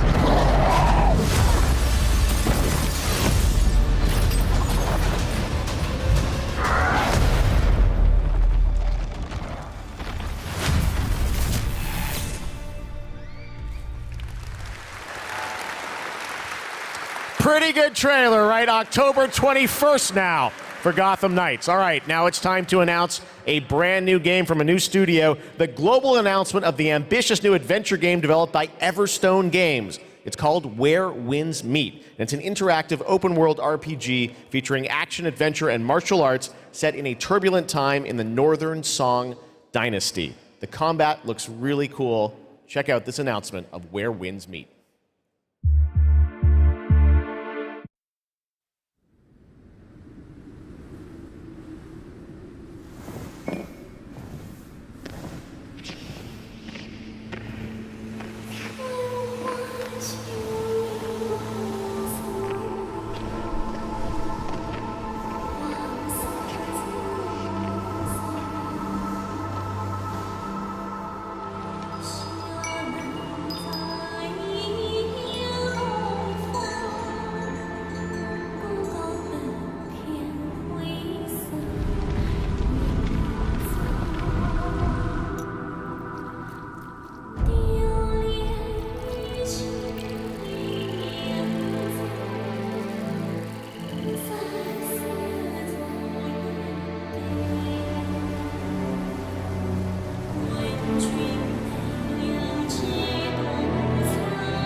横按虎烟，武功双全天，十步踏云天，千里不过流星，风小家不谈世上言，水腾书河下，何等太传天。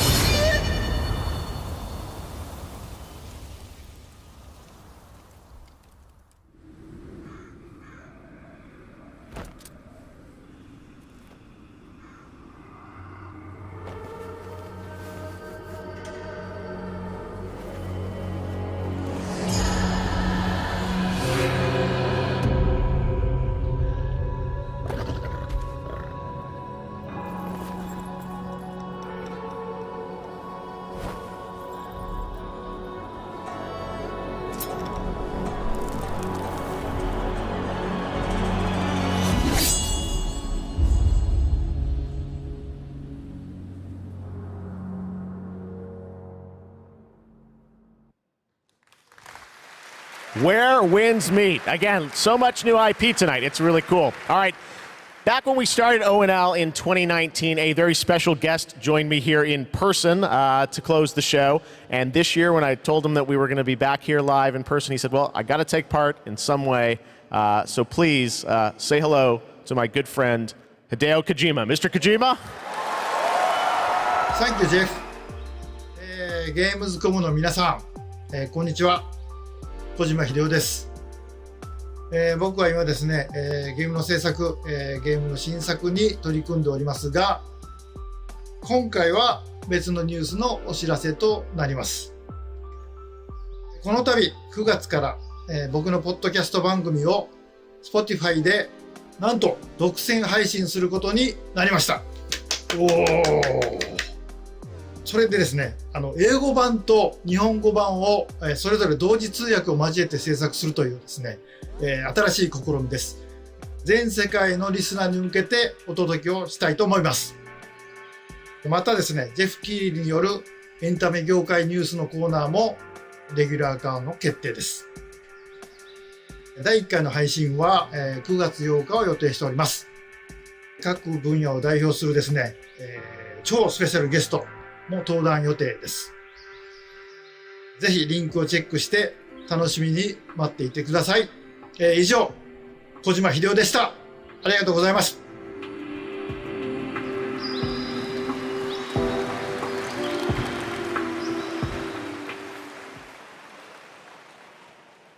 Last year, opening night live, we announced Park Beyond from Limbic Entertainment and Bandai Namco. And this year, they've got an awesome booth experience for those of you here in person. And for those of you at home, we've got a brand new trailer that shows you more of this incredible amusement park simulation game.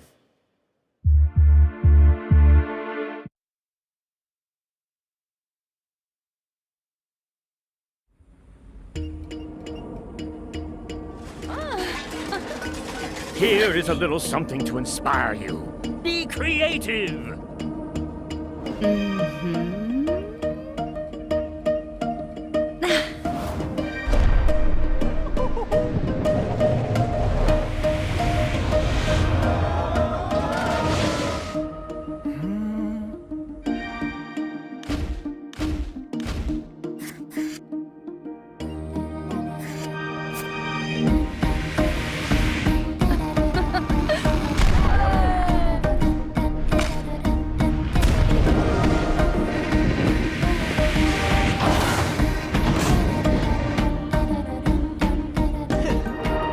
Great job, guys. This has a lot of potential. Couldn't we go a step beyond? Ta-da!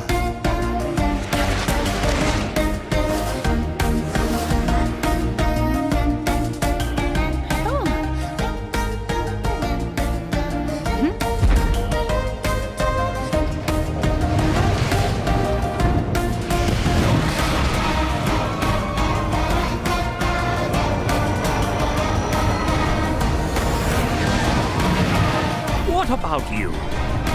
Will you go beyond your imagination?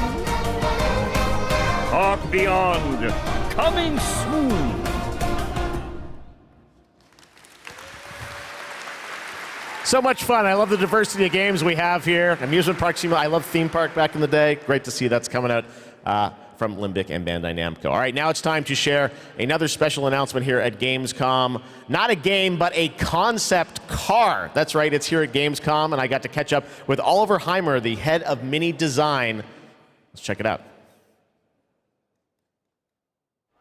All right, I'm over here at the Mini booth with Oliver. This is the Mini Concept Aceman reveal. This looks so cool. I'm glad you like it. Well, let's take a look and learn more in this trailer.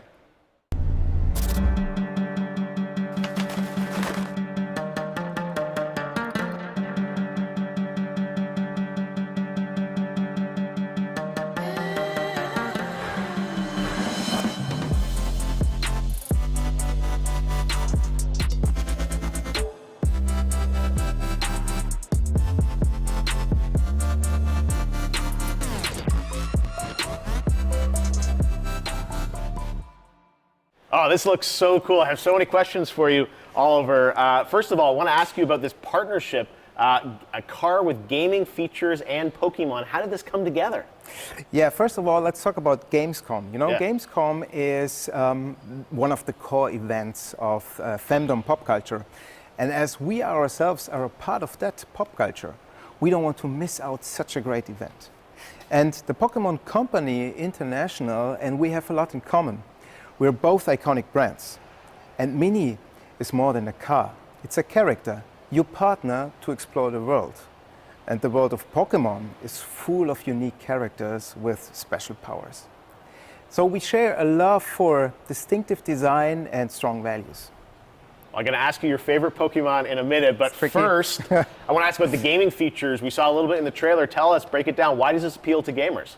So, first of all, it's all about the Aceman's gaming features. It's designed to be playful, as the brand is. The Pokemon mode welcomes you inside of the car, and then you can connect your gaming console to your Mini. And all you notice is a lot of details referencing Pikachu in particular. Yeah. The Aceman is fully electric, just like Pikachu is an electric type. So they're a perfect match. Is there an overarching motto to this partnership? So indeed there it is. We asked ourselves the question, what is if a car could connect it with your gaming console, just like it does with your smartphone? So we are promoting a playful mindset, just like our brand in Pokemon. So our Gamescom claim is play on, never stop playing. Well, speaking of never stop playing, will we see you next year at Gamescom as well? Yeah, we plan to stay in the game and play on for sure, like we always have from the get-go. So stay tuned. Awesome. All right, Oliver, thank you so much. And we've got much more O&L still to come.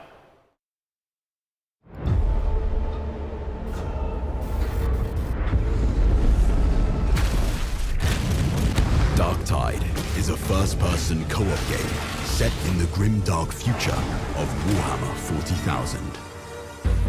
Welcome to Tertium, a sprawling hive city on the brink of destruction. You are a reject, a convict freed to serve the Inquisition in this darkest of hours.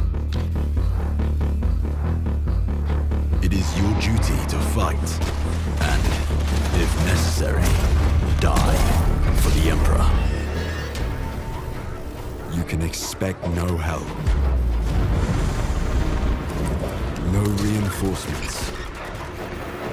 You are Tertium's last line of defense.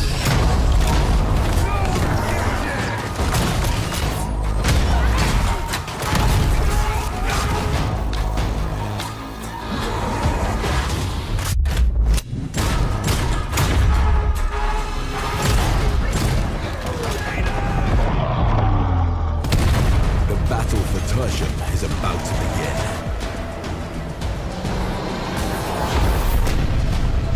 Rejects will rise.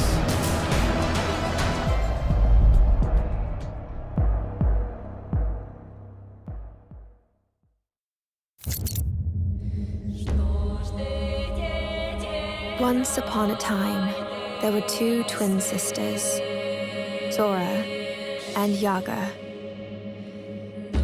You got it all wrong. Once upon a time, there was a freak with no face. Stop it!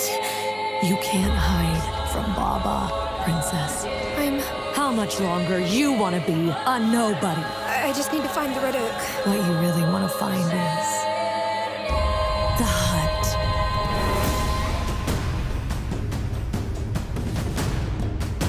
What the hell is wrong with this forest?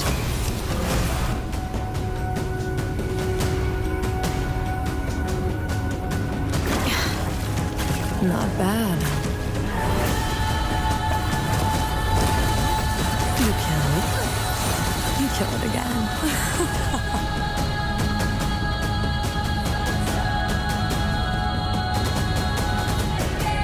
If anything bad happens, always head straight to the Red Oak.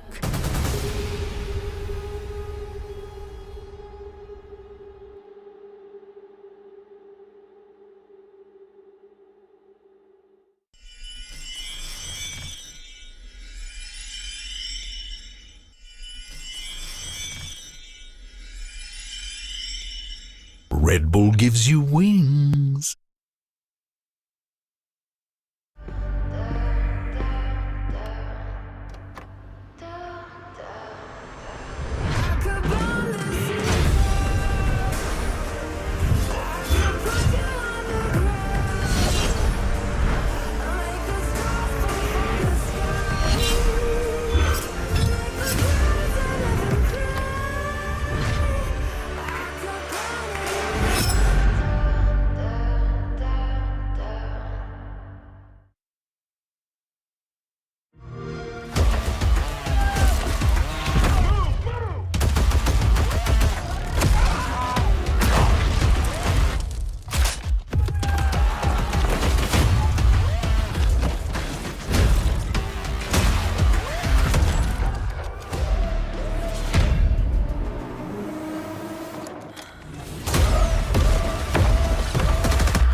And now it is time for a final award. But don't worry, there is more on Saturday, so make sure to not miss our award show on Saturday. But here are your nominees for the most wanted Sony PlayStation game. The Dark Pictures, The Devil in Me. Lies of P. One Piece Odyssey.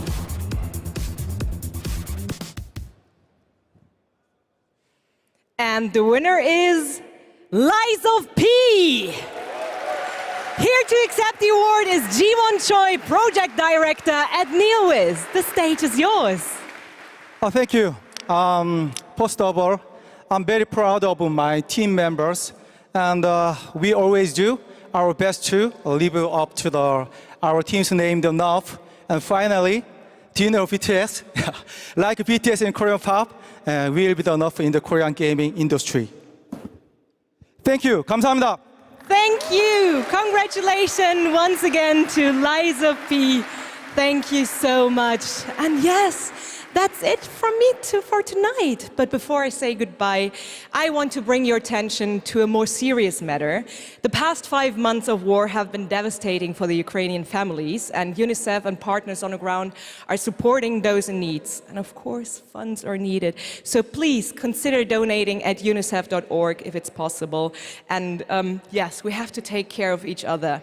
Gamescom also supports the development of Antura, the language learning game for Ukrainian children. Antura is based on an app which was made for Syrian war refugees to learn the local language. And I mean, in times like this, it is more important than ever to take care of each other. And I hope you keep that in mind, not only for Gamescom this week, but way after. Thank you so much. That's it from me, and have a wonderful Gamescom. Geoff, back to you. Thank you, Melly. Great to have you with us. We got a few more games to go. Now, one of the great things about Gamescom is we love to profile games made in Germany, and this next game was made by 4 students in Berlin. It was a big success on Steam, and now it's coming to a new platform, and we've got the announcement right now.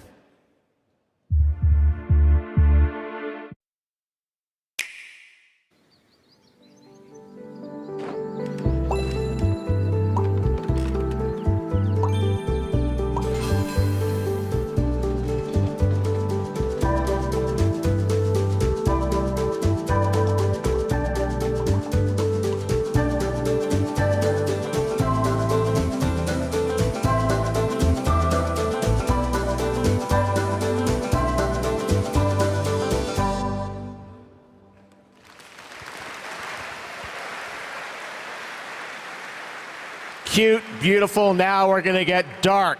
The Outlast Trials. You guys excited for this game? The Outlast Trials we showed you last year at Gamescom Open Night Live, and we haven't heard anything since really from the team, and everyone keeps asking me, when are we gonna get to play this? Well, tonight, we've got the world premiere of the brand new trailer, and yes, some news on when you might get to play it. Here we go.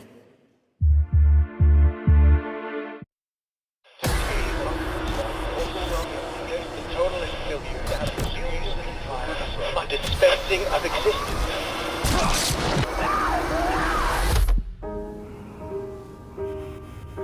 To create constant pressure. Absolute. Feel your control. But we got fucking law!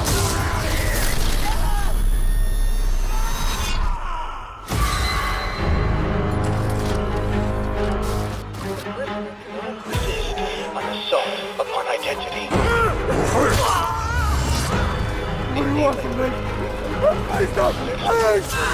Establishment of guilt. Look at that pretty face.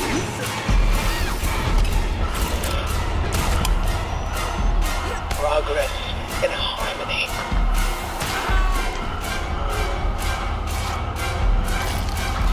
Self-betrayal. A subjugation of perception. Guard. Chemical encouragement. Doctrine over person.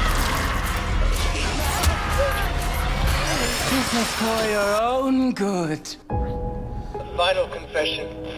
Elaborate and inclusive, rather than terse, for an even greater emphasis upon the experience of personal rebirth.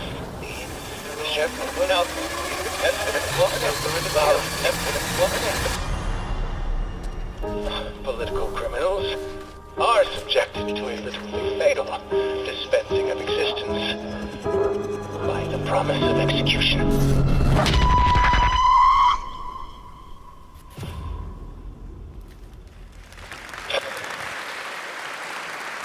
That's right. Some people will get to play something this year, the Outlast Trials. All right. Next up, we've got a tease of the first release from Embark Studios, which a lot of the veterans that worked on the Battlefield franchise in Stockholm, Sweden.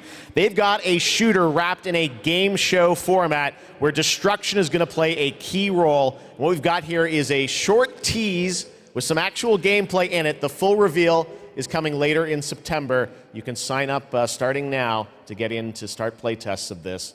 Check out the finals.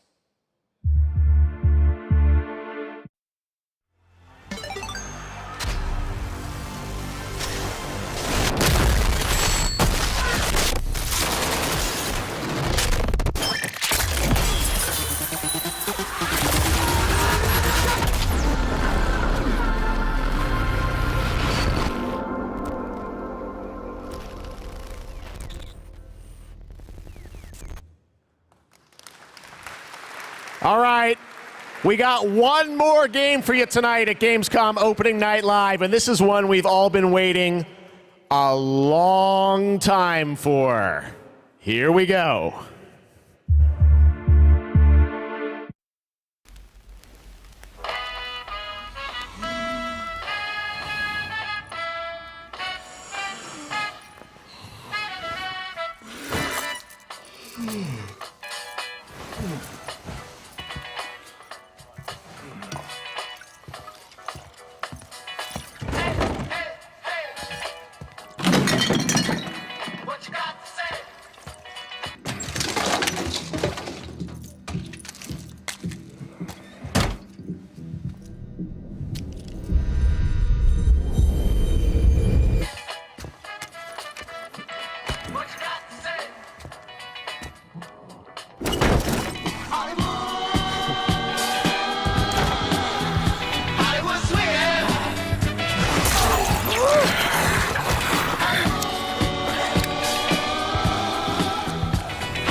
It's true, Dead Island 2 coming next February, and joining me now to tell us about this long-awaited game is Con. Con, great to have you with us. First of all, let's explain a little context to that trailer we saw. Who is that character that we meet? Thank you, Geoff. It's great to be here. So you just met Jacob, and he is just one of our 6 playable characters. Our zombie slayers have larger-than-life personalities and unique dialogue, which fits in with a very pulpy and irreverent tone, as you could tell. I see the tagline there, see you in Hell A, so it looks like we're heading to Los Angeles in this game? Well, our pulpy tone is kind of a love letter to classic cult Hollywood horror B-movies, so where better to set it than in Los Angeles, sort of a modern paradise gone to hell.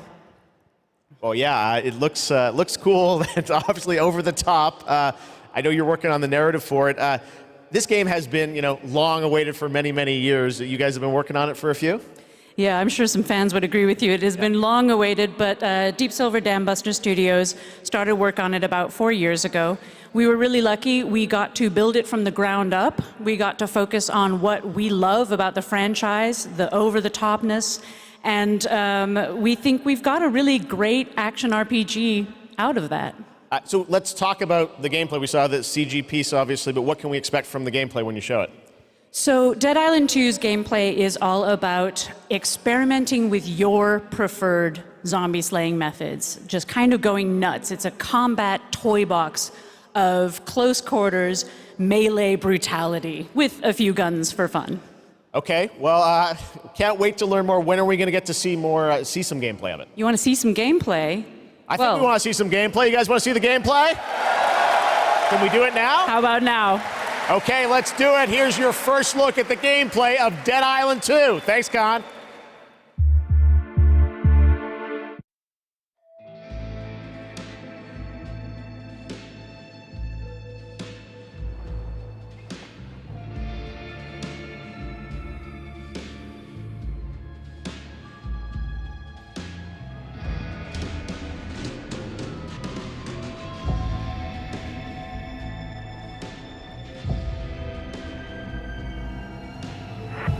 Stand the fuck back. It's hammer time.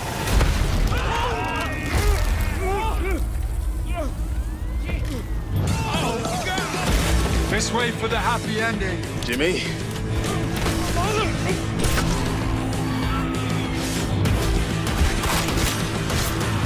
Humanity's survival depends on the red gold pumping through my veins. Well, sounds like you're the star of the show now. This motherfucker!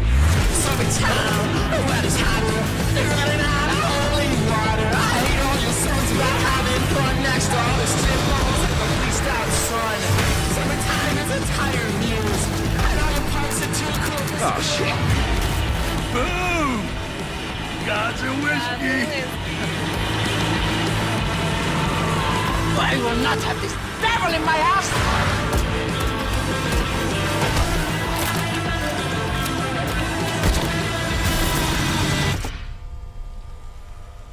Gosh, this is beyond insane.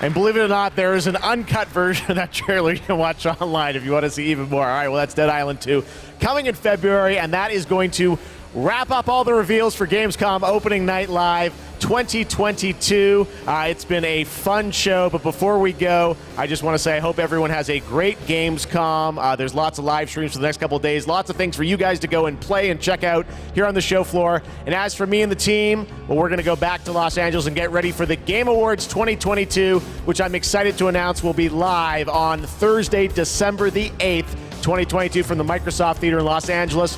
We've got lots of great stuff we're working on for that. But until then, hope you guys have a great Gamescom. Thanks so much for being a part of Opening Night Live. We'll see you soon.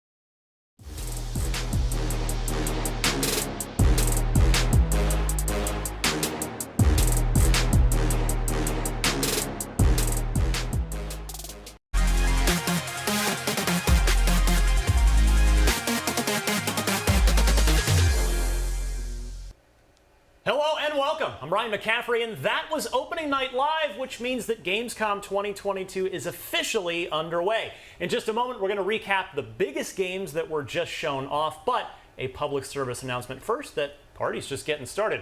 Right now, joining me to discuss Opening Night Live are my colleagues Jonathan Dornbush and Destin Legary. I promise we're going to talk Dead Island 2. We have some time set aside for that because that's probably what everybody's still buzzing about for the moment after such a long delay of waiting to see more of that game. But let's start, Jonathan. We saw a lot. Yeah. There were plenty of video games in there, a lot of new stuff. What jumped out at you? Quite a bit of stuff there. I think one of the things that jumped out for me, biggest reveals wise, was more gameplay, at least another look at Lies of P. Yeah. I've been really excited about that one. I know the IGN audiences as well. I'm a recent convert to sort of the Soulsborne genre. And seeing something that is a dark twist on Pinocchio, I think someone, when we were all watching, called it like American McGee meets Pinocchio. Right. And that feels very fitting. I thought that one looked really cool. Yeah, it seemed like a game where the developers had an idea of just like a crazy idea in a reading room. Like, what if we made a Pinocchio game based on the myth of Pinocchio, but made it a Souls-like? And then they started like thinking about it more, and it's like, no, actually, this could totally work. That was probably my favorite art direction of any game. Like, I love a little steampunk, a little kind of Victorian era. Like, it has a really unique, cool-looking world to it. Some of the enemy design we saw in there in particular, like, really excited me. As you said, like, sort of steampunkish, a lot of, like, moving parts with exhaust fumes coming off of them. There was a really nice shot in there at some point of sort of a, looked like an old theater stage that they were in and fighting in. There's a lot of really cool variety to all of it. I think it's very cohesive as a look. But yeah, I'm a sucker for that look, especially it's very Bloodborne-esque. But slightly different, and so I'm really into this one. I think it looks cool. The gameplay looked pretty varied as well. Yeah. Destin Game Pass, day one for this one too. Yeah, I'm down for it. Obviously, it looks really, really cool, like you guys have already said, and I like that the characters seem to have a little bit of a different flavor to each of the abilities, and I'm excited to play it. I think we saw a lot of these Souls-like games. That is true. Gamescom That is this definitely year. the flavor of the month going on right now. Yeah, this one has definitely got people talking though. Yeah, so we'll stay tuned for more on that coming up. Now, Destin, I got to go right back to you right. because the pre-show we saw the next phase, I guess we'll call it, of Destiny. Yeah, so Destiny had a ton of announcements today, including they're doing a cross promotion with Fortnite. Destiny 2 Lightfall was revealed, which is the next expansion coming up, and we learned that there's going to be a new power that the Guardians are going to have called Strand, which is like, I believe they said it was a psychic power, and I'm just paraphrasing based off of what I watched right before the Gamescom stream, but it's really, really cool to see this new setting. Neo Luna, I believe it's on Neptune, and this is an area that hasn't been like war-torn, so it's really futuristic. We have the new supportive characters who are going to teach the Guardians a few things. I'm blanking off their name off the top of my head, but it's neat because there's this character Callus who's been sort of in the backstory for a really, really long time, and this seems to be when he is coming back with the Witness who has empowered him to really help the Cabal give the Guardians a run for their money. And I'm really, really excited about this. And today actually is the new Season of Plunder, where the Arc abilities were reworked. And I could talk about Destiny for the rest of the show. Yeah, why don't you? I mean, you have your time in Destiny 1 and 2 just since 2013. It's like 2,000 hours. Yeah, it's in the thousands of hours. So, but what you saw clearly, I mean, you had a big smile on your face the whole time you were talking about that. So this is clearly going to be of interest to Destiny players. This is hitting the right note for you? Yeah, absolutely. But Lightfall is something that people have been looking forward to for a long time. And even today we found out that they're bringing back the Kingsfall raid, that they're not going to do content sunsetting. So it's not just Lightfall, it's also all of the other announcements that sort of came along with it. And it's all happening today, not only like literally today because they're launching the content, but we're also getting a look at what's going to be taking place over the next year in the world of Destiny 2. Jonathan, I want to go next to Everywhere. Yes. Yeah. No, I mean, we're here in the studio, but I want to talk about the game together. Yeah, the game Everywhere. Yeah, we can plan a course for ourselves. So this is significant because of who's involved. It's a gentleman by the name of Leslie Benzies, and no doubt a talented team working with him. But Leslie was one of the primary creative forces of Grand Theft Auto since GTA 3. Yeah. He was at Rockstar for 20 years. There was a somewhat public, wound up in court, some ugliness in the divorce there.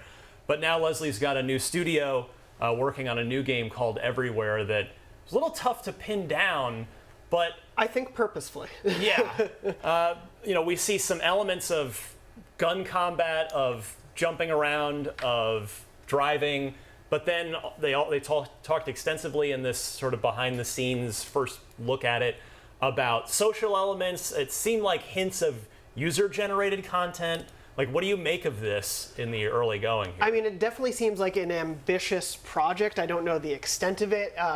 Things like metaverse were not said, but it feels like it could exist in that sort of space, so we'll see what happens there. But yeah, I was really thrown because originally the concept art they were showing before they went into gameplay was like, oh, this looks like a cool, maybe fantasy, bright, colorful world. And then they showed so many different genres or ideas, and then especially at the end of the trailer, we see a much more realistic and darker art style to it. I'm curious what it is, if it's going to be sort of a like game creation engine in the hands of players, similar to something like Dreams, where everyone's going to be able to share what they create, or if there's going to be more authored stuff that the devs work on that then you can kind of mess around with to a certain extent. Now there's a word, there's a little allergy to this that gamers could end up having. Yeah. Nothing confirmed, but you were digging around. The internet was digging around, as the internet does. Yeah, there were some after this announcements, and what was unearthed in the job listings. Unconfirmed reports, but I saw some talk going around of sort of like blockchain listings of job listings and interest there, and obviously, stuff like that can be very controversial for certain players. So it might not be the game for everyone, even though it goes everywhere. But a lot really unconfirmed about this game. A lot still to see what it actually is. But I imagine we'll get more in the days and weeks to come. If there's any truth to that, I'm out. Like, nobody has proven that NFTs or anything like that works really well in games. Most of the people who have implemented them haven't seen a ton of success. But it's not for me. No. Let's pretend I don't have that negativity towards it, and just looking at the concept itself for a second, I think it reminds me of Fortnite. I think they're trying to do like the metaverse style thing. That has been a buzzword. It seems like there's co-op, and it is really interesting to think about a game world where the players are able to create different experiences during that time. So yeah, I mean, for me, it's Leslie Benzies automatically earns this attention and interest on my part, because this is a person who's one of the most decorated. I mean, the resume is unparalleled. So the big question I have is, Leslie, while clearly talented, has had access to effectively unlimited budgets for the last 20 years, because Rockstar North particularly is able to. They've done whatever they want, and they've raised the bar with every new Grand Theft Auto release. So do his new corporate partners have a big enough bank account to match whatever this is? Because this is clearly an ambitious game, if nothing else. We'll see how it turns out. But that's one to keep an eye on for sure. Now, let me go back to Mr. Jonathan Dornbush, because the early portion of this opening night live presentation, we unexpectedly heard from Sony. We didn't think Sony was going to show up, but they showed up in a rather unique way, and something that PlayStation fans have been looking for some time. They did, yeah. I think, there was a lot of maybe hope we'd see something of God of War. I think we'll get there a little bit after The Last of Us Part 1 comes out. But yeah, we saw the DualSense Edge controller, which is essentially their Pro controller, the elite controller for Xbox fans, sort of like thing that a lot of people have been wanting from PlayStation for a long time. It's really interesting. Back at the end of the PS4 life cycle, very shortly before the PS5, they released a back paddle attachment for the DualShock 4, and everyone was like, oh, the DualSense must come with these then, and they're just training people to get used to it, and then it didn't. Obviously, it seemed like a testing ground for what would come with the Edge. We're seeing, customizable pieces here, changes to the analog sticks, not what some people may obviously want. They're very much keeping it to the PlayStation style, so it doesn't seem you can change the D-pad and the left control stick. Those are going to stay, connected. But you can swap pieces out. You can reassign buttons pretty well. There seems to be a lot of customizability to it in that sense, going along with the trend of other things that we've seen from controllers like this. Also, very small note, I really like the way the light bars, lights kind of go along the edge. I think the design of it is really cool. But we didn't get a release date or a price. I think the PlayStation blog post about it said, coming in the months ahead, we're excited to reveal more. So I wouldn't be surprised if this was like early 2023. It'd be cool if it was before Black Friday. If they could get it out for the holidays, that would be really cool. But I would see either before the holidays or after the holidays, sort of thing. They made it a point to confirm that it was designed by Sony, which is great to hear. Like, there's not a third party designing it. And honestly, I've been really excited for PlayStation to announce a new controller for the PlayStation 5. One, because we've had the Elite, they're on the third, rumored to be doing the third generation of the Elite, right? Over on the Xbox side of things. We talk about it on Unlocked a lot. And I'm really happy to see that PlayStation's getting in on this game, because these controllers, while expensive, offer a lot of cool features. Yeah, it's and I would think the price, we can at least use the Xbox Elite controller's price as a ballpark for this. For this DualSense Edge. Now, that was one of the things that was really kind of buzzed about on social media during the course of opening night live.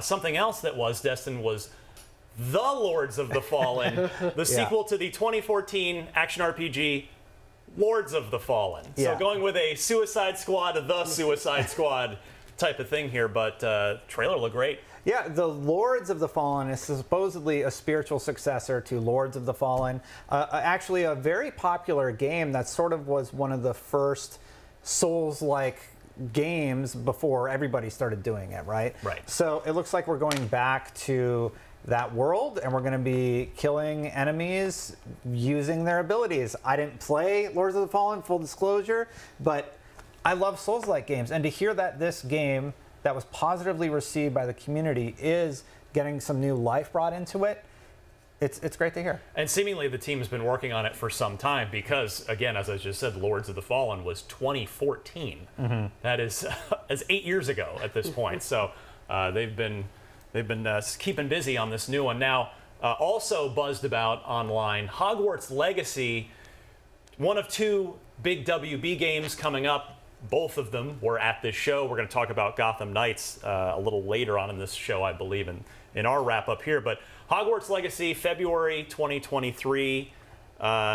Destin, this I think there's a lot of excitement with this game because there's really a lot of potential for this to really tap into the Harry Potter universe in a game in a way in like a way we've all wanted to see. Yeah, strangely, I'm not a huge Harry Potter fan. Like, I've seen all the movies, right? I didn't read the books or anything, but seeing this and seeing how they managed to incorporate gameplay in the world of Harry Potter in terms of like how the spells are going to attack enemies and such has me really listening and paying attention to what's going on with Hogwarts. I'm pretty excited to try it out and hop in and sign up for whichever fat Gryffindor or whoever I end up with and seeing what adventures they have in store. Yeah, Jonathan, I know you're a big Harry Potter fan, and this, now that we're seeing some gameplay out of this, and it's seemingly finally getting closer. I don't really believe any release date at this point until we get the gold announcement of the game going off to certification. But what'd you make of the demo today? It was surprisingly darker, I'd say. I think they're trying to show the different facets of the world that they're going for, because the franchise definitely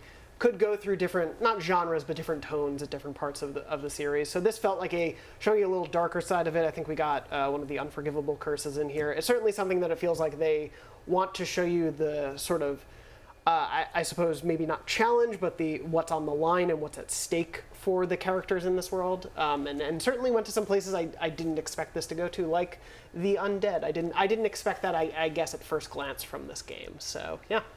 Yeah, looking good. So that's on the list with 7,000 other big games for 2023. So we will look forward to that. Now, we've got about 90 seconds before we take a quick break.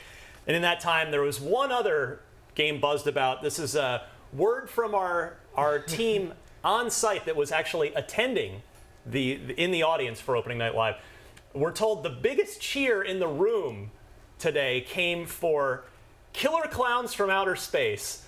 So, tapping into that B-movie fun from, I think, early, mid-90s, if memory serves. And, Destin, this game, this is an interesting premise for a game, though. It could totally work. Yeah, absolutely. And all the games that have been done by this team have gone on to see quite big success. Yeah. So I'm really excited to see what they do with this sort of kooky horror genre movie franchise and incorporating it into the style of games that they've been making. Yeah, Jonathan, if you had Killer Clowns from Outer Space turning into a video game on your list of dormant IPs that would be adapted into a video game, I think if you had that on your bingo card, well, congratulations. Yeah, it worked out real well for you this Gamescom. Of course I did, but I've never seen these movies, so but like you said, there's obviously a lot of love for taking these classic horror franchises and turning them into multiplayer games. So yeah, I mean, we're watching the gameplay now, obviously, and there's enough. It's goofy enough inherently, and nobody will come into this taking it seriously as a as a real horror game. It'll be what you're in for here. I'm in it for the story, I think. Yes. Yeah. So we'll keep a close eye on this one as well. All right. Well. There are other games that we are excited for that we'll be taking a closer look at later on. I talked about Dead Island 2. Also, new Tales from the Borderlands, that's tops on my list, as well as Where Winds Meet. And when we come back again, that's Dead Island 2 time. So don't go anywhere because we'll be right back to talk about that right after this. Gamescom 2022 is presented by Samsung SSD, essential for gaming. The only thing better than listening to IGN podcasts is watching them. Luckily, all your favorite weekly shows are here on IGN One.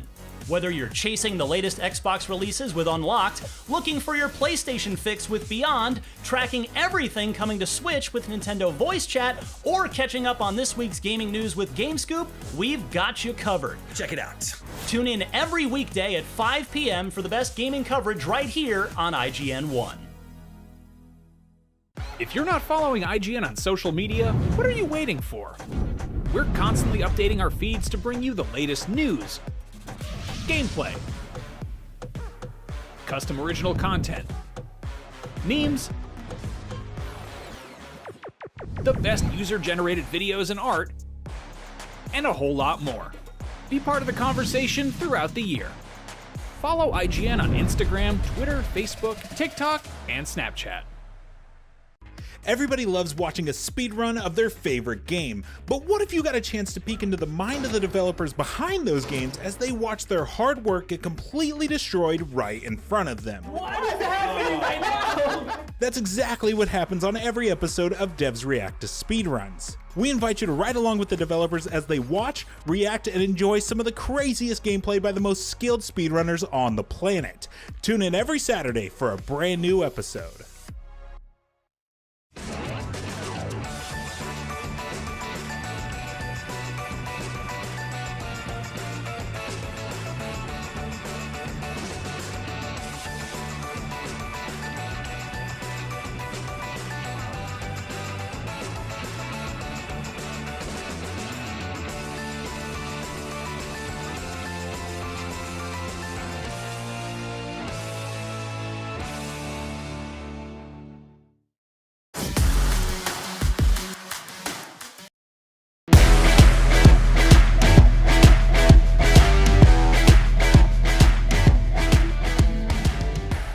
The First Descendant is Nexon's new co-op action RPG shooter made in Unreal Engine 5 that transports players to a sci-fi world where they will unravel the secret behind the Descendant's power across various missions and raids in single player and multiplayer.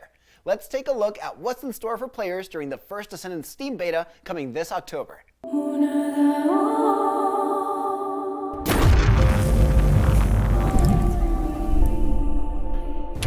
We always ask questions.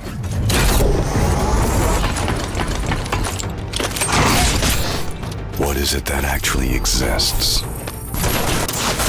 Where does the origin come from?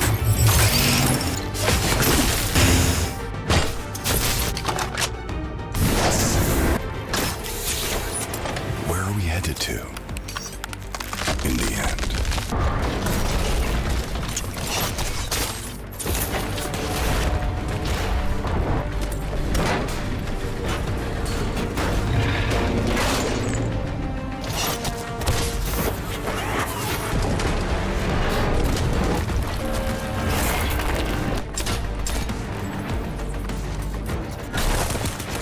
If you feel confused,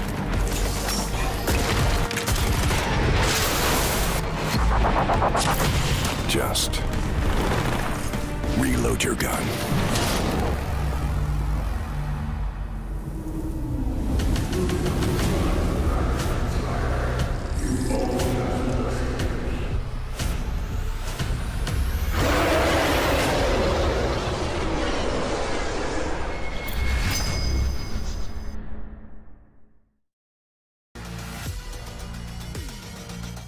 At Opening Night Live, we discovered that Dead Island 2 is very much alive.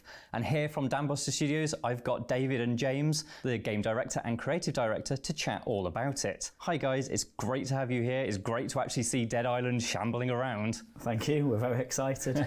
So it's obviously a lot of people have been waiting a very long time for this game, and obviously you guys are now at the helm. And I was just wondering, just for a start, could you give us a quick introduction to kind of what Dead Island 2 actually is? Yeah, sure. So Dead Island 2 is an action RPG first-person zombie slaying game, and it's set in LA. We take players on a roller coaster ride through all fantastic locations, postcard locations through LA, from the beaches of Venice and Santa Monica through to luxurious mansions in Bel Air, and it's all playable in 3-player co-op. And obviously kind of we first saw Dead Island 2 a long time ago with a very different trailer. What is the current like creative vision? Is it very different to what we glimpsed back in the day? I think the original teaser trailer back in 2014 now had a really good basis.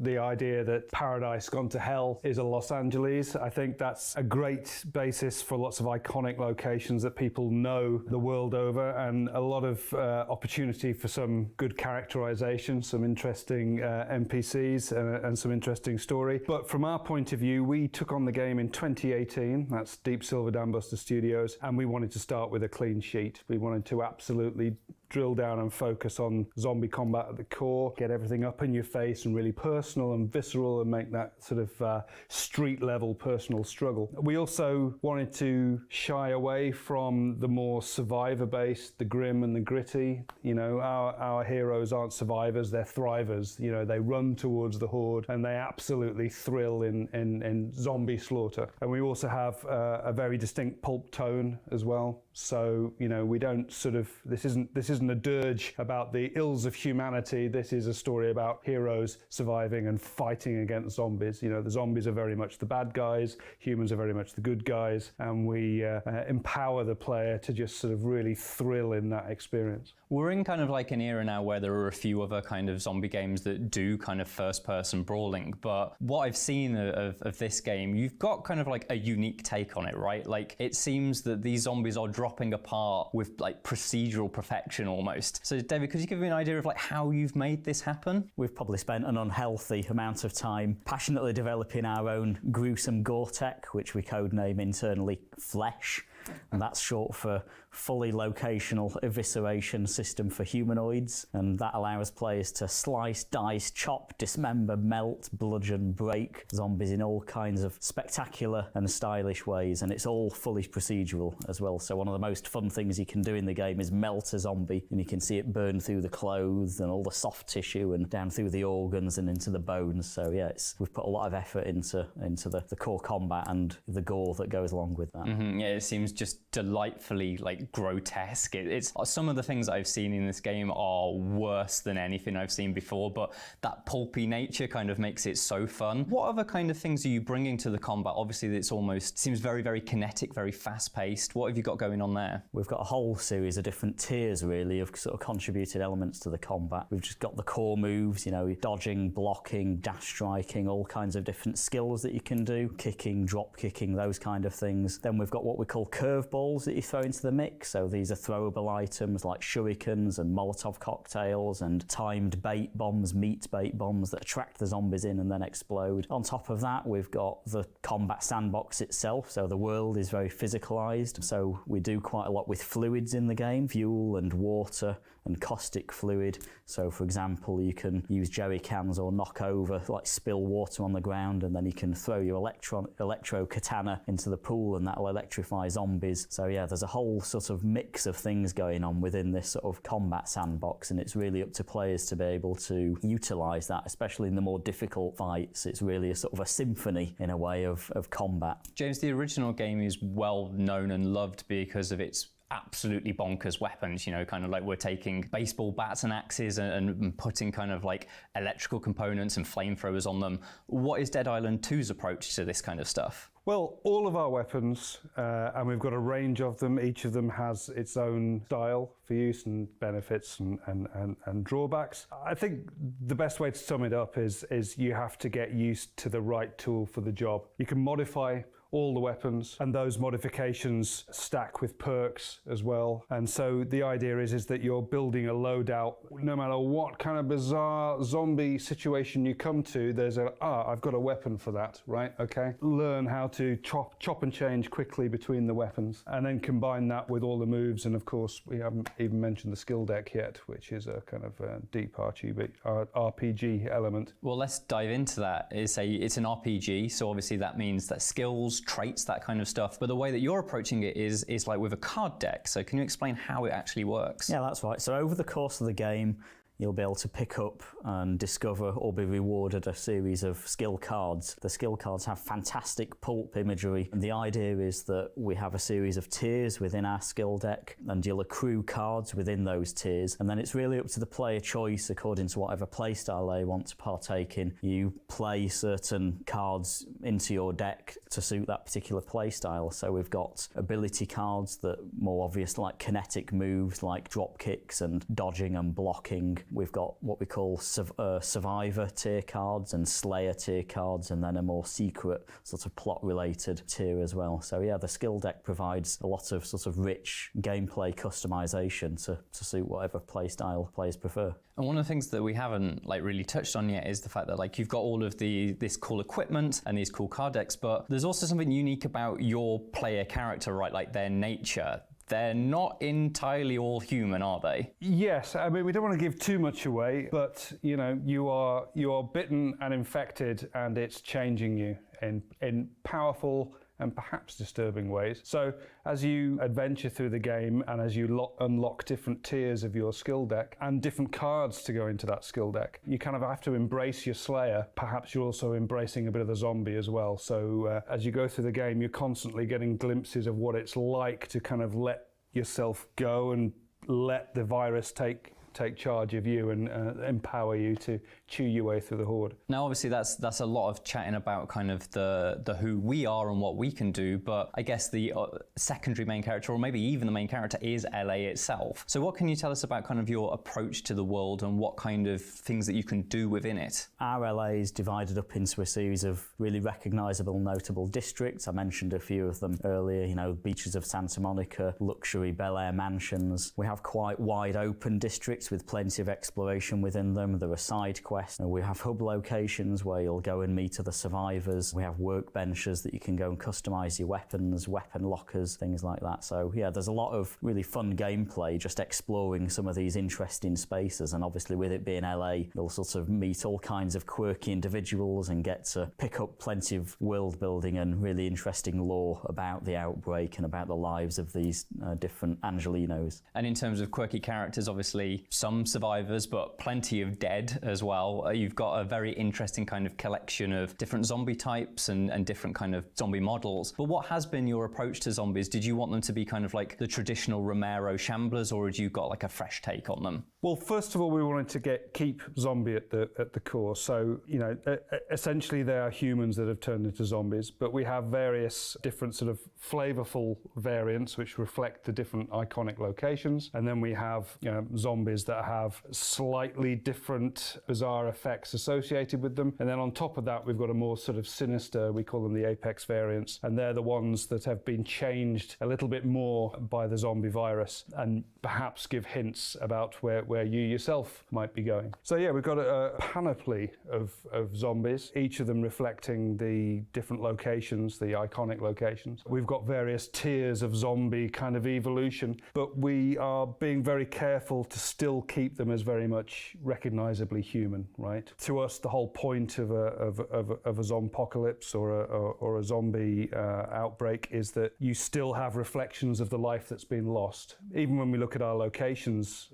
in the game, we've been very careful to keep that shine, that through the Hollywood lens, LA that everybody knows. So we've always got a reminder of what's been lost, because again, it's humans are the good guys and the zombies are the bad guys, right? And it's about sort of saving humanity. And saying that humans are the good guys, obviously humans, multiple. Co-op is a big thing of the original Dead Island. We like to fight zombies in groups. I assume co-op is coming to Dead Island too? Yeah, absolutely. So the campaign, your journey to escape LA, is playable in 3-player co-op. The other thing is obviously we'd like to play as different characters, so I assume different characters as well to choose from? Yeah, so in Dead Island 2 we've got 6. They're all voiced differently. They all start with slightly different starting attributes and skills. We wanted to make sure that players could choose their own playstyle. I was mentioning earlier with the skill cards. So most of the skill cards are available to the various different types types of characters. So you can change path, you can respec your skills at any given time. It's not locked in. So if you find a particularly difficult encounter or you want to just try out a different playstyle, you can do that at any point. But yeah, it's all within those 6 really sort of interesting as well, and like funny in many cases, 6 characters. And it sounds like these characters generally have that kind of almost larger than life element to them. It's that pulpy style. You didn't want to go for kind of like a grim and gritty kind of post-apocalypse survival style. Yeah, we're not about navel gazing.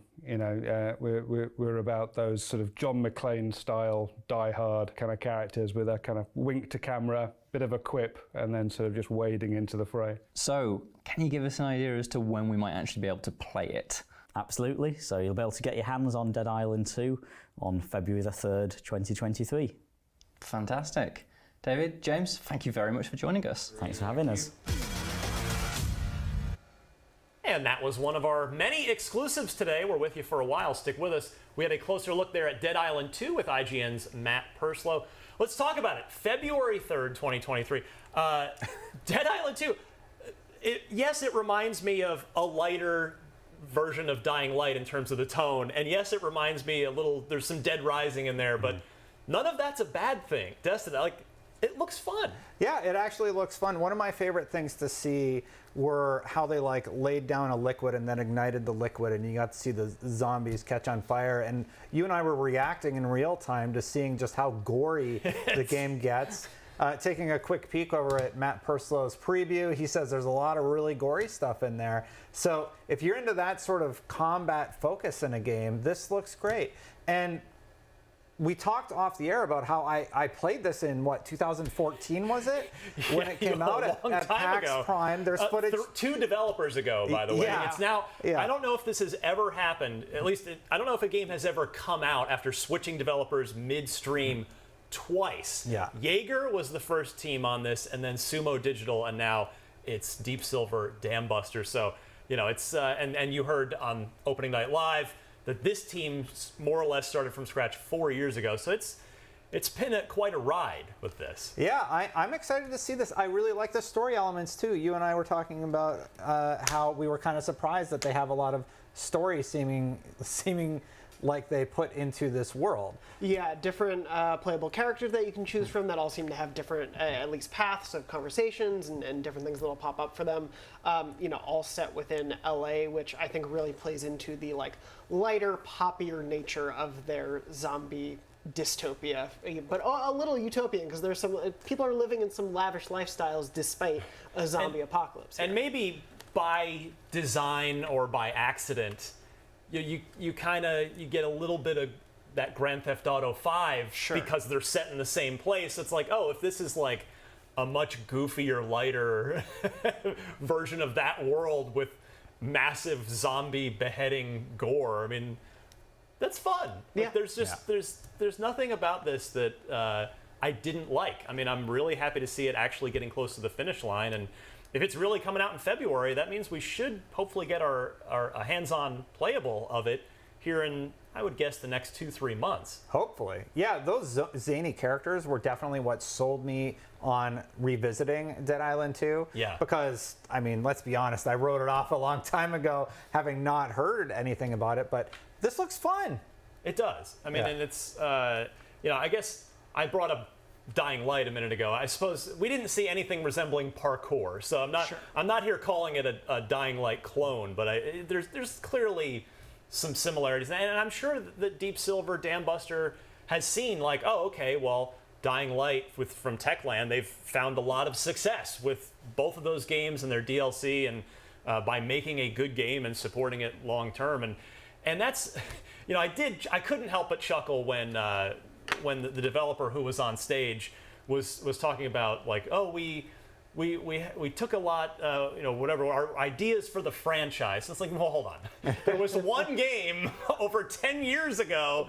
Now you're making a second one. But I imagine, Jonathan, that to invest all this time over the course of 3 developers to actually commit to getting this game done and out the door, that Deep Silver does see this as franchise, a multi-game franchise long term. Yeah, I mean, to have the name Dead Island 2 out there for 8 years and to still be committed to making that game a reality, they have to see this as a long-term investment in Dead Island, because, you know, the first one I think came out and was pretty well received. Fine. Yeah, it was good. But it was so acclaimed for its original trailer. I think when people think of Dead Island more than anything, Dead Island 2, they think of the original the roller trailers. skating. So as a franchise, it's not something that I think even probably, there are fans of it, of course, obviously with this coming back, but I think for them it's more seeing like what can we do within the genre in the space, and like to your point, obviously it's not going to be exactly like Dying Light, but it clearly is taking some influence from there, some influence from Dead Rising, other zombie-like things, and putting it all together, and also putting that out,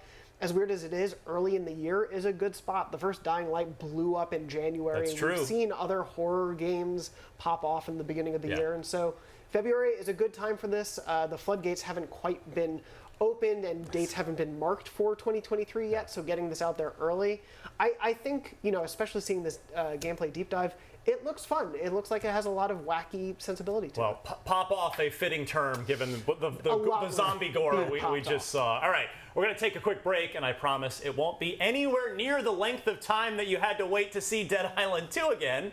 IGN's coverage of Opening Night Live, including an exclusive look at gameplay from Where Winds Meet, which was one of the highlights today, will return right after this. Gamescom 2022 is presented by Samsung SSD, essential for gaming.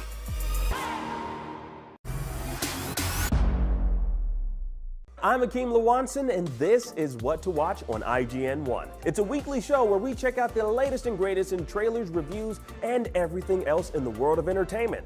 Tune in to new episodes every Friday at 9 p.m. on IGN1. IGN is your go-to for the latest and best in games, movies, and television. And with over 50 million IGN subscribers, you're in good company. Oh, we're shooting turkeys! Thanks to your help, we've raised over $100,000 for charity. Brought you and creators the world over together for events like Gamescom and DC Fandom. Brenton Thwaites here, I play Dick Grayson. And made your voices heard. You voted almost 30 million times in our best video game of all time and Super Movie Madness tournaments, and posted over 40 million times on IGN's message boards. The chat must flow. Catch our unending stream of up-to-date news and so much more over at IGN.com or subscribe to IGN on YouTube. And check out IGN Games and IGN Movies and TV for deep dives into your preferred pop culture. Plus, IGN guides to get help on veritably any game from our team of experts. No matter where you are, IGN.com, YouTube, Twitter, Facebook, or Instagram, IGN has you covered. Hey, you! Yes, you! Do you have FOMO? Fear of missing Gamescom? Relax. Gamescom is everywhere you want.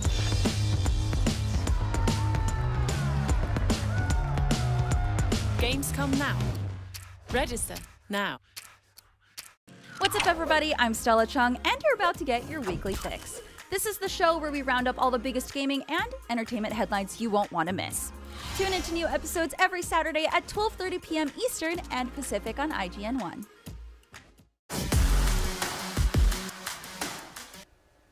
Welcome back to IGN's Opening Night Live after show. Thank you so much for sticking with us. Well, from Job Simulator to Cosmonious High and even a Rick and Morty game, the folks at Alchemy Labs have had a busy few years, and it does not seem like they're slowing down anytime soon. Tonight on Opening Night, well, tonight German time on Opening Night Live, we got a brief sneak peek at what they're working on next. But you deserve a little more than that, don't you? Of course you do. Let's take a longer look at what Alchemy Labs is working on next.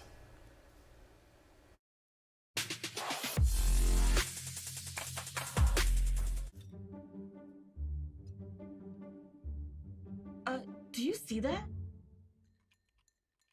What? Where?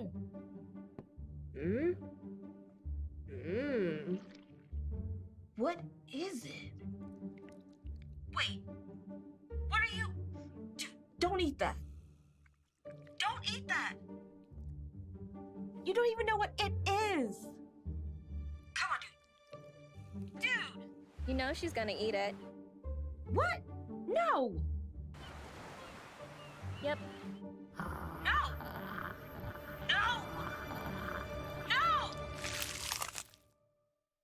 Told ya. 2.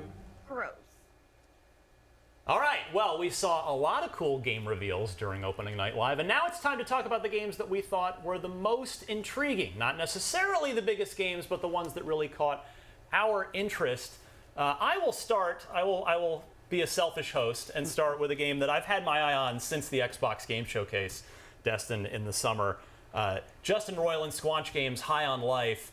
Now, I think you and I agreed that the boss battle that they showed today was sort of a jarring bit of gameplay to just jump into. It was kind of an old school style, like arena boss fight, but I am really excited for this game because it's Roiland's sense of humor, which I love, both Rick and Morty and Solar Opposites. It's a beautiful art style and it's Unreal Engine. You've got these talking guns. I just think this is going to be something somewhat fresh in the first-person shooter genre. It did get pushed back a little bit. It's December now, but it is a day one Xbox exclusive and Game Pass as well. So I wasn't super high on this in the context of today. I think it needed some lead-up gameplay of like more kind of what the typical gameplay sequence looks like, which I have seen before we jumped into this. But your thoughts on High on Life? Yeah, this particular demo, I'm very surprised that they showed this because I think it sort of gives a negative reaction from most people because it seems like a very old school basic boss battle with 3 phases where the boss knocks down the level and then you go through the whole rigmarole.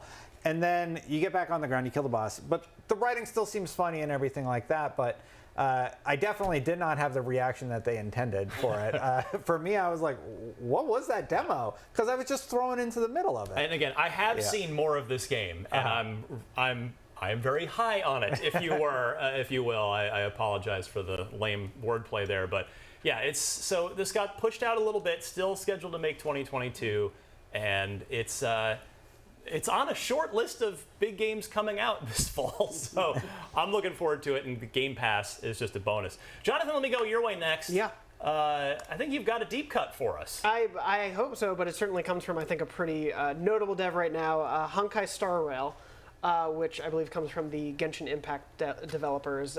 It was a really intriguing story. I didn't know about this game before the showcase at all. I don't know if it's been out there. But what we saw was this very interesting, I guess almost like Murder on the Orient Express in space style mystery happening. I was really emphasizing the mysterious aspects of this world and the story that we're going to embark on. We got a little bit of mostly like voiceover and looks at characters, but I just thought this was a really cool setup for that world, a lot of potential. It reminded me, this is also somewhat of a deep cut, but of a Doctor Who episode that is essentially a Murder on the Orient Express ripoff or parody, but set in a train traveling in space. So, putting that together with Genshin Impact style animation and sort of the beautiful character work that they do, I thought this looked really intriguing for me. I don't know what the full gameplay experience is going to be like, but I was really into it. I am always a sucker for good cel-shaded artwork and cel-shaded anime style. You're right. I mean, I just love the look of this. And you're right, the space train having a kind of unique artistic vibe within it as well. That was out of nowhere, and it's definitely one to keep an eye on. Looks rad. Destin, I have you down for Dune. Yeah. So full disclosure, I do totally realize that it was mostly just a CG thing, but I love to imagine the potential behind a IP like Dune and what open world MMO could be like. Yeah, survival set in that MMO universe as well. Yeah, I mean, that seems super intriguing to me. We see this character at the beginning.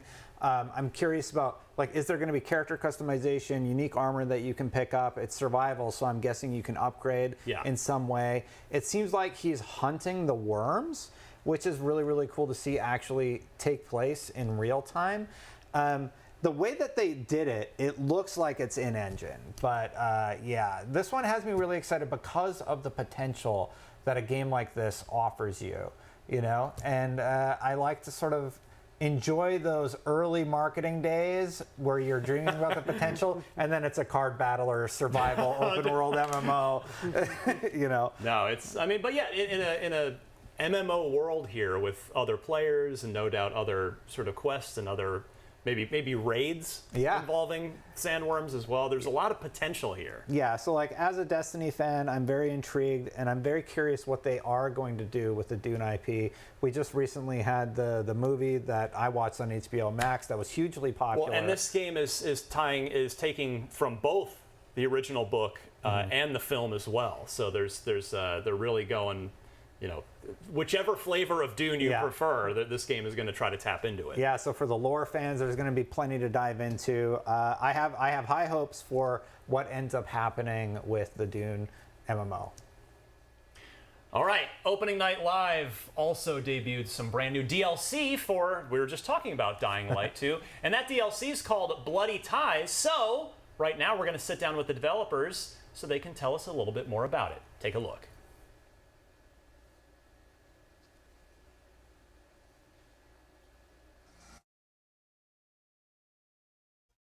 At Opening Night Live, we got to see the new DLC for Dying Light 2. And I'm really pleased to say that today we are joined by Timon, who's going to tell us way more about Bloody Ties. Timon, how are you doing? Good. It's like amazing to be able to share the trailer and all of the bits about the DLC finally to the audience, to our community. And this DLC is called Bloody Ties. Yes. So just give us an idea, what kind of DLC? Is it story DLC? Is it kind of like arena DLC? What have we got? I would say this is a mix of both. So there is a story definitely, and I think it will be quite surprising for our players because it takes Aiden outside of the city of Villador into this extraordinary new location, and there is like a quite chunky story we want Aiden to follow. There are also arenas, there are also combat sequences, there are also shows that you participate in, trying to reach the tournament, the top of the ranks at the Carnage Hall, the place where this whole DLC takes place. There's quite a lot of stuff to kind of break down there, so I think that probably the best place to start is this new location, the Opera. We've seen like some footage, but tell us more about what is the place, what's the history of this place, and what does it serve now? Okay, so we have come up with quite interesting backstory to this place. Right now it's called Carnage Hall, but it wasn't called like that, of course, before the apocalypse. So previously it was Royal Stage Hall, and it was a place of opera, of theater shows, a place where the high society was seeing all of the exquisite shows. Right now the shows are still exquisite, but they are really wicked and twisted and quite bloody, as the name suggests. But the thing is that this is the place where the people in Villador post-apocalypse can have their entertainment. So it's not only about fights, there are also additional shows, there are entertainers showing their craft, and if you want, you can even look at the monsters, the infected, from the safety because they are closed, hidden in cages. I think the big question I've got now then is why on earth does Aiden want to be here? What's sort of pulled him to this place? Well, Aiden gets involved into sort of a family story, and he's being asked for some help to a character we're not revealing right now. And he also is drawn by the fame and the prestige and the rewards he can get at Carnage Hall, because the arena, the Carnage Hall, the tournament, allows you to earn a lot of new rewards, like new weapons, new gear pieces, new outfits, and also some additional cool new toys. It's kind of like the fame, the fortune, but almost like the gold at the end of the tournament, right? Yes, and that's actually your goal. To solve the story, you need to reach the top tier, the top level, the #1 position, and beat the reigning champion, Skullface. Right, okay. So actually, you've said Skullface. We've seen what he looks like. He's looking a pretty menacing dude. Yes. Can you tell us a bit more about him, kind of like what he's up to? Maybe not yet. I think we want to keep the cards close to our hearts for now, but we are revealing actually 2 new characters. One is Skullface, the champion, and as you said, he's quite menacing, and he's using a very interesting weapon, a very interesting device that gives him this ultimate power, which of course players can get if they beat Skullface. And there's also another character that we are revealing. Her name is Astrid, and she's like a former media personality that now runs the show. So she's not only organizing the whole tournament at Carnage Hall, but also serves as a commentator on the shows themselves, because these are not just very simple arenas where you go out and kill a lot of enemies. Those are spectacles that resemble modern day fables. They use myths or stories known from the history of humankind, but they twist them and bend them into those grandiose, violent spectacles. So, like, explain a bit more about that, because that sounds super interesting. So how do these things work? Yeah, so I know that the concept might be quite hard to grasp. So to give you an example, one of the spectacles that we are actually showing glimpses of in the trailer is called Prince of Thieves. And you are playing the story of Robin Hood, and your goal is to rob the sheriff's castle. So first you need to gather materials to create like an exploding device, a bomb. Then you need to blow up the doors to the castle. Then you need to enter the yard of the castle and find gold and pack it into this cart that then you have to push outside of the castle. So there are multi-objectives to the spectacles. They are constantly narrated by Astrid. They have their own musical themes. They have their own scenography. So they're really something quite unique, something quite original. Mm-hmm. So it's almost kind of like living theatre, but yes, the people that are living within the theatre are almost certainly going to die, right? Yes, so your job is to survive those theatres. Mm-hmm. And is there anything else that kind of Astrid can do with us? Has she got another purpose in the game? You meet her also outside of the spectacles. You get to interact with her. You get to help her with some things, with some backstories of the main thing. I can suggest this to the players. I think they should follow the side story that she gives you, because at the end of this side story, not only you will uncover one part of the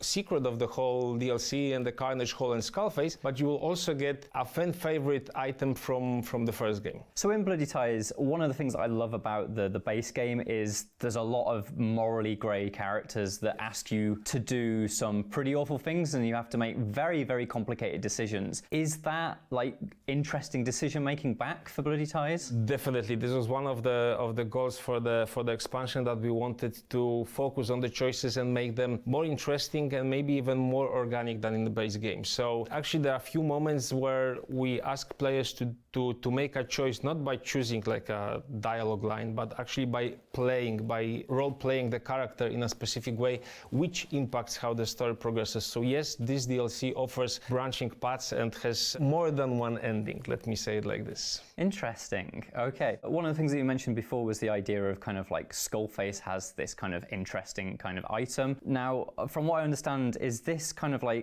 another tool akin to like the grappling hook and the glider? Is it another piece of Aiden's equipment? Yes, you can, if you get it, if you earn it, it becomes a new piece of Aiden's equipment. It's focused on combat, because definitely this is a weapon. This is mostly a weapon, but you can mod it, you can apply some effects to it. I don't want to spoil too much, sorry, because we still have like a few weeks to uncover the whole thing, but I hope players will get really excited about it.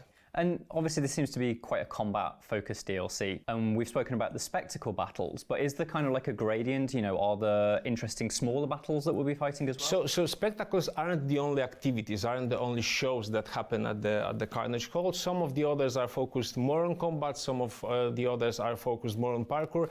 And one thing that also makes a combat from our previous games is the freak fights. The freaks are making a combat, the freaks from the following. Of course, again, twisted and blended into this completely new thing, very exquisite, very like high society style as the whole Carnage Hall. And have you, in the time between like the base game and this, are there any kind of interesting tweaks that you've done to combat? Any interesting new ideas for combat? Well, a lot. We are supporting the game since it has been released. Actually, right now we are on big patch update number 5, so we are constantly trying to listen to our community and bring new things to the game. It's a lot, it's a ton, so it's very hard to actually pinpoint any one of those, but that's what we try to do. We have promised our players that we will be supporting the game for 5 years. Like, it's still the beginning of this road, but I think our community can agree to this, that we are listening to the requests very closely and try to deliver on everything they ask us for.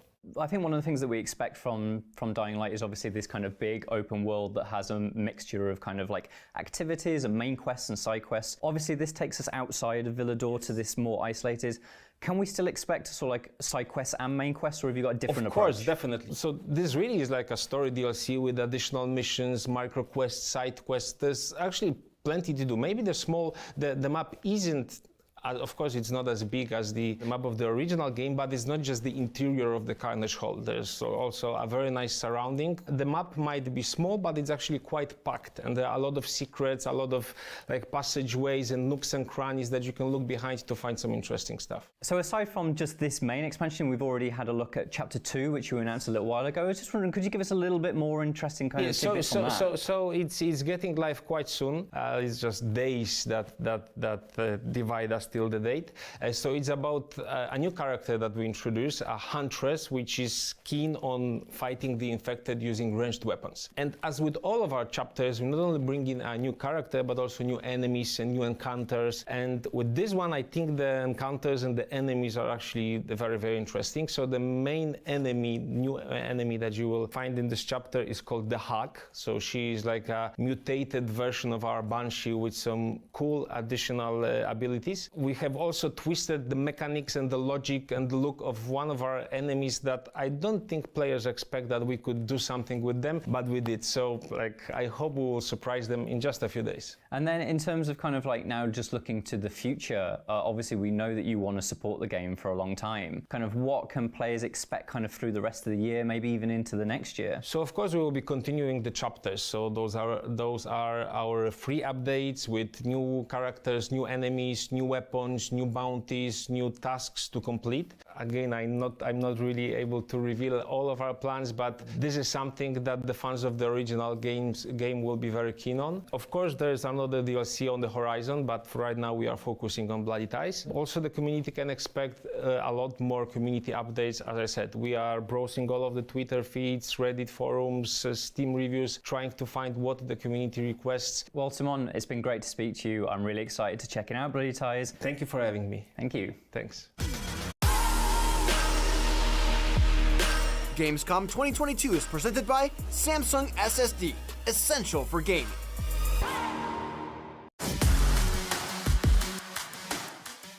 Tune into IGN1 for the latest news on your favorite releases, gameplay exclusives, and all the entertainment you can handle. And maybe even some you can't. Cinefix on IGN1, your friendly Friday night home for film fanaticism.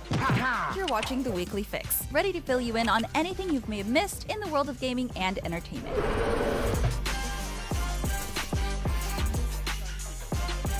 Find it all in one place on IGN1. They turned into a network, who knew?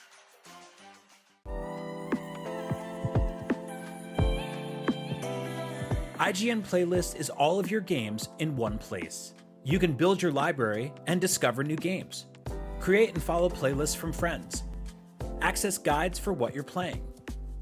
And rate and rank the games you love to share with the world. Available free with your IGN account.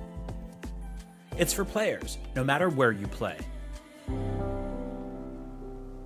You're a busy gamer with plenty to play. Not a lot of downtime, but you still want to keep up with the latest gaming news? Fret not. No matter where you like to play, PC, PlayStation, Nintendo, Xbox, I've got the headlines you need to know about. When Half-Life 3 is announced, it'll be on the Daily Fix. When the Switch Pro is announced, you'll be the first to know. And when that big game you just can't wait for is delayed, yeah, I'll have that news too.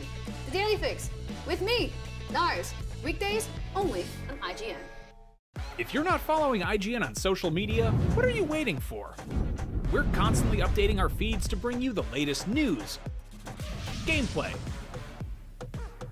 custom original content, memes,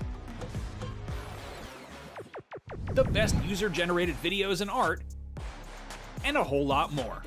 Be part of the conversation throughout the year. Follow IGN on Instagram, Twitter, Facebook, TikTok, and Snapchat.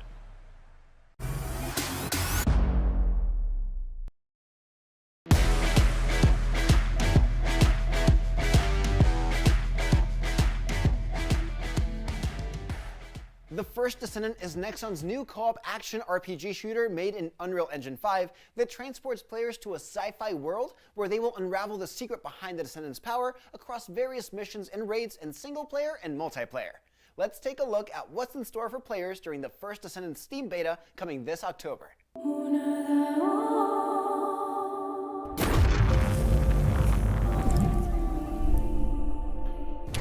We always ask questions.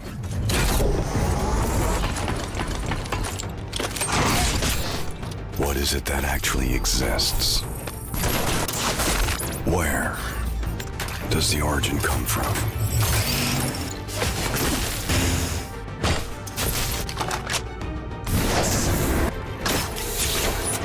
Where are we headed to in the end?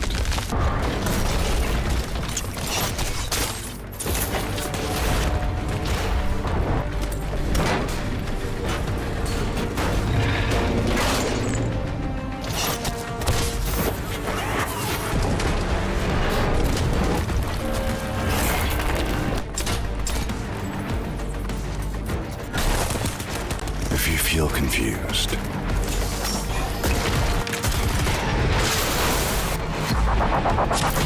just reload your gun.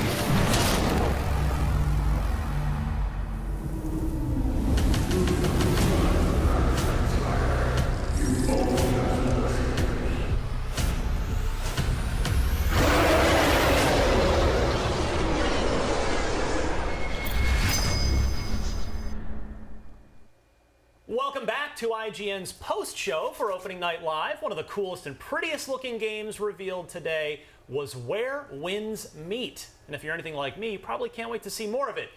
Good news, here at IGN we've got some exclusive brand new gameplay for it right now. Let's take a look.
All right, that was an exclusive look at Where Winds Meet from Everstone Studio. It's a hyper-stylish action game with a big, gorgeous world to run around in, and some super interesting gameplay mechanics that we saw there as well to play with. So, how are we all feeling about this? That looked great. That was awesome. That's probably my game of the show, honestly. I really, really enjoyed that reveal. Dorno, what do you think? I really appreciate, especially in that extended gameplay look, sort of the variety of gameplay we got to see. I think that's one of the coolest things was because from minute to minute I was like, oh, I think I get what this game is. Oh, there's new elements to it. It's like, oh, and then you see them sort of infiltrating and doing some cool combat around a ship, and then you see them doing stuff and sneaking around a more of like a town-based area, and then really diving into some like Chinese mythology and diving deep into some fantastical stuff. I think there's a lot of variety there, and that really has me excited to explore what it's going to be like through the path of that game. Our reaction was Ghost of Tsushima until a few moments later when we got more of an Assassin's Creed vibe. Yeah, and right? that's really like, for years fans have been crying out for an Assassin's Creed game set in the Far East, and this seems to be the game that's delivering that, obviously in its own unique way, because there's some really interesting powers we saw on display there as well with it's almost like you could chain together a couple of things, which I presume is based on some sort of, renewable resource that you'll earn, and then you can just clear out a handful of bad guys at once. It looked great. Yeah, they're really neat in how you seem to mark people and then execute this sort of AoE attack. I really, really love that. One of the things that I thought this trailer did really well was it showed a wide variety of different styles of gameplay, because it opens up and you actually talk to the little girl on the street basically and get some information from her. You trade that information to steal a secret, and then they show traversal, they show the open world aspect of the game, and there's so much going on here that I do see vibes of Assassin's Creed, and I do see... And we're talking now, I guess, because we got to remember that Assassin's Creed is now basically an open world role-playing game. Not that there aren't RPG elements in this. In fact, it is described as an interactive open world action RPG. But this, it's more like classic Assassin's Creed for a lot of those bits. Yeah, and then combat-wise, just there we were looking at swordplay, and that gives me Ghost of Tsushima vibes again, So I am stoked for this. I really want to learn more about all those different magical abilities, for lack of a better term, and whatever is going on here. So anything that relates to mythology and stuff like that, it's always super intriguing to me. So I'm really, really excited about this. So Jonathan, this is set during the Song Dynasty, so somewhere between the year 960 and 1279.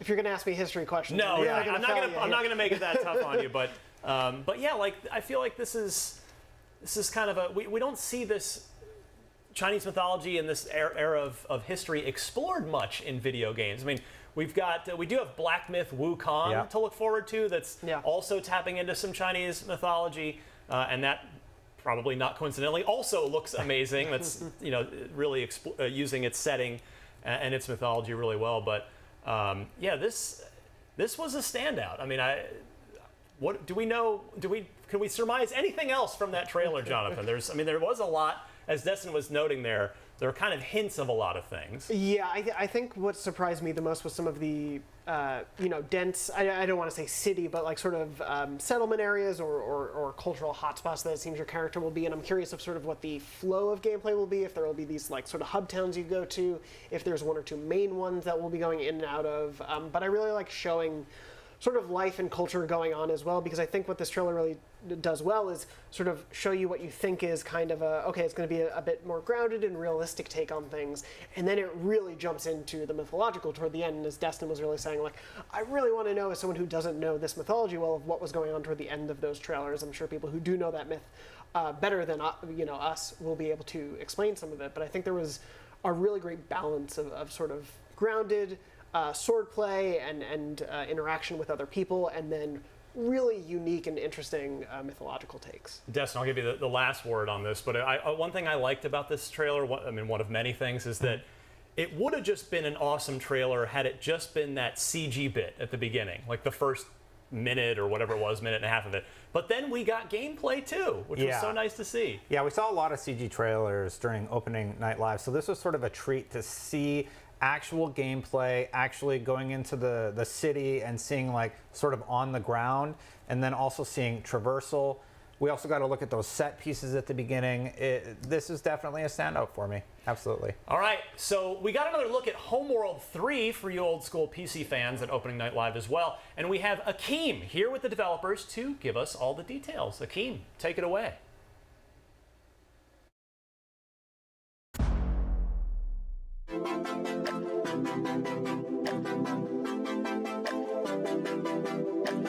If you're into real-time strategy games, you're likely familiar with the Homeworld series, which first took flight back in 1999. And many moons later, we're gearing up for parts unknown in Homeworld 3. And here to make those parts known to us right now is Homeworld co-creator Rob Cunningham. Rob, how you doing? I'm well, thanks. How are you, sir? I'm doing fantastic. Now, let's kick this off. Now, Homeworld returning represents the return of, I would have to say, one of the most iconic space strategy games of all time. How is today's technology kind of like allowing your team to truly bring Homeworld back the way you first envisioned it? Back in the day, and I'm talking like 2000, 2001, we had dreams of what we would love to do with the fantasy and the sci-fi, style and world.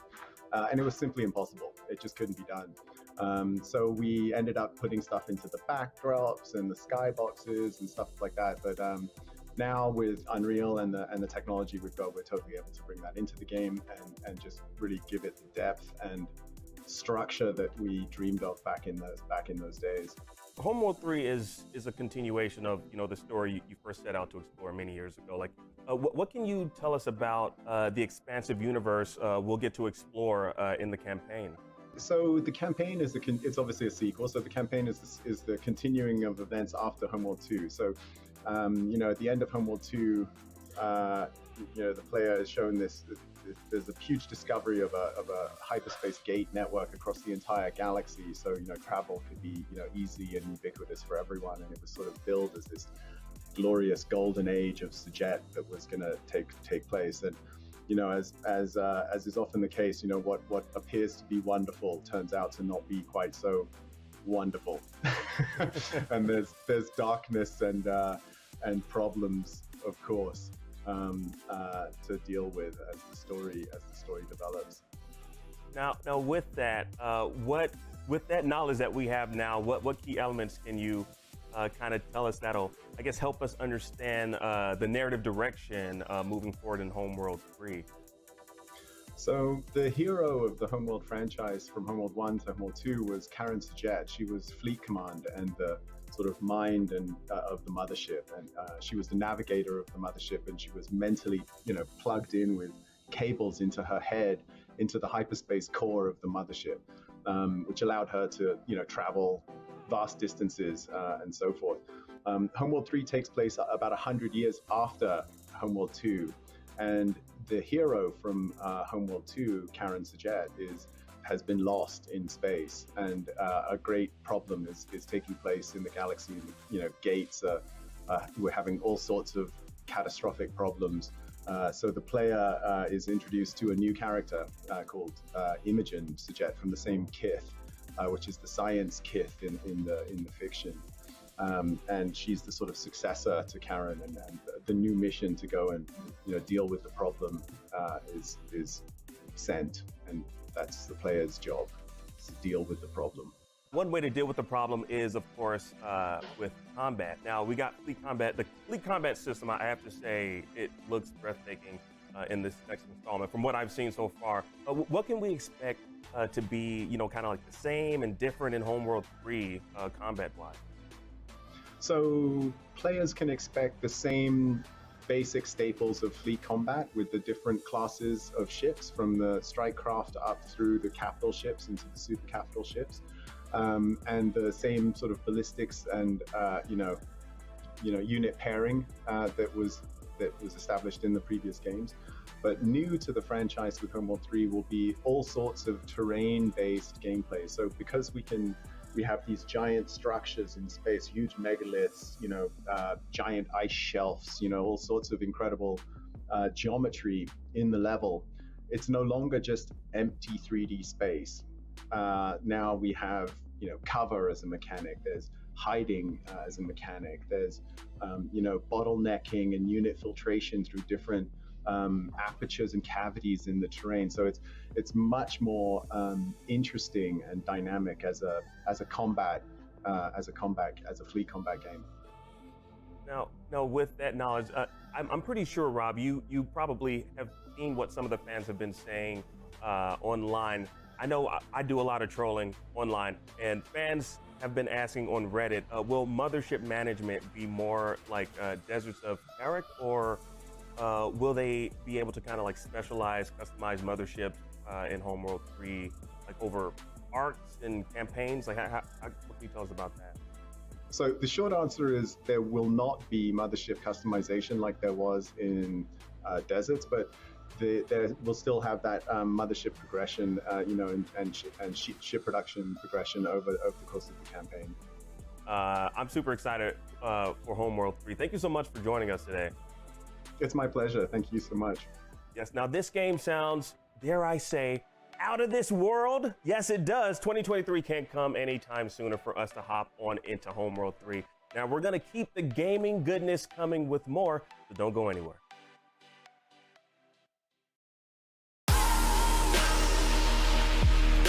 Gamescom 2022 is presented by Samsung SSD, essential for gaming.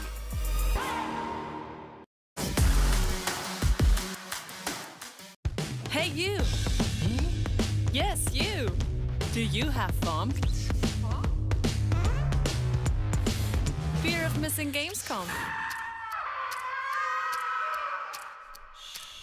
Relax. Gamescom is everywhere you want.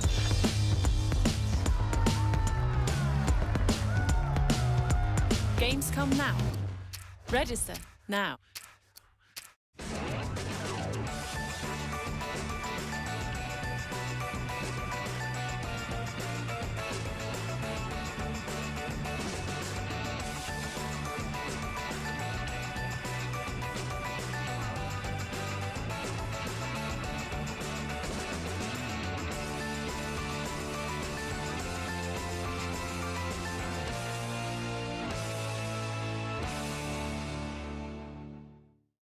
In a world with non-stop news about Marvel, Netflix, and Star Wars, you need a show with accurate reporting, hard-hitting commentary, and me.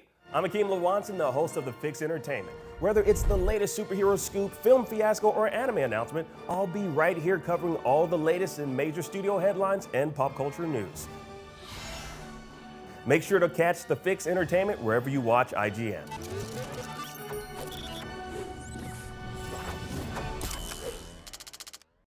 Tune into IGN1 for the latest news on your favorite releases, gameplay exclusives, and all the entertainment you can handle. And maybe even some you can't. Cinefix on IGN1, your friendly Friday night home for film fanaticism. You're watching The Weekly Fix, ready to fill you in on anything you may have missed in the world of gaming and entertainment.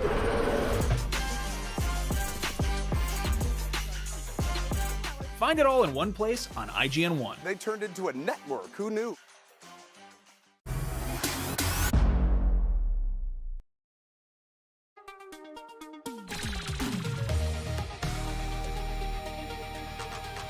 Now, because moving things from house to house in real life can be kind of exhausting and tedious, the best way to have fun while lugging a bunch of objects around would be to do it virtually. Now, fortunately, that's where my next guest and his devoted team behind the game Moving Out step in. Now, joining me to talk about the sequel to the 2020 co-op moving sim is senior game designer for SMG Studio, Dave Lockman. How are you, Dave? I'm doing good. Thanks for having me.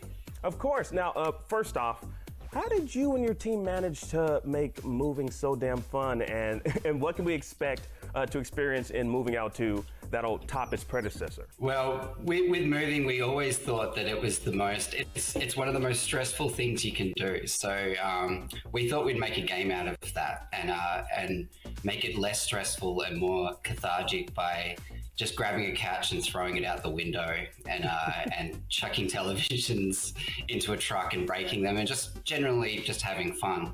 So with Moving Out, we wanted to expand on that and get really wacky and really expand on how silly we can be. And I think we've done that, and we've got really silly. Yeah, that actually brings me to my next question. Like, I remember having so many chaotic moments with my friends and family playing the first game. It's the only way I can actually get them to help me move by playing a game. Now, what level of chaos did you all kind of like ramp it up to in Moving Out 2? Well, in Moving Out 2, we've doubled the scope, so we've got twice as many levels, and by doing that, we've taken the Moving Out, the smooth movers group of movers into different dimensions. We started making this before the kind of multiverse craze happened, but now so it wasn't it was us just playing off that. So we've taken it to multiple dimensions and really kind of gone really silly with it. We've revealed the Packmore, we've revealed Future. We've got 2 more dimensions to reveal, and they're really kind of out there. Instead of just staying in space and staying on Earth, we've gone to different dimensions, and we've got the players really moving and running around some exciting environments. I mean, that's really awesome because, like, I mean, as you know, as the world knows, like, just like playing within the multiverse is like all the rage now. Like, a lot of people are doing it, so I'm glad that's like another. Y'all are pretty much heightening things with that. Now, the first game, it didn't have an online multiplayer component. I want to talk a little bit about multiplayer. So I know players had to use Parsec if they wanted to play online with friends. Is there like a new feature that maybe has that ability kind of built in, or will players have to use like a similar feature? No, we've built the sequel from the ground up with online in mind. So we've got online out of the box. So players can play online with no third-party software or anything like that. And it's cross-platform as well. So you can, if you're on Xbox, you can play against PlayStation and vice versa. And we really wanted to bring online to the sequel because it was a big part of the first game that was missing. It was what players really wanted, and we spent a lot of time and a lot of development putting that in. So we're really proud to get that in and see players go online and play worldwide. Well, Dave, you just made me and my mama very happy. I play with her all the time. So she's all the way in Chicago. I'm here in LA. So that's exciting to hear. Now, what I personally loved about Moving Out, the first game, was the unique and inclusive customization options. Will Moving Out 2 kind of like, I guess, expand on those features, and what can you tell us about some of the new features? Yeah, absolutely. We've brought back the first cast of characters. So they're as soon as you boot up the game, you can play every single character that was in MO1, and then we've brought back we've created a whole bunch of new characters. So there's a new cast. There's a new what we call Fab 5, which are the like poster 5 players. And throughout the game, you'll be able to unlock customizations and little trinkets and things that you can dress your players up with. And we've got, again, we've ramped up the silliness. So there's a lot of silly characters and silly things that you can play as. And we don't take ourselves seriously at all. So we just want people to have fun and be silly. And I think that's what we've done with the characters. I mean, honestly, that's what it's all about. It's about being silly. So I appreciate that you all are even going even further with the silliness. Now, the first game, it did a great job of allowing you to properly adjust the gameplay to kind of suit your play style and gaming level. What can you tell us about some of the accessibility features in Moving Out 2?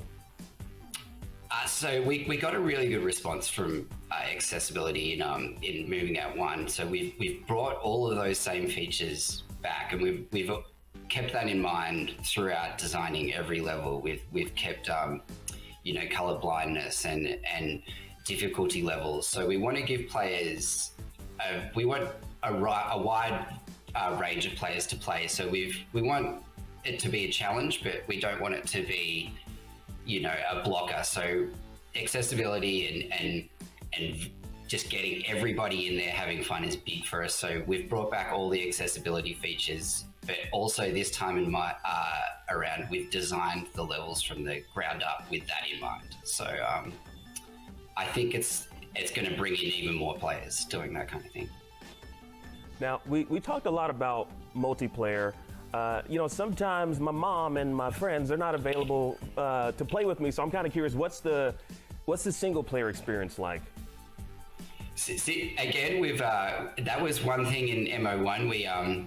It was not an afterthought, but our focus was multiplayer, and our focus is multiplayer again for MO2. But again, we've kept it single player in mind, and there are a few things that you'd see in single player that you won't see in multiplayer, like different movables that won't work in single player in multiplayer that we designed specifically for single player.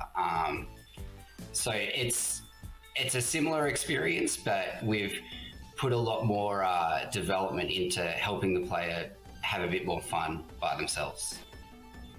Well, I'm super excited for this, Dave. I'm also you're forcing me to make new friends because I want to play with more people, and more people need to kind of experience this. And so I'm super excited for this. Dave, thank you so much for telling us a little bit more about Moving Out 2. I appreciate your time. You're welcome. Thanks for having us, and I hope everyone enjoys the game. Yes. Now, I think it's safe to say we're all looking forward to Moving Out 2, but we got to keep it moving ourselves.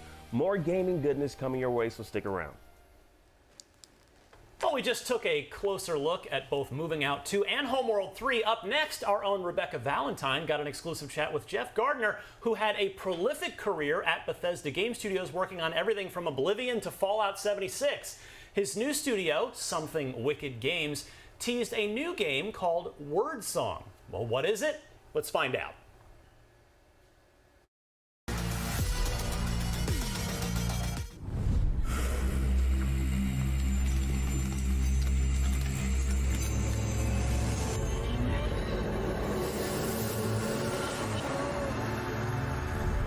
Hi, I'm Rebecca Valentine, and I am here with Geoff Gardner to talk about his new studio, Something Wicked, and his new game, Weird Song. Geoff, how's it going?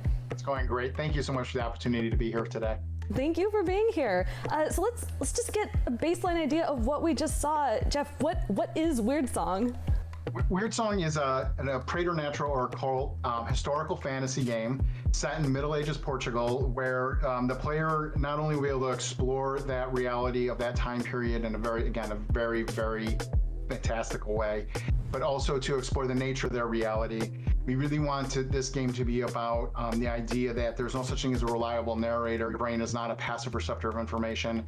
We're going to plumb the depths of the player's subconscious and how that affects the waking world. Wow, that's a lot. That sounds really cool. So, Middle Ages Portugal. What was going on in Middle Ages Portugal that you were really interested to explore? So after I got part of Bethesda about a year ago, I took some time to reflect, and I was reading a book called First Templar Nation, which is an alternative history book about the origin of the Knights Templar. I'm very into both. I like to read all sorts of different things from different points of view. And as I was reading this book, it was a lot of synchronicity was happening because I had visited Portugal right before COVID with my wife, and we had happened to visit some of the historical locations featured heavily in this book, Tamar Castle in particular, and Sintra also. And as this idea was coming together of really what the Templars were about, again, in a mythological sense, they had this thing called the ritual rebirth. And so you're just like, what can we explore in this space that also would make a compelling and also ultimately an amazingly entertaining RPG?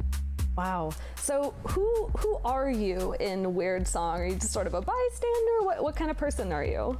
This is interesting because we are setting the studio up to allow people to come in and sort of give us their great ideas. So we really haven't defined the story yet or what the player is going to be. You're definitely going to be able to play any race or gender you want, and you're going to be able to sort of, set your course as you dictate and play who you want to play.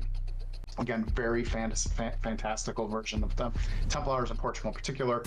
And we want to attract talent that's going to come in and help us create this. So we don't want to define too many things and make it too rigid and let people give us their great ideas as we're building the story. But that's really cool. So I know a lot of people, when they start to make a game, they often have a story in mind already, but it sounds like you don't have a story. You have just the sort of place and these ideas you want to explore, and you're going to let the story flow from that. Is that right?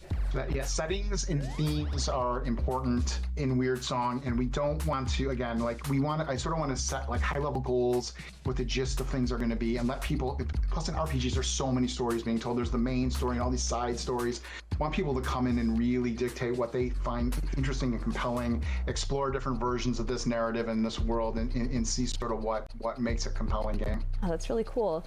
So even though we don't have a story set out yet, you probably have at least some idea right now of what the player might be doing. You said it's an RPG, so I assume there's going to be like some kind of combat, and you said something kind of like along the lines of side quests. So we're going to see like, RPG-ish trappings, right? Oh, absolutely. I've been playing RPGs for years. Obviously, I was blessed to be able to create some. Hopefully, some people here watching this have played. And remember, this is a coming together of my design director, Charles Staples, comes from Obsidian. He was there for 15 years. I was at Bethesda for 15 years. Charles was in charge of the design for the Outer Worlds. He was a lead level designer on Fallout New Vegas. So this is a coming together of these two great RPG houses to make something unique and cool. And we're doing so with Weird Song. Yeah, and you haven't just played RPGs for a really long time. Like you've worked on some of the arguably best RPGs out there, right? Like you worked on Skyrim, you worked on multiple Fallout games. What of their DNA should we expect to see in Weird Song? I learned so much at my time at Bethesda, and it's funny because I have been working there since. I mean, the last game I was able to play as a fan there was more, right? Which dates me a little bit. But, you will see, there's obvious things to say, choice and consequence, but we'll bring in the Obsidian, like shades of gray in deep and in-depth dialogue trees. And then we're going to bring in we really want to have big, monumental, these elements that you can only do in single player games where you are really affecting the world around you and maybe other worlds as well. It's really cool. Well, I think we're running out of time. So, Geoff, do you know when we might expect to see a little bit more from Weird Song? We plan on engaging the community really soon and getting their opinions and ideas. Again, if anything, I'm over there, games are a collaborative experience, and not only do you want to bring in people that you're going to be able to collaborate with in amazing and unique ways, but you want to involve fans as well to get their ideas and opinions. And there's a lot of fans of RPGs, and they have a lot of opinions, which is awesome. And so hopefully we will reveal more in the coming year, at least some teases of actual gameplay. But we're really excited to be working on this, and I really appreciate the opportunity today. Thank you so much. Thank you. I'm really excited to see more. Geoff, thank you so much for your time. And for more on Weird Song and a lot of the other games that we've seen this week, keep it here at IGN. There exists two lies. One before the shadow, and one behind the eye. Gamescom 2022 is presented by Samsung SSD, essential for gaming. The only thing better than listening to IGN podcasts is watching them. Luckily, all your favorite weekly shows are here on IGN One. Whether you're chasing the latest Xbox releases with Unlocked, looking for your PlayStation fix with Beyond, tracking everything coming to Switch with Nintendo Voice Chat, or catching up on this week's gaming news with GameScoop, we've got you covered. Check it out. Tune in every weekday at 5 p.m. for the best gaming coverage right here on IGN One. If you're not following IGN on social media, what are you waiting for? We're constantly updating our feeds to bring you the latest news, gameplay, custom original content, memes, the best user-generated videos and art, and a whole lot more. Be part of the conversation throughout the year. Follow IGN on Instagram, Twitter, Facebook, TikTok, and Snapchat. Everybody loves watching a speedrun of their favorite game, but what if you got a chance to peek into the mind of the developers behind those games as they watch their hard work get completely destroyed right in front of them? What is happening right now? That's exactly what happens on every episode of Devs React to Speedruns. We invite you to ride along with the developers as they watch, react, and enjoy some of the craziest gameplay by the most skilled speedrunners on the planet. Tune in every Saturday for a brand new episode.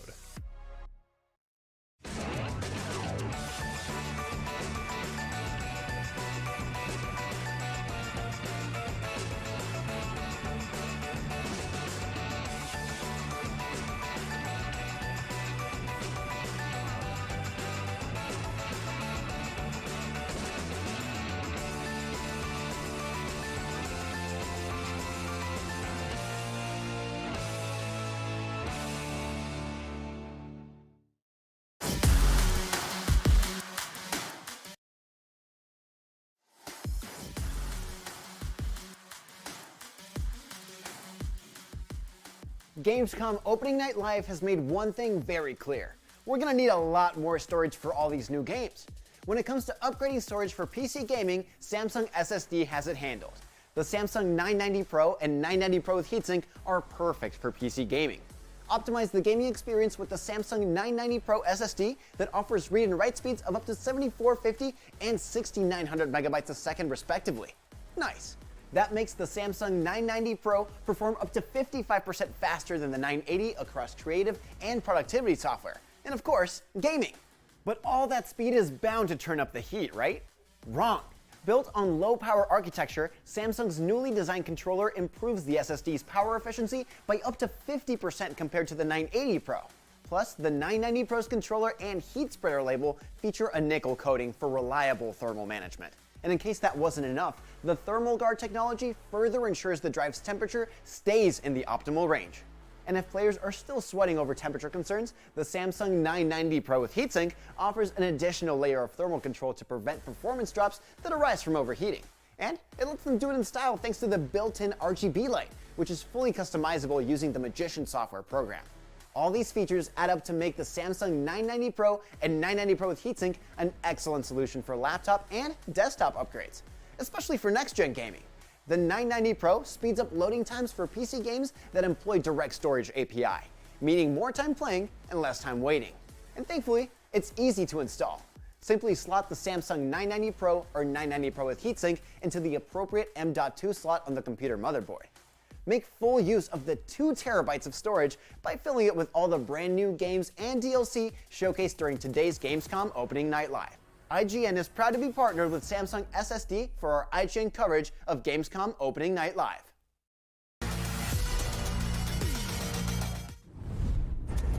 Sometimes, all it takes to change the galaxy is a trio of losers trying to get through a bad day.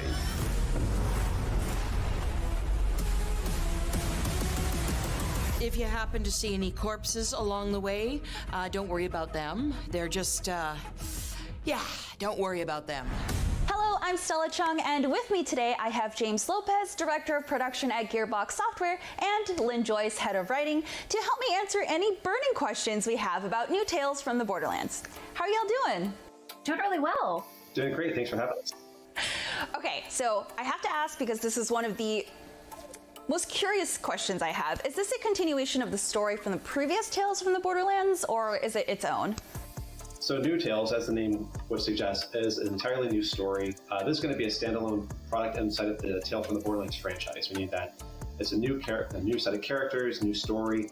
It does take place on Promethea, which of course we revealed to players back during Borderlands 3, but it's entirely new storyline compared to the original Tales from the Borderlands game. We do have some callbacks inside of it though. The hardcore fans will notice some characters from previous games being mentioned or making appearances inside of it. But yeah, it's a spiritual successor is what we consider to be from Tales from Borderlands. Okay, cool. And where does the story fit in the timeline of Borderlands? New Tales from the Borderlands primarily takes place on Promethea to start with, and the people of Promethea and living in Meridian City, including our 3 protagonists, are still recuperating, rebuilding, and piecing life back together again about a year after the events of Borderlands 3. Ooh, okay, so it's kind of like a continuation of Borderlands 3's story, or at least kind of picking off in the environment of it. Correct, yeah. In linear time, we are again, about a year after the events of Borderlands 3 on Promethea, and so you'll start to kind of look outside of Vault Hunters and more into the sort of everyday civilians of Promethea and Meridian City life. That's really cool. I don't think we've gotten a story where it's like just the civilians other than the previous Tales from the Borderlands, so that's really interesting. But I also wanted to ask, has the art style changed from the original at all? I noticed the animations and art looked a little bit more like Borderlands' traditional style than Tales from previous. Yeah, there's always a sort of underlying consistency to the BL art style that people immediately recognize. But some of our biggest changes this time around were things to the models, which of course like what people see when they look at the characters, that allows us to have higher quality animations. We went all in on performance capture for this game during a pandemic, which is crazy. But we worked with amazingly talented actors who were able to do a lot of emoting, so that whenever you're talking to them and they're giving you feedback, it's not just like a slight scowl or a little eyebrow raise. You're able to experience the entire emotion of their face because of the updates that the Gearbox Quebec team did with the art side. You mentioned some reoccurring characters that we might pick up on, but what about guns with legs? So we saw guns with legs come back. So are there any other weapons that we're going to see come back from previous games? There's a conflict going on between Tediore and Atlas. Basically, during the reconstruction phase of Promethea, like Glenn mentioned, Tediore shows up and tries to take over the planet. And so you're going to see a lot more Atlas and Tediore tech around. And people who are that kind of gamer who can like look at the different parts of a gun in Borderlands and go, oh, I think it does this based on this model. They'll recognize immediately some of these guns. So you mentioned recurring characters. Can you give us a hint as to who we might see return? So what I can tell you, you will definitely see some familiar faces on your adventure throughout New Tales from the Borderlands, but we also poured our hearts into creating a diverse new ensemble of characters for fans to fall in love with. And honestly, I am most excited for players to get to meet them all. I'm excited too, but also I'm really excited for what I think we saw a glimpse of. Did we see a glimpse of a fighting game with figurines? Can you tell us more about that, or any other silly interactions we might see that we haven't seen in the previous game? Yeah, for sure. So Your Eyes Do Not Deceive You. That is a mini game that we've added called Vaultlanders. We're going to talk about it more in some future updates, but it is something that we've injected into every episode, so that it's something to kind of break up some of the pacing between like big character moments that happen where you're like, man, I need to recover from this intense moment. And then you might just run into a rando who wants to challenge you to a duel, Borderlands style, with figurines. Okay, yeah, cool. I love it. Why not? It's like Pokemon, but with figurines. Yes, very much so. Yeah, so can you tell us a little bit more about the new main characters' backgrounds? Maybe give us a little bit of their personalities and if they're connected to anyone that we might know? Yeah, I'd love to tell you everything about the characters, but I can't. So what I will do is just share a little teaser for now, and fans of the Borderlands will recognize one of our protagonists, Fran, by name, if not by her face. Her chocolate dill pickle Frogurt flavor is pretty memorable from Borderlands 3. She is the owner and purveyor of Fran's Frogurts, or what's left of it after Melawan hit it with a space laser. Octavio, another of our three protagonists, works for Fran, but it's safe to say he's got bigger dreams for himself than Frogurt. He really wants to make a name for himself and leave a mark on the world. He's just not really sure how to do it yet. And then we have Anu, our third protagonist, and she is Octavio's older sibling via adoption. And where Octavio is street smart, Anu is far more book smart.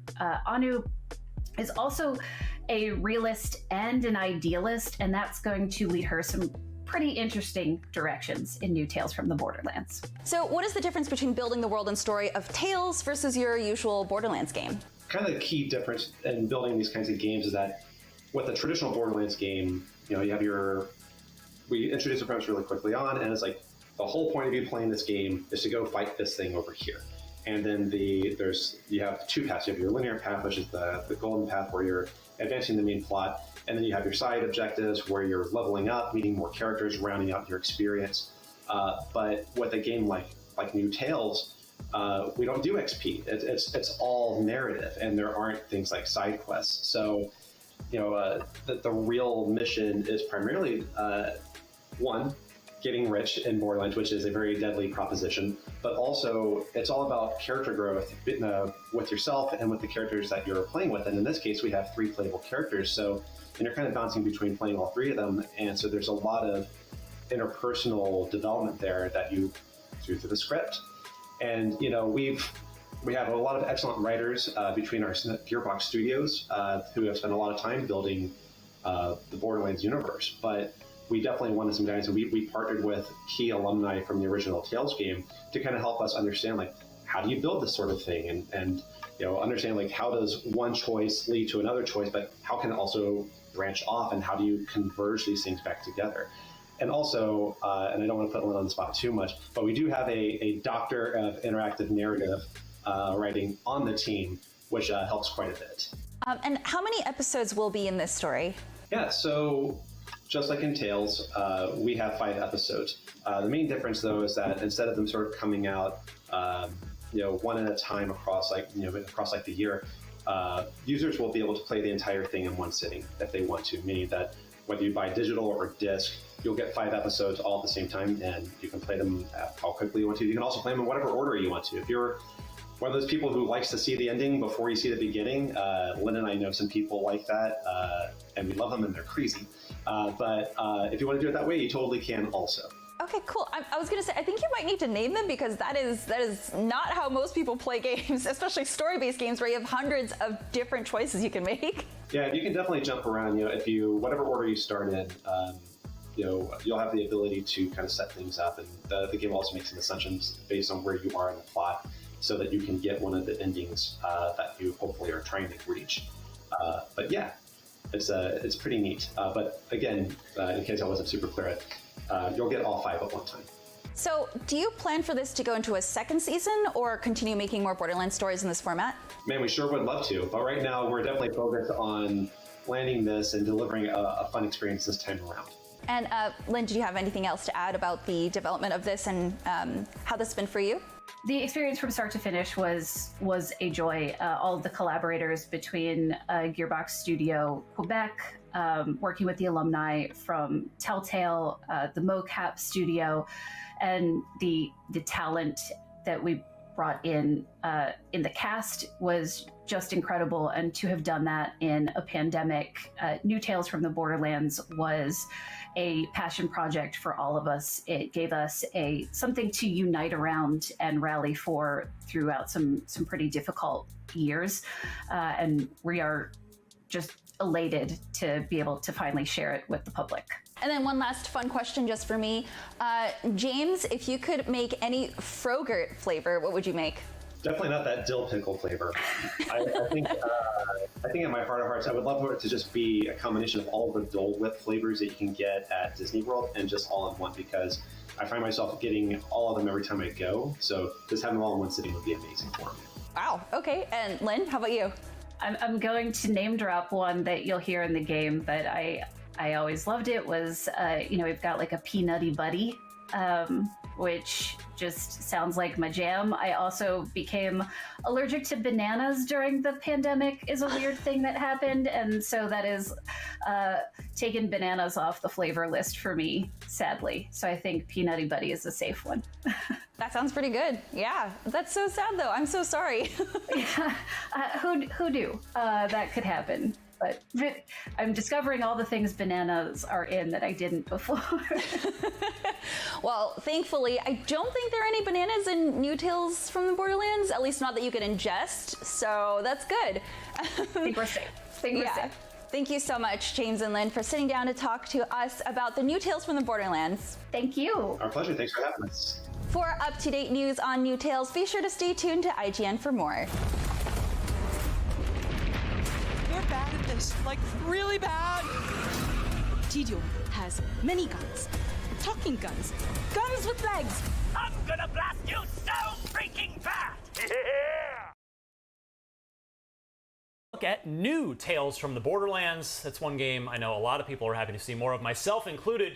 We're starting to wind down, but before we go, we have to talk about this and our just overall favorite games of opening night live. I'll just start with new Tales from Borderlands, because this is a game we were just saying while that was rolling off mic, that finally a game that we know isn't going to get delayed, because they were kind enough to not even formally announce it until it was done.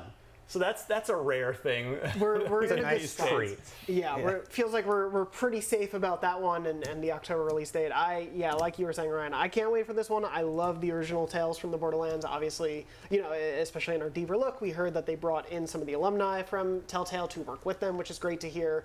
But it definitely seems like it's prettier, seems to run well, seems to be sort of a unique spin on Borderlands itself. And I think there's a lot of interesting storytelling that can happen in this universe. Yeah, the original Telltale made a lot of games that I love, but honestly, Tales from Borderlands was my favorite of their games. Yeah. And I say that, I'm actually not even a big Borderlands player of the mainline shooter games, but there's just Tales from Borderlands was so well written. The story was great. It was really funny. Yeah. It was just such a well done episodic series, and now I'm glad that this one is going to just be everything in one package. You don't have to wait, weeks or months at a time to get the next chunk of it. So yeah, this one just went like right near the top of my fall 2022 must play list for me. Destin. Yeah. Sand.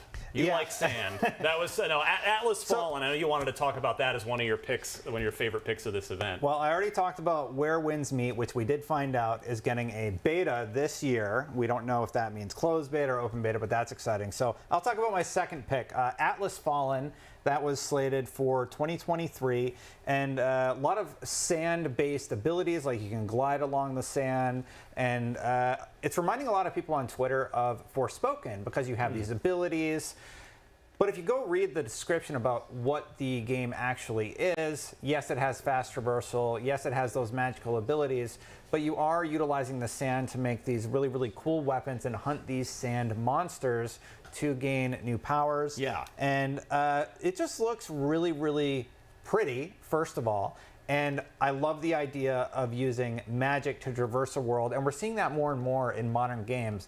They're pushing higher resolution. They're pushing higher frame rate. It's a next-gen only game, right? Yeah, next-gen only. It's coming to Xbox Series X and S, PlayStation 5, and PC.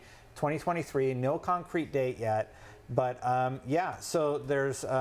you can use sand-infused weapons, you hunt monsters, and develop your own custom play style. So I have to imagine that means branching trees. Yeah. It's actually by Deck 13, the same people who made The Surge, The Surge 2, which some people are really big fans of, especially the IGN audience. And it's a fast fantasy RPG. Nice.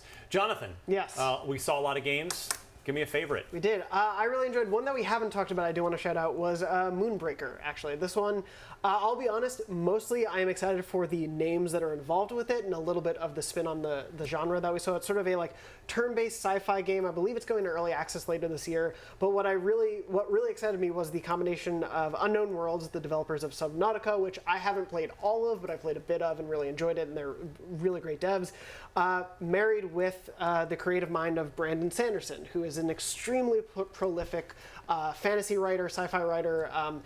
He does the Mistborn series. He took over the Wheel of Time series to finish that off. He's a wonderful, excellent writer, and knowing that he's involved just instantly made this oh, I kind of want to know what's up with this world, because he has a real knack for creating magic systems and ideas of essentially how combat can work. So seeing that married to a game from a really talented studio that is sort of turn-based, that's playing into tabletop ideas, a dev taking a risk of doing something different, quite different from their last game.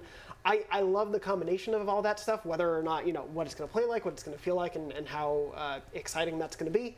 It seems like I think the early access is in September, so we won't have to wait long to find out. But I like that combination quite a bit. Well, regular listeners of Podcast Unlocked, which Destin is on, or Twitter followers of mine, were probably wondering, how has Ryan gone this entire time without mentioning Return to Monkey Island? This is my moment now. Yeah, this is my pick. This comes out the day before my birthday, and it's the last time I got a birthday game that was completely up my alley, that I was super crazy excited for, was whatever year Gears of War 3 came out actually on my birthday. This is the day before. And this is, again, this whole thing, Return to Monkey Island, is so improbable if you're a fan of this series and you're aware of kind of the backstory of how Ron Gilbert, the original creator, a legendary adventure game designer, had left LucasArts. There were a couple of Monkey Island games made without him. Curse of Monkey Island, the first of those, was really good, and then the Escape from Monkey Island, not as good, and then Telltale, what we were just talking about, made a good episodic series. But now here we are. Disney has gone back into, we will license out our stuff to talented developers who are a good fit, and no better fit than the original creator of Monkey Island, Ron Gilbert. So it's insane that this is even happening. I'm so excited for this. Comes out September 19th with the most tongue-in-cheek pre-order bonus of all time. Absolutely. I've never really been into Monkey Island the way that you have, but the announcer constantly flailing his arms all around throughout the whole presentation. Play the original. Unfortunately, and the horse armor gag. I'm like, I have to check out this game. The special editions that LucasArts did in the 360 era, which kind of just brought back the originals and added an optional modern graphics layer and voice acting. Yeah, you get Stan as he's a parody of a used car salesman, but he sells used coffins. So yeah, he's just constantly flailing his arm. This is going to be awesome. I hope we get a lot of new Monkey Island fans. Gotta get that horse armor right. Yes, the totally useless horse armor that will just sit in your inventory. All right, well that about does it for us and Opening Night Live. But this is just the beginning of Gamescom. Over the next 5 days, IGN will be bringing you live coverage from the heart of Gamescom in Cologne, Germany. We will have more exclusive trailers, gameplay reveals, developer deep dives, and action from the show floor itself. Destin? Yeah.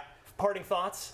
Parting PSA? Well, obviously, Gamescom is first and foremost about celebrating video games, but the global games community is a force of good, and together we can move mountains. Gamescom Goes Green is the initiative to make Gamescom the first climate-friendly gaming event in the world by taking emission-reducing measures, as well as working with climate partners to support energy projects in Brazil and clean cooking stoves in Nigeria. This is just a starting point for what's to come, so thanks to all participating companies and visitors for helping make it happen. Gamescom is also doing its part to support developers from Ukraine. Ukrainian game devs are being offered free exhibition space and free tickets to the Gamescom developer conference, DevCom. There are many ways to help those in need. Find your way. Thank you, Destin. I want to thank you and Jonathan as well, to the crew working behind the scenes to make this live show go off without a hitch. And most of all, thanks to all of you for watching at home. IGN will be back tomorrow at 6 a.m. Pacific, 9 a.m. Eastern, with day one. This was day 0 of Gamescom Studio. We'll see you then.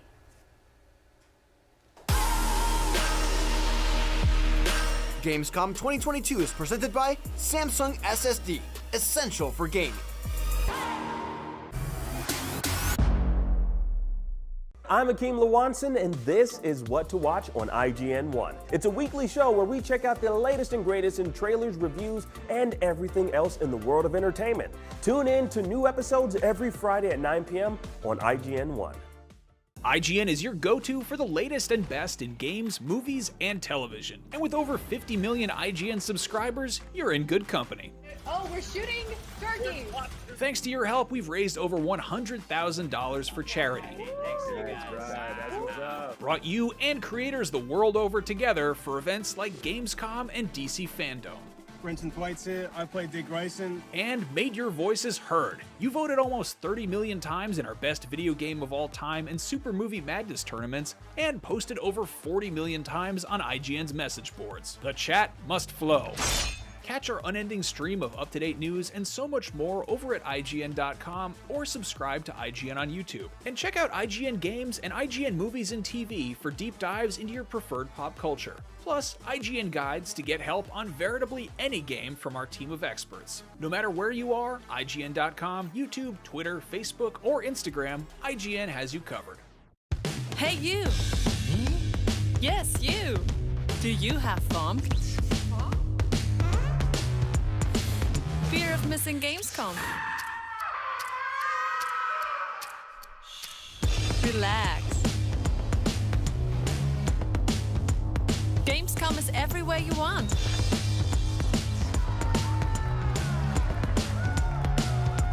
Gamescom now. Register now. What's up, everybody? I'm Stella Chung, and you're about to get your weekly fix. This is the show where we round up all the biggest gaming and entertainment headlines you won't want to miss. Tune into new episodes every Saturday at 12:30 p.m. Eastern and Pacific on IGN1.